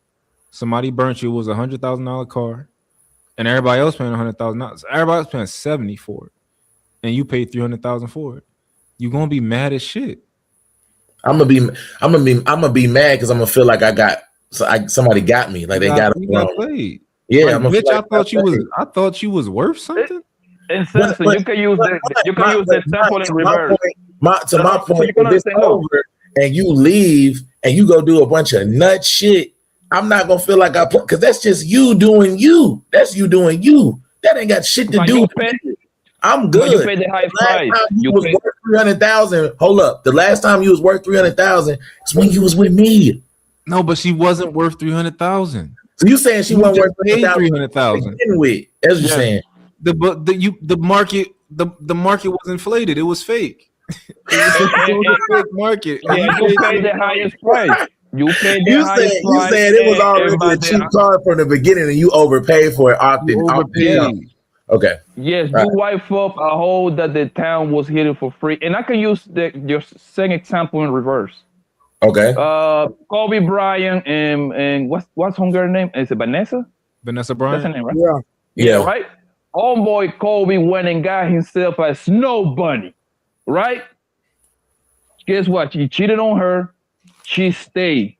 Nobody thought down on that woman because she is for the guy that she was attached to, right? You see, it doesn't work in reverse. But when the hoe do it to you, bro, that's an embarrassment, gang. I'm sorry. That's an embarrassment, bro. But that goes back to the original example, and this. I know y'all gonna say it's idealistic, but that goes to the original example. If you've been with your girl for X amount of time, she ain't never showed these qualities. You already said there might be a different side to her, but if she leaves you and the whole time y'all been together ain't know nothing. We can't say that if she go and decide to do some whole shit or some OnlyFans shit, we can't say, well, she must have been a hoe this entire time she was with mine. No, you're right. Because if you actually have the opportunity to articulate that, yeah, perfect, right? But at the same time, everybody's like, that's Samson Bay mom. Yeah, we want to say that. You gotta tell everybody like, yo, stop telling me. You saying then you gotta explain. You gotta explain to everybody like, yo, stop telling me every time you see that bitch doing something. I don't care. Okay. Like, see your baby mom I see what you're saying. Okay. What most people want to say is, once a hoe, always a hoe. She was a hoe when she was with you too. You're like, get out of here. You cannot escape the whole bling. Come on, you gotta get some of that. And you know, the guys, like Fetty just said it earlier, like, you're tied to that person forever, right? I don't believe that, but a lot of people believe that you're tied to that person forever because you got a kid with them. So you might think, oh, I don't know. But like, so Mike, you got like your homies, all your homies thorough. My homies thorough, your homies thorough. If that shit happened with your girl, you really think your thorough as thorough as your homie, you think they gonna come and be like, Mike, that's a reflection of you. My homies, nah, hell no. We ain't talking about the homies. They would not say it, but they would think it. I promise you that. They would think it. It's natural, bro. Bro, okay. Your homie went out into the club and homegirl was sucking dick in the bathroom, bro.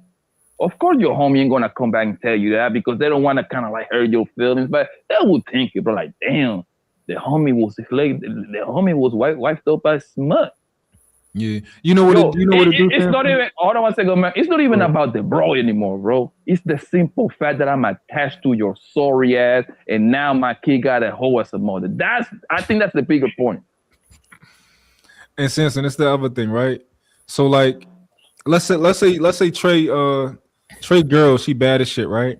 Yeah. To our knowledge, she's never been touched. But then Trey break up. You know, they leave each other, right? Yeah. And the next day she's sucking dick in the bathroom, right? And we find out she's sucking dick in the bathroom. Now, whatever stock we had, Trey had like, yo, Trey got the bitches, and they be rare. I'm like, damn. Well, that you got to explain just that little piece to me, because I'm not equating her doing some whole shit in the back of a club to Trey's stock goes down. No, her stock drops. Her stock drops, right? And yeah. To a degree, I don't know if you can agree with this, but like your woman is a reflection of you, and she can make you either look good or she can make you look bad. When so your woman, right? Yeah, like if your woman is beautiful, right? Like, damn, okay, I see you, Samson. Yeah, and she do what you tell her to, and she do what she's feminine. She do what you tell her to do. You got your house in order. Oh yeah, I see you. She make you look good, right? Okay. But if she's a whore or something like that, and you with her, she can make you look bad, right? If I'm with her, yes. If you with her, right? Yeah. Now, after you leave her, after she leaves you, right? If she's still this high caliber woman and she's beautiful and all this type of stuff, and she still got low bodies and all that type of shit, she still is like, yo, Samson had her like that. He had a good joint. It's not gonna be. Oh damn, you passed up on the good. You lost the good. It ain't gonna be none of that. No, let's say 3 of your bitches turn out that after you done with them, then we just found out them bitches is slurs, right? That's just like, oh, see, I thought Samson really had it, like, he all right, but I thought Samson really was like, I thought he was like that. It might make it look like you not as like that as you are. I'm not like that because them 3 decided to be whores after they left me. Maybe because look, like my baby mom's attractive, right? Okay. So if anybody was like on the panel, like, oh, all niggas got ugly baby moms, I could show you my baby mom and be like, and you might be like, oh shit, okay. You might give me a pound, right? Yeah. You find out she a whore, you take your pound back. But I'm not. You take it back. I'm not taking my fat. I'm not. That's the problem. I'm not equating that to like, damn, man, you must not really be like that because of some shit your baby mama that's like 8 years removed is doing. No, that's because you mature. You applying too much logic to it. These niggas don't apply. These niggas think somebody won a rap battle because one side is making more noise.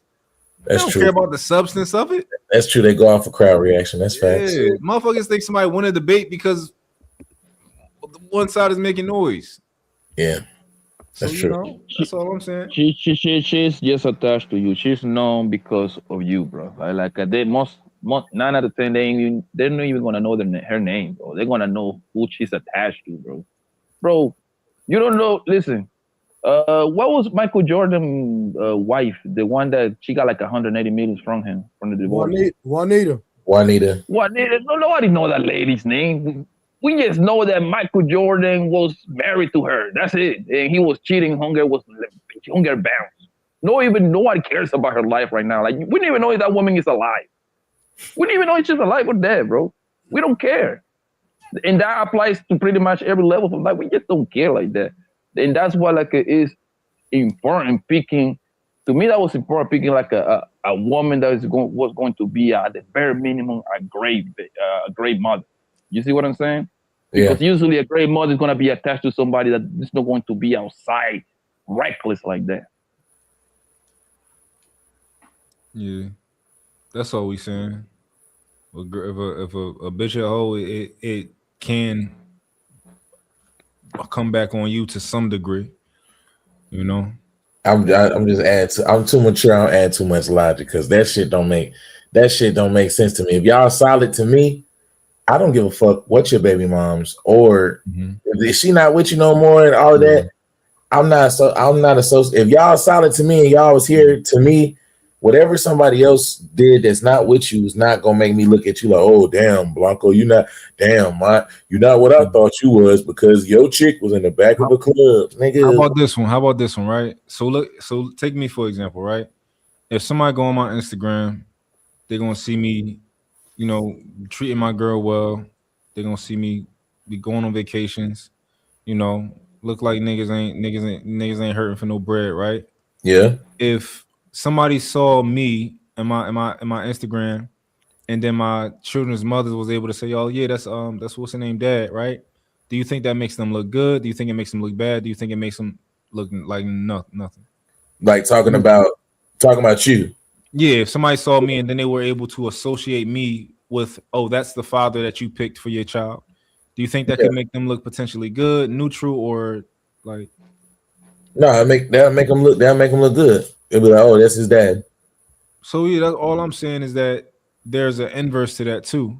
Of that's the good part. Like, if my daughter's mom is a particular person, it can make me look good. But if they're a particular person, it can also make you look bad to a person who's not that. That's the thing, because if you're on your IG, that still don't change the fact that you're not hurting for bread. You still doing what you do. You still successful. She just did some whole shit. That doesn't change who your dad is. Your dad, okay, your mom might be on some whole shit, but your dad's still your dad. Now we looking at your dad different now? Why? He's still your dad. He's still him. Yeah. Oh, for sure. It's just the rules to the game. You know. Okay. We don't make the rules to the game. All right. Right. You know. I feel you. We just play the game. I feel you. I think that's been going on for a long time, bro. Like you're gonna be judged by the caliber of bro that you pick, pretty much, man. That's just what it is, bro. You cannot escape it, bro. Your girl become a strip. It's kind of like you. Once you get with a girl, it's kind of like you pretty much taking on her bad behavior. Probably like my ex-wife and my other son mom, like people really don't associate them with me, bro. How long ago we talk about here? What you mean? My ex-wife, or my oldest is 11. My youngest is 3. Mm-hmm. As far as I know of, I'm not saying it don't happen, but as far as I know, I don't ever hear it. You know what I'm saying? So the people in the city know that they are your baby man, right? Yeah, but they be out the way, so I don't ever hear nothing. Because probably they, for the most part, that indicates whatever they doing, they probably like locked down with just one guy, or whatever they doing, they keeping it very, very low key, a low profile. Because if they were out there on some wild shit, you would hear it. I hear it for sure, 100%. Oh, I hear it. It's not even a shadow of a doubt. I heard about it. That's a fact. And that's what I'm talking about. Like if they start doing wild shit, at some point, some of that shit will get to your ears. Yeah, it'll get back to me for sure. Real quick shout out to T.O. If she ended up a hoe after, they would say you turned her out or made her that way, or you were tolerating the BS from her the whole time. Most people will say that. Yeah, man, I don't even think about mine. Long as they ain't out there embarrassing my kids, bro, because they can't embarrass me. They be embarrassing my kids. If you ask me, that's the point. That's the point. And that's what I'm trying to illustrate, bro. Like you don't care. Take it away from you. For the most part, the guy ain't gonna care about the bro like that at that point, right? It's just the fact that this is the mother of my goddamn kid, bro. I got a complete slut as a baby mom. You see what I'm saying? And that's gonna affect the kid. Yo, that's like so you see Poppy, you see Blanco, his photo of him kissing his daughter, right? Mm-hmm. Like, imagine his baby mom's a hoe and she got a photo like that. It's like, it's like, yo, get your lips off of her. No, for real. Oh, my mama, you ain't lying about that, boy. And then it gets deeper than that. Forget the sex part about it, bro. Now you're gonna have to literally start thinking, how many niggas is coming around? How many niggas is sneaking in? We all have done it, bro. Like when the kid go to sleep, man, you come in there. You see what I'm saying? To her house. And we don't be liking the kids because they be annoying. Because like, why you not sleep? They are like in the middle of us trying to do things to their mom. You see what I'm saying? And that's another one. More stepdaddies hate than goddamn kids. They just play nice because they got pussy to get. That's just what it is, bro. That's the rules of the game, bro. When guys be like, oh man, this and that, most guys naturally don't like them goddamn kids, bro. They just don't. Can they grow to like them if a relationship established? Yes, absolutely. You got me. The first year and a half, 2 years, most niggas hate those goddamn kids, bro. I'm sorry. That's the truth. Bro, I just remember when I was younger, and I used to like, you know, be fucking on like women who had kids or whatever. And like I remember this one, like her son, her child was relatively new. I think probably like 7 months old or something like that. and like the baby just she had to play with the baby first because nigga wasn't sleeping. It was late. It was like 11 o'clock.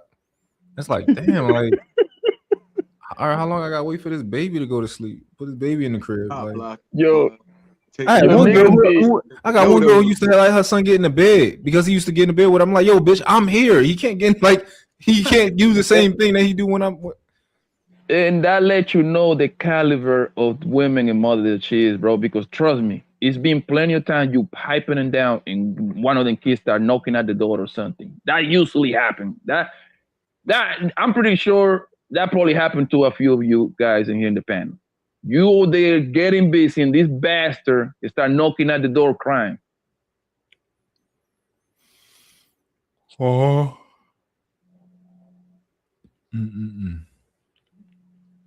What's up, Mr. Lister?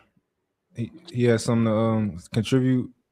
He pulled up on us. Shout out to the panel. Shout out to the chat. Nah, man, it was a good conversation, man. So I pulled up on y'all and I was listening. So it can't. Your mic a little low. Okay. Is that better? Yeah, that's way better. Okay. Yeah, man. Shout out to the panel in the chat, man. Y'all were having a great conversation. So I just wanted to pull up, man. I don't really have anything to add. I kind of agree with all y'all so far. In far as terms with y'all experiences, I experienced similar things on dates or being with females or what have you. Yeah, so I can relate to y'all guys. Sure. Yeah, you will have guys, bro. As far as what y'all was talking about, like me personally, like if I knew a chick had kids, like I'm not going over until like 1, 2 in the morning when I know they sleep. You know what I'm saying? Because I don't want to meet your kids. That's one thing about me. I do not want to meet nobody kids, like, because I have a heart for kids. So, you know what I mean? And I get attached to them. So if I ever dealt with a woman with kids, I went over when they was asleep at all time. I'm not meeting your kids, and they already knew that. So it got to be understood. I wasn't that but Trey, that's usually the play. But it was a couple of times, bro, that you pulled up over there some way, somehow he was up. Like he sensed that somebody was there. It had to happen to you once. That shit. Yeah, I'm not saying I'm not saying it never happened, but I'm saying that was my standard though. You know what I'm saying? Yeah. Because my thing is, because if I'm coming over there 1, 2 in the morning, why the hell your kid up? Yep. That's what I'm on. Well, your kid don't need to be up if I'm coming over there late. You know what I'm saying? And I'm gonna look at you. I'm gonna look at you crazy as the mother. Or you meet the kid by mistake, because sometimes homegirl invites you over.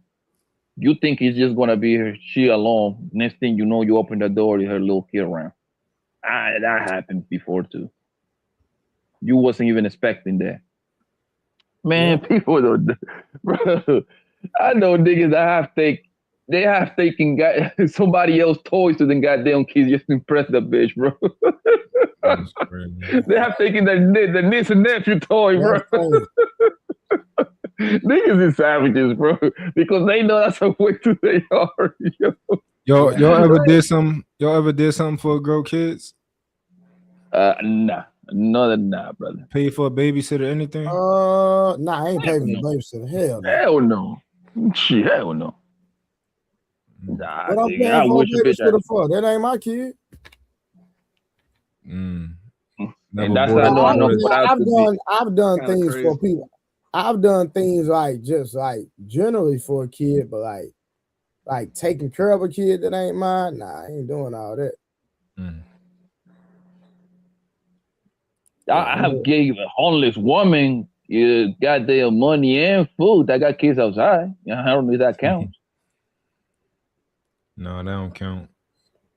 That's crazy. I learned my lesson early though. I learned my lesson early because I was messing with this chick who had a daughter, and you know what I mean. I'm hiding and buying because I'm thugging at the time, and so now the little girl calling me daddy. And it just happened like that one time, you know what I'm saying? Because I was just around so much. And then when me and her started messing around, one day I called the phone, just check on the little girl, and I heard the little girl say daddy, but she ain't talking to me. She talking to a new boyfriend. Oh man, but nasty work. They got a whole after system that, worked out. Hey, I learned that. I got that out of my system at an early. Hey, I learned that, boy. I say that never again. Don't even worry about it. Really. And that's why and y'all can correct me if I'm wrong, but I think I'm right. That playing that, I always say stepdaddies are better than me. You know what I mean? I say that off the rip, right? They're better. They're better men than I wasn't even dating the girl. I was just knocking her off. Yeah, but check this out, right? The thing is that you start dealing with a girl, right? She got a kid, whatever, right? And like I said, eventually, at first we don't like the goddamn kids, but you start growing a heart. I like kids, but I like my kids and my nieces and nephews and my little cousin. I like those and my homeboy kids, right? You start liking the little kid. You messing with their mom, right? A year passed, 2 years passed, 3 years passed. So now you got an attachment to the kid because now I believe at that point you actually buying shit to this kid, like his football gear, at least a basketball or football, right? Now you throwing football with this little nigga at the park. You break up with the mom, guess what? You breaking up with that kid too. Yeah, too. Yeah, you see what I'm saying? She gonna weaponize it for sure. So it's just so it's a failure all around, bro. At that point. Right, real quick, shout out to real quick, y'all. I'm sorry. Shout out to Square Bit. What up, fam? Just left my lounge meeting. My lodge meeting. What's the topic? We're at this point. We just vibing now, bro. We just vibing, Square Bit. Appreciate it though. What's we're trying to meet the goal still. Fellow traveler, bro. That's what's up, man. What's the most y'all ever spent on a girl that wasn't your girl? Nah, you don't spend no bread on no girl that's not your girl. That's not a goal, man. Nah, it's cool if y'all had a bad moment. It's cool. You know, we ain't gonna judge you. I'm saying though, that's simp shoes though. You ain't supposed to do that. That's against the rules. It's not. Nah, I can't agree to that because me neither. Watch this, right? I think the most I ever spent on chick that was my girl was like 2,000. What? But that's I still over 1,000. Hold on, but listen, you gotta listen. I ain't done. But that same chick spent over 6,000 on me at one time. See what I'm saying? So you gotta understand, like it's levels to this.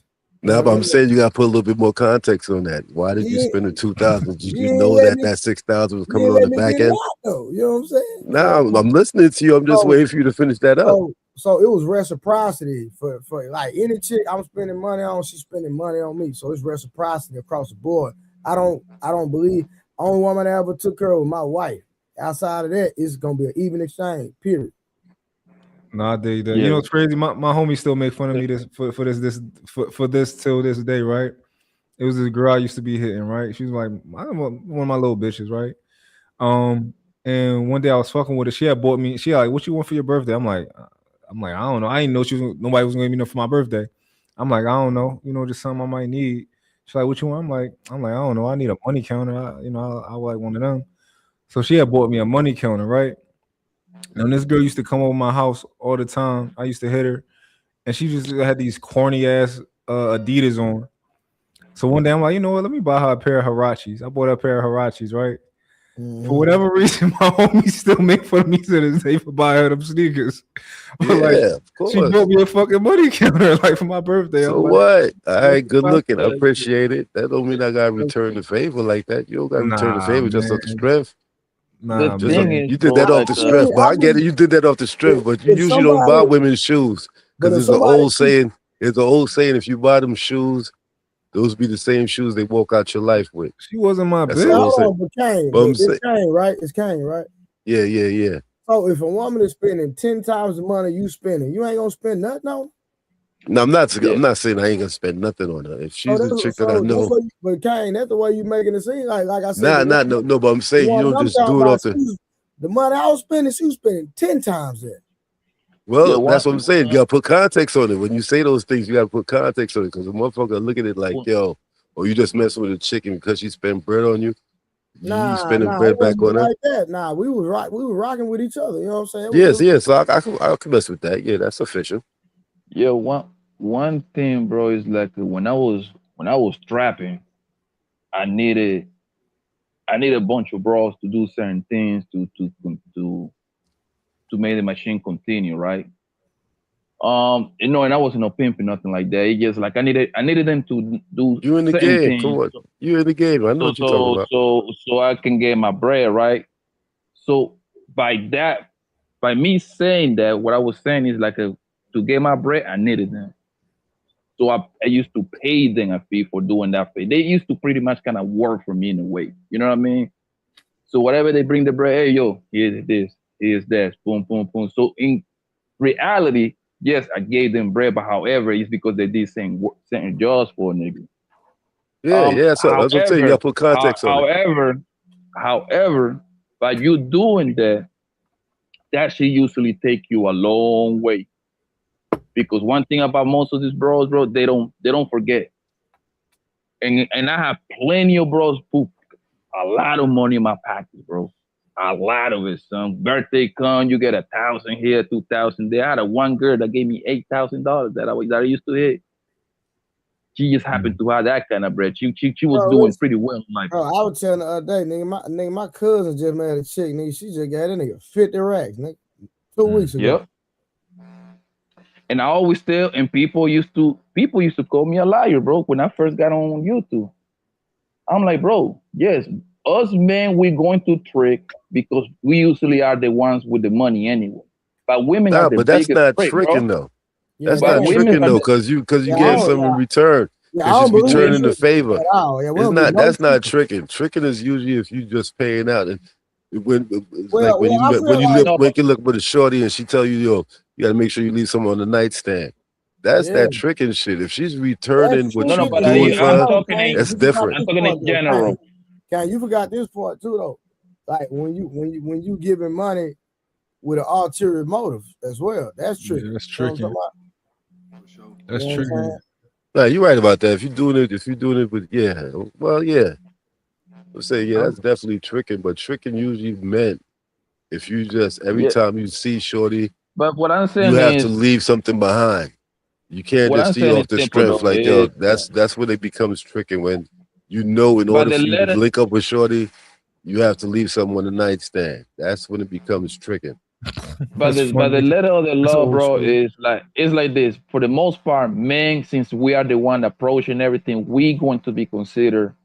We're going to do the most tricking because we are doing it at a high volume. However, women is the biggest trick. Once you got a bro by the mind and you put that dick in them, bro,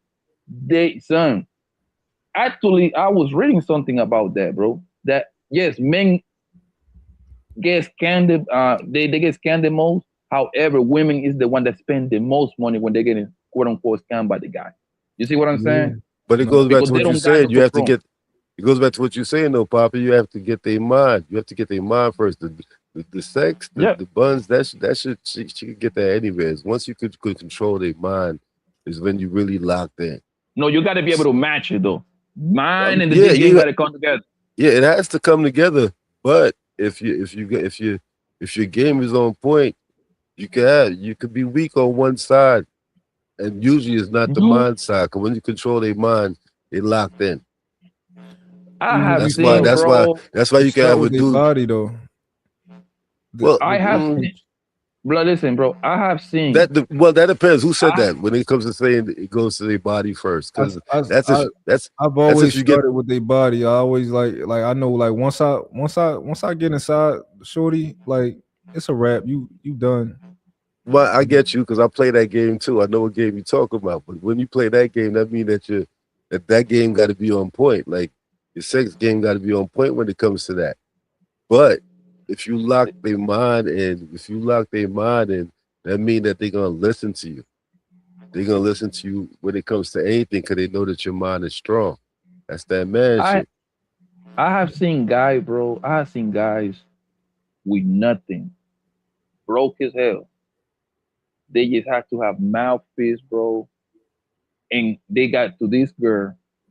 Some way, somehow, this girl now is setting up her guy, her boyfriend, whatever, husband, that is doing well to get got by the broke ass nigga, bro. I seen that pretty often. But listen, what you say? If he's a broke ass nigga, that mean that his mouthpiece and his mind is on point. Yes, like that's what I said. He can talk that game. He can talk that game. Mm-hmm.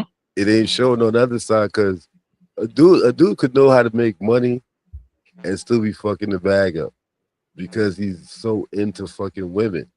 Like most of his bread gets blown on women. And a lot of people used to disagree with me, and I'm hearing like now, but a lot of people now start sounding like me because since I got here, I've been saying women don't care about money like they make it seem on the internet, bro. That's just internet talk. That's facts. They say that whole 100,000, 200,000 bullshit. You know why? Because it sounds good. It sounds good, and they want to put a price on their pussy like their pussy is that valuable, right? But in real life, where we live, for the other niggas. Yes, and there you go, man. That's one of my quotes right there. One of my quotes is women only got rules for the niggas that they don't want. Absolutely. You see what I'm saying? Come on, that's guaranteed. Well, if you played the game, you know that's what it is. If she wants you, you can be in the couch with your home. She gonna make the excuse to be with you anyway. She gonna lay in the couch with you. I seen it.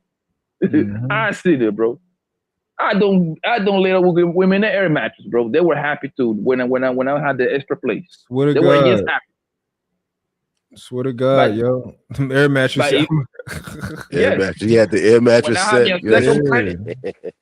Bro, I used to have, I'm talking about these bros that was making plenty of money, but my nigga, I got me like a second place from my first place, bro. I used to just bring them in there, no furniture and nothing, man. Then women were happy just to let up with a nigga in the air mattress. And yo, Blanco, that joint lose air in the middle of the night. It don't even fucking matter. Y'all be sunken in the middle. Y'all be sunken in the middle with a bunch of plastic around you. Like, damn. Yeah. So when I hole in this shit. I know about the airbag shit. Yeah. Yeah. So when I be watching this Instagram, the YouTubes and shit like that, I just be laughing. And guess what? I know the only cold nigga around here. My homies were doing the same. And the crazy part is when people hear air mattress, they gonna think that you talk about some bum chicks. No, there's some exclusive chicks that's air mattress status that a lot of y'all motherfuckers won't believe. Will be in that air mattress shit sunken in, both y'all asses on the floor. That shit is sunk in. You gotta hit the air shit 2 o'clock in the morning. Air that shit back up. With a little motor. It goes there. That shit be mad noise. That shit be mad noise, bro. It's real shit. That's how I know a lot of them be capping, bro. Like a lot of these girls just cap. I mean, it's good for the shows and everything, but like, I don't know about you, but I can see right through them, bro. I just entertain that shit because it's very, very entertaining, bro. Like, come on, bro. We know that out of the 12 guys that have fucked you in your lifetime, 10 of them niggas didn't have nothing, bro. Like, let's stop it. Like, let's stop it, Joe. With all these high qualities and this is the part that kills me. This is the part that always kills me.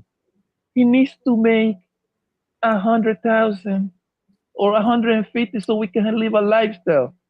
Okay, and my question is always, how the fuck you gonna know this man made that kind of money? I know plenty of niggas in the hood that look like make 100,000. How the fuck you gonna know? No, but the flip side to that though, Poppy, is a lot of dudes that is making that type of money and they really not even spending that type of bread on these chicks. You don't even gotta spend it. The chicks know that they have that bread, but it's like a carrot. It's like a carrot to a horse. They know you got it, but you ain't really spending it. Brother, the luxury is being around a dude like that. Let me tell you like this, bro. I'm not a millionaire, not like that, but I'm doing well in life. I'm doing pretty good, right? Bro, I have smashed a lot of women, bro. I haven't had women ask me how much money is in my bank account, bro. No, when you messing with women that really mess with you like that, that's never even a conversation. That's I really the point. think they ask the broke niggas that shit. Honestly, I've never been questioned about money or nothing like that. They ain't asking nobody. I'm telling you, they just repeating shit that they hear on TikTok and Instagram, bro. They not asking nobody. If she likes, that's what the internet created, though. Excuse. That's what the internet created, though. The internet created this universe where everybody think that you got to be on. When you really moving around out there, man, like I said, if she's really messing with you like that, none of that matters. But that all boils down to you as the man that she's dealing with. Yo, a lot of these dudes ain't built like that. The same women that tells you that she got all this standard, like she it's the same woman gonna tell you she got 10 tricks. It's the same woman gonna tell you she got 10 broke ass niggas. You see what I'm saying? Both of those things kind of exist in the same sentence, bro. Either niggas got money or they broke. Which one it is? If you ask all these women on this panel, they all got tricks. Like, damn, niggas. So you like, but then if you get them mad enough, they're gonna call you broke. But that's what they do. That's they go to. You gotta remember, women have words that they use to dig at a man, like you're D small, you're broke, all that type of shit. That's the type of shit they use. That's the shit they use. That shit don't work. That shit don't work, especially if you already been dealing with short. You can look at it like, yo, but just yesterday I had my in your mouth. What are you talking about? Yeah, I remember back in when I was a little bit younger, whatever, right? Like in 2006, 7, 8, like this is high school days, bro. These women used to create a story about niggas being gay. That shit was like the biggest story in the series. People used to believe it. Oh, for real? Yeah, he's gay. Man, 2026, bro. Yeah, niggas be like, man, you lying, bitch. That nigga just fucked you and left you alone, man. But you gotta understand that's like a weak argument for a woman to make, to turn around and tell a man he's gay. So that means you've been fucking a gay man this whole time. We call up on that a long time ago. That's what I'm saying. That's a weak game right there. Chick do. Respect that, bro. You know that shit is corny when a chick do that. Like, yo, hold on, you was messing with him and now you want to call him gay. That shit is trash. After 7 years, some way, somehow, he was pumping dick in you for 7 years. Now all of a sudden, this man is gay. No, when I was younger, when I was like in my early 20s, I had a Buick LeSabre. I swear to God, bro, I probably went like a whole year and a half, 2 years, fucking everything in my car. I ain't like everything got hit in the car. Parking lot pimping. Everything got hit in the car. Parking lot pimping, man. I know your game, man. I'm too old for that shit now. I can't imagine fucking in a car right now, but yeah. Well, look, if you got a nice size vehicle, it's still a go. Because you gotta remember, the car shit used to be like excitement. That's why a lot of times motherfuckers used to do that shit. It's like the thrill of, yo, we out here and we getting it popping and the motherfucking jump off on some sporadic shit. Like, yo, what up? I remember, with you. That shit was sporadic shit, so it's like is the excitement thing when it comes to that shit. I know a lot of motherfuckers say, yo, yeah. I told the story. I told the story on my channel, bro. Like, this happened in New Jersey, matter of fact. I got caught fucking in the car at the park in Elizabeth. A police nigga pulled up on the nigga, bro. Huh? Then you a sex offender now? No, put you on the list. Why would you be on the list? They put you on the list with shit like that. Come on, no, they don't. If you like, if you around kids, but this was like this was like after it was late, bro. I'm talking about this is like 12, 1 in the morning type shit, right? So nobody was there, and the police nigga was mad cool. And the police nigga, yo, get the fuck up out of here. Yeah, you know what I mean? That's exactly why he said, get the fuck up out of here. It goes back to what Martin said. I remember back in the day, yo, I had the V, you know what I'm saying? You got the V, you getting this shit popping. And I had a spot that I used to always go to. It was like a little D-Lo spot. And every time I go there, at some point, the Jakes used to pass through like, oh shit's getting hot. Somebody probably put somebody else on to my spot. And yo, they ran down on me, you know what I'm saying? I'm getting it in. And they got the flashlights on me, like, yo, oh shit. And the motherfuckers, they let us go, type shit, but they let us know that people in the area was like, yo, hold on, this car always pull up. And the spot got hot. That's how that shit go when you parking lot pimping. Yeah, like mind your damn business. That happened to me one time. When I used to have a like nice little spot in the cut, but it was like there used to be like a bunch of abandoned cars there too. So I'm like, this is a nice little spot. I just look like my car old, so it just looked like one of these joints. I think I was fucking shorty, and we had went to sleep. I just woke up to a flashlight. Oh, you got comfortable. You got real comfortable. I just woke up to a flashlight, man. You got comfortable, like, yo, this spot is good money. Yeah, but nah, and when y'all hear us telling these stories, don't think of that as a bunch of bum chicks, because a lot of these chicks is exclusive chick. The chick that you think won't be getting parking lot pimped is getting parking lot pimped. Trust and believe, bro. Not out of 10, bro. Not out of 10. Like when you get pulled over or whatever, I'm not pulled over. When the police like got your ass humping in the car, 9 out of 10, he gonna let you go, bro. He just don't care. Nah, it depends. Depends. You gotta be a weird ass nigga to fucking book somebody for like fucking in a car. Unless you're around kids or something, but like if you just like in the cut, it's late, it's 1 a.m. Like nigga, mind your business. Yeah, cause that happened to my homie. He got caught fucking in the car too by police. You gotta understand, this park be dark as hell. That's the reason we picked the park. You know what I'm saying? You get it. I did some park situations. You dip in that pussy, brother. In some way, somehow your mind is in that first. In the first 3-5 minutes, you'll be late. You know, you're on top of the bitch, you're looking all over the place. But boy, you lose focus after that 5-minute mark. You dip in that pussy, bro. Next thing you know, that flashlight is in your face. You gotta go behind the shopping. You gotta go behind a strip mall. They'll be like right behind a strip mall, behind like a Walmart or something like that. Security be driving through there. With the shits. I know what I'm talking about. With security be driving there too much. Securities are worse than police. They if it's joint with security, you can't do it. But like, you gotta know where you going. I'm just saying, you got to. This is player talk that we have. We talk right. This is player shit with motherfuckers. Yeah, they parking lot pimp on. Yeah, but the strip you mall was is a in good line, spot. bro. You was in line with the car shit, man. I made that. I barely hump in the car nowadays, my nigga. Like that's how you know I'm getting old, bro. I haven't even get 40. No, I can't bend my leg. I can't bend my ligaments like that no more. So I don't really mess around with it like that. I think it's before, because before you was trying to like get to it. Like you really was on some animal shit. Like man, it's like, fucking man. Nah, like I said, Poppy, is the excitement, is the thrill, is the thrill of what's about to pop off. Like, all right, shorty signed up and I'm signed up. So let's to get remind it you, a lot of the car sales come from like you chilling with homie, like you hunger, like you pick her up, right? And you know the excuse, hey man, let's go smoke a blunt. All right, let's go. And you know one thing lead to another one, then next thing you know, you're deep in her guts. Yeah, the reason I was having that a lot of those situations, because back in the day I was the bud man. So you know what I'm saying? Being the bud man, you always had them situations. You always had them situations where shorty will run down on you, she buying some butter or something, and she like, yo, you want to smoke? And you know what I want to smoke mean? Like, oh, word, you want to smoke? Let's dip off to the cut. Next thing you know, you getting wiped off, and it's jumping off, it's popping off real quick. We out here. Yeah. I had spots for that when I was a young dude. I ain't never used to smoke, but like one time I had this one girl I used to sell bud to, and one time I had pulled up on her with my baby mom, and this is my first time meeting her though. She was like, she texted me like, "I'm mad you put up with that girl, or whatever." I'm irked. I'm like, why you say that?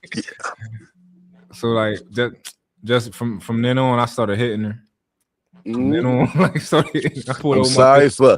Well, with that being said, make a little story known for all you dudes that chicks smoke. That was like a go-to. Like, yo, a lot of y'all niggas that chicks smoke, they holler at they bud man. At some point, they be like, yo, you want to smoke? Especially if they mad at you. They're gonna creep off with the bud man, and the bud man is getting his beat on. That's just for a lot of y'all dudes that have chicks that smoke. You right about that, boy. That's how that shit played out. You know what I mean? Women are knocked off like that. I've knocked off a bunch of women like that. Like, yo, I'm coming to drop off the butter. She's like, yo, smiley face with a nigga. I used to keep a big trash bag full of number shape. Hey. Oh, come on, you nasty work. Come on, bro. Don't put that game out there. Don't put the shake game out there. That's all they getting. They ain't get number shake. That's it. And they gonna go crazy for some shit. You got a shaky blunt. Getting some buns. I know how it go. I was there. Man, listen, I was there. I bear witness to it. We don't never cut it to the profit. You hear me? There you go. You can get this shake. I tell you, they gonna go crazy for the shake, bro. I tell you, you don't even have to be on that type of time. They gonna be on that. You know what I mean? And when they go back to what y'all was talking about earlier with the chicks that have kids, I've dealt with a lot of chicks that have kids. I never got attached to their kids because I always knew that their kids had a father somewhere. If he ain't in their life, I'd pull up with the little video game, you know what I'm saying? Because I play video games a little something. So I pull up the video game here, throw him the little video game, let him play that shit while we go do what we do. And I bumped into a lot of chicks that's the way they play it out. Like, yo, oh, he's disturbed. He's over there doing what he do. And I'm not looking at them as foul. It's like, yo, I'm here for a reason. I'm here because you called me because you wanted to get it in. I'm going to make sure your kid is distracted. And they can wait till nighttime? Nighttime, I ain't trying to come through that late. I might have my own chick I got to deal with. I ain't trying to come through that late. Like, yo, hold on. I pull up. Yeah, he could play St. Andrews or whatever them games that they was start to play. He could play that. And we go through out there. Yeah, come on. It's playing shit. It's playing shit. I'm not disrespecting the kid. I don't have no problem with going out with you and your kid. Like, yo, I'll go out with you and your kid. We about to shut down, Mark. But yeah, man, we about to shut down, man. But we'll be back up tomorrow night at 10, man. I go live 10 o'clock every Central Standard Time every night, man. I know we don't have a long one, so we'll be back up tomorrow, man. So I shout out to everybody in the chat. Shout out to everybody steady rocking with me. Like, share, subscribe. And I appreciate you, Kane, for pulling up, my boy. But we'll be back tomorrow. Man. Absolutely. I've been seeing you. Martin, I've been wanting to be on the panel for a little hot second because sometimes I'll be seeing you with your sip sandals on. My nigga, you have your sip sandals on sometimes. But I understand you are a true player. I fuck with you. Nah, that's what's up, man. Pull up tomorrow, though, bro. I'll pull up, definitely. All right, Kane. All right, y'all hold it down. Yes, sir.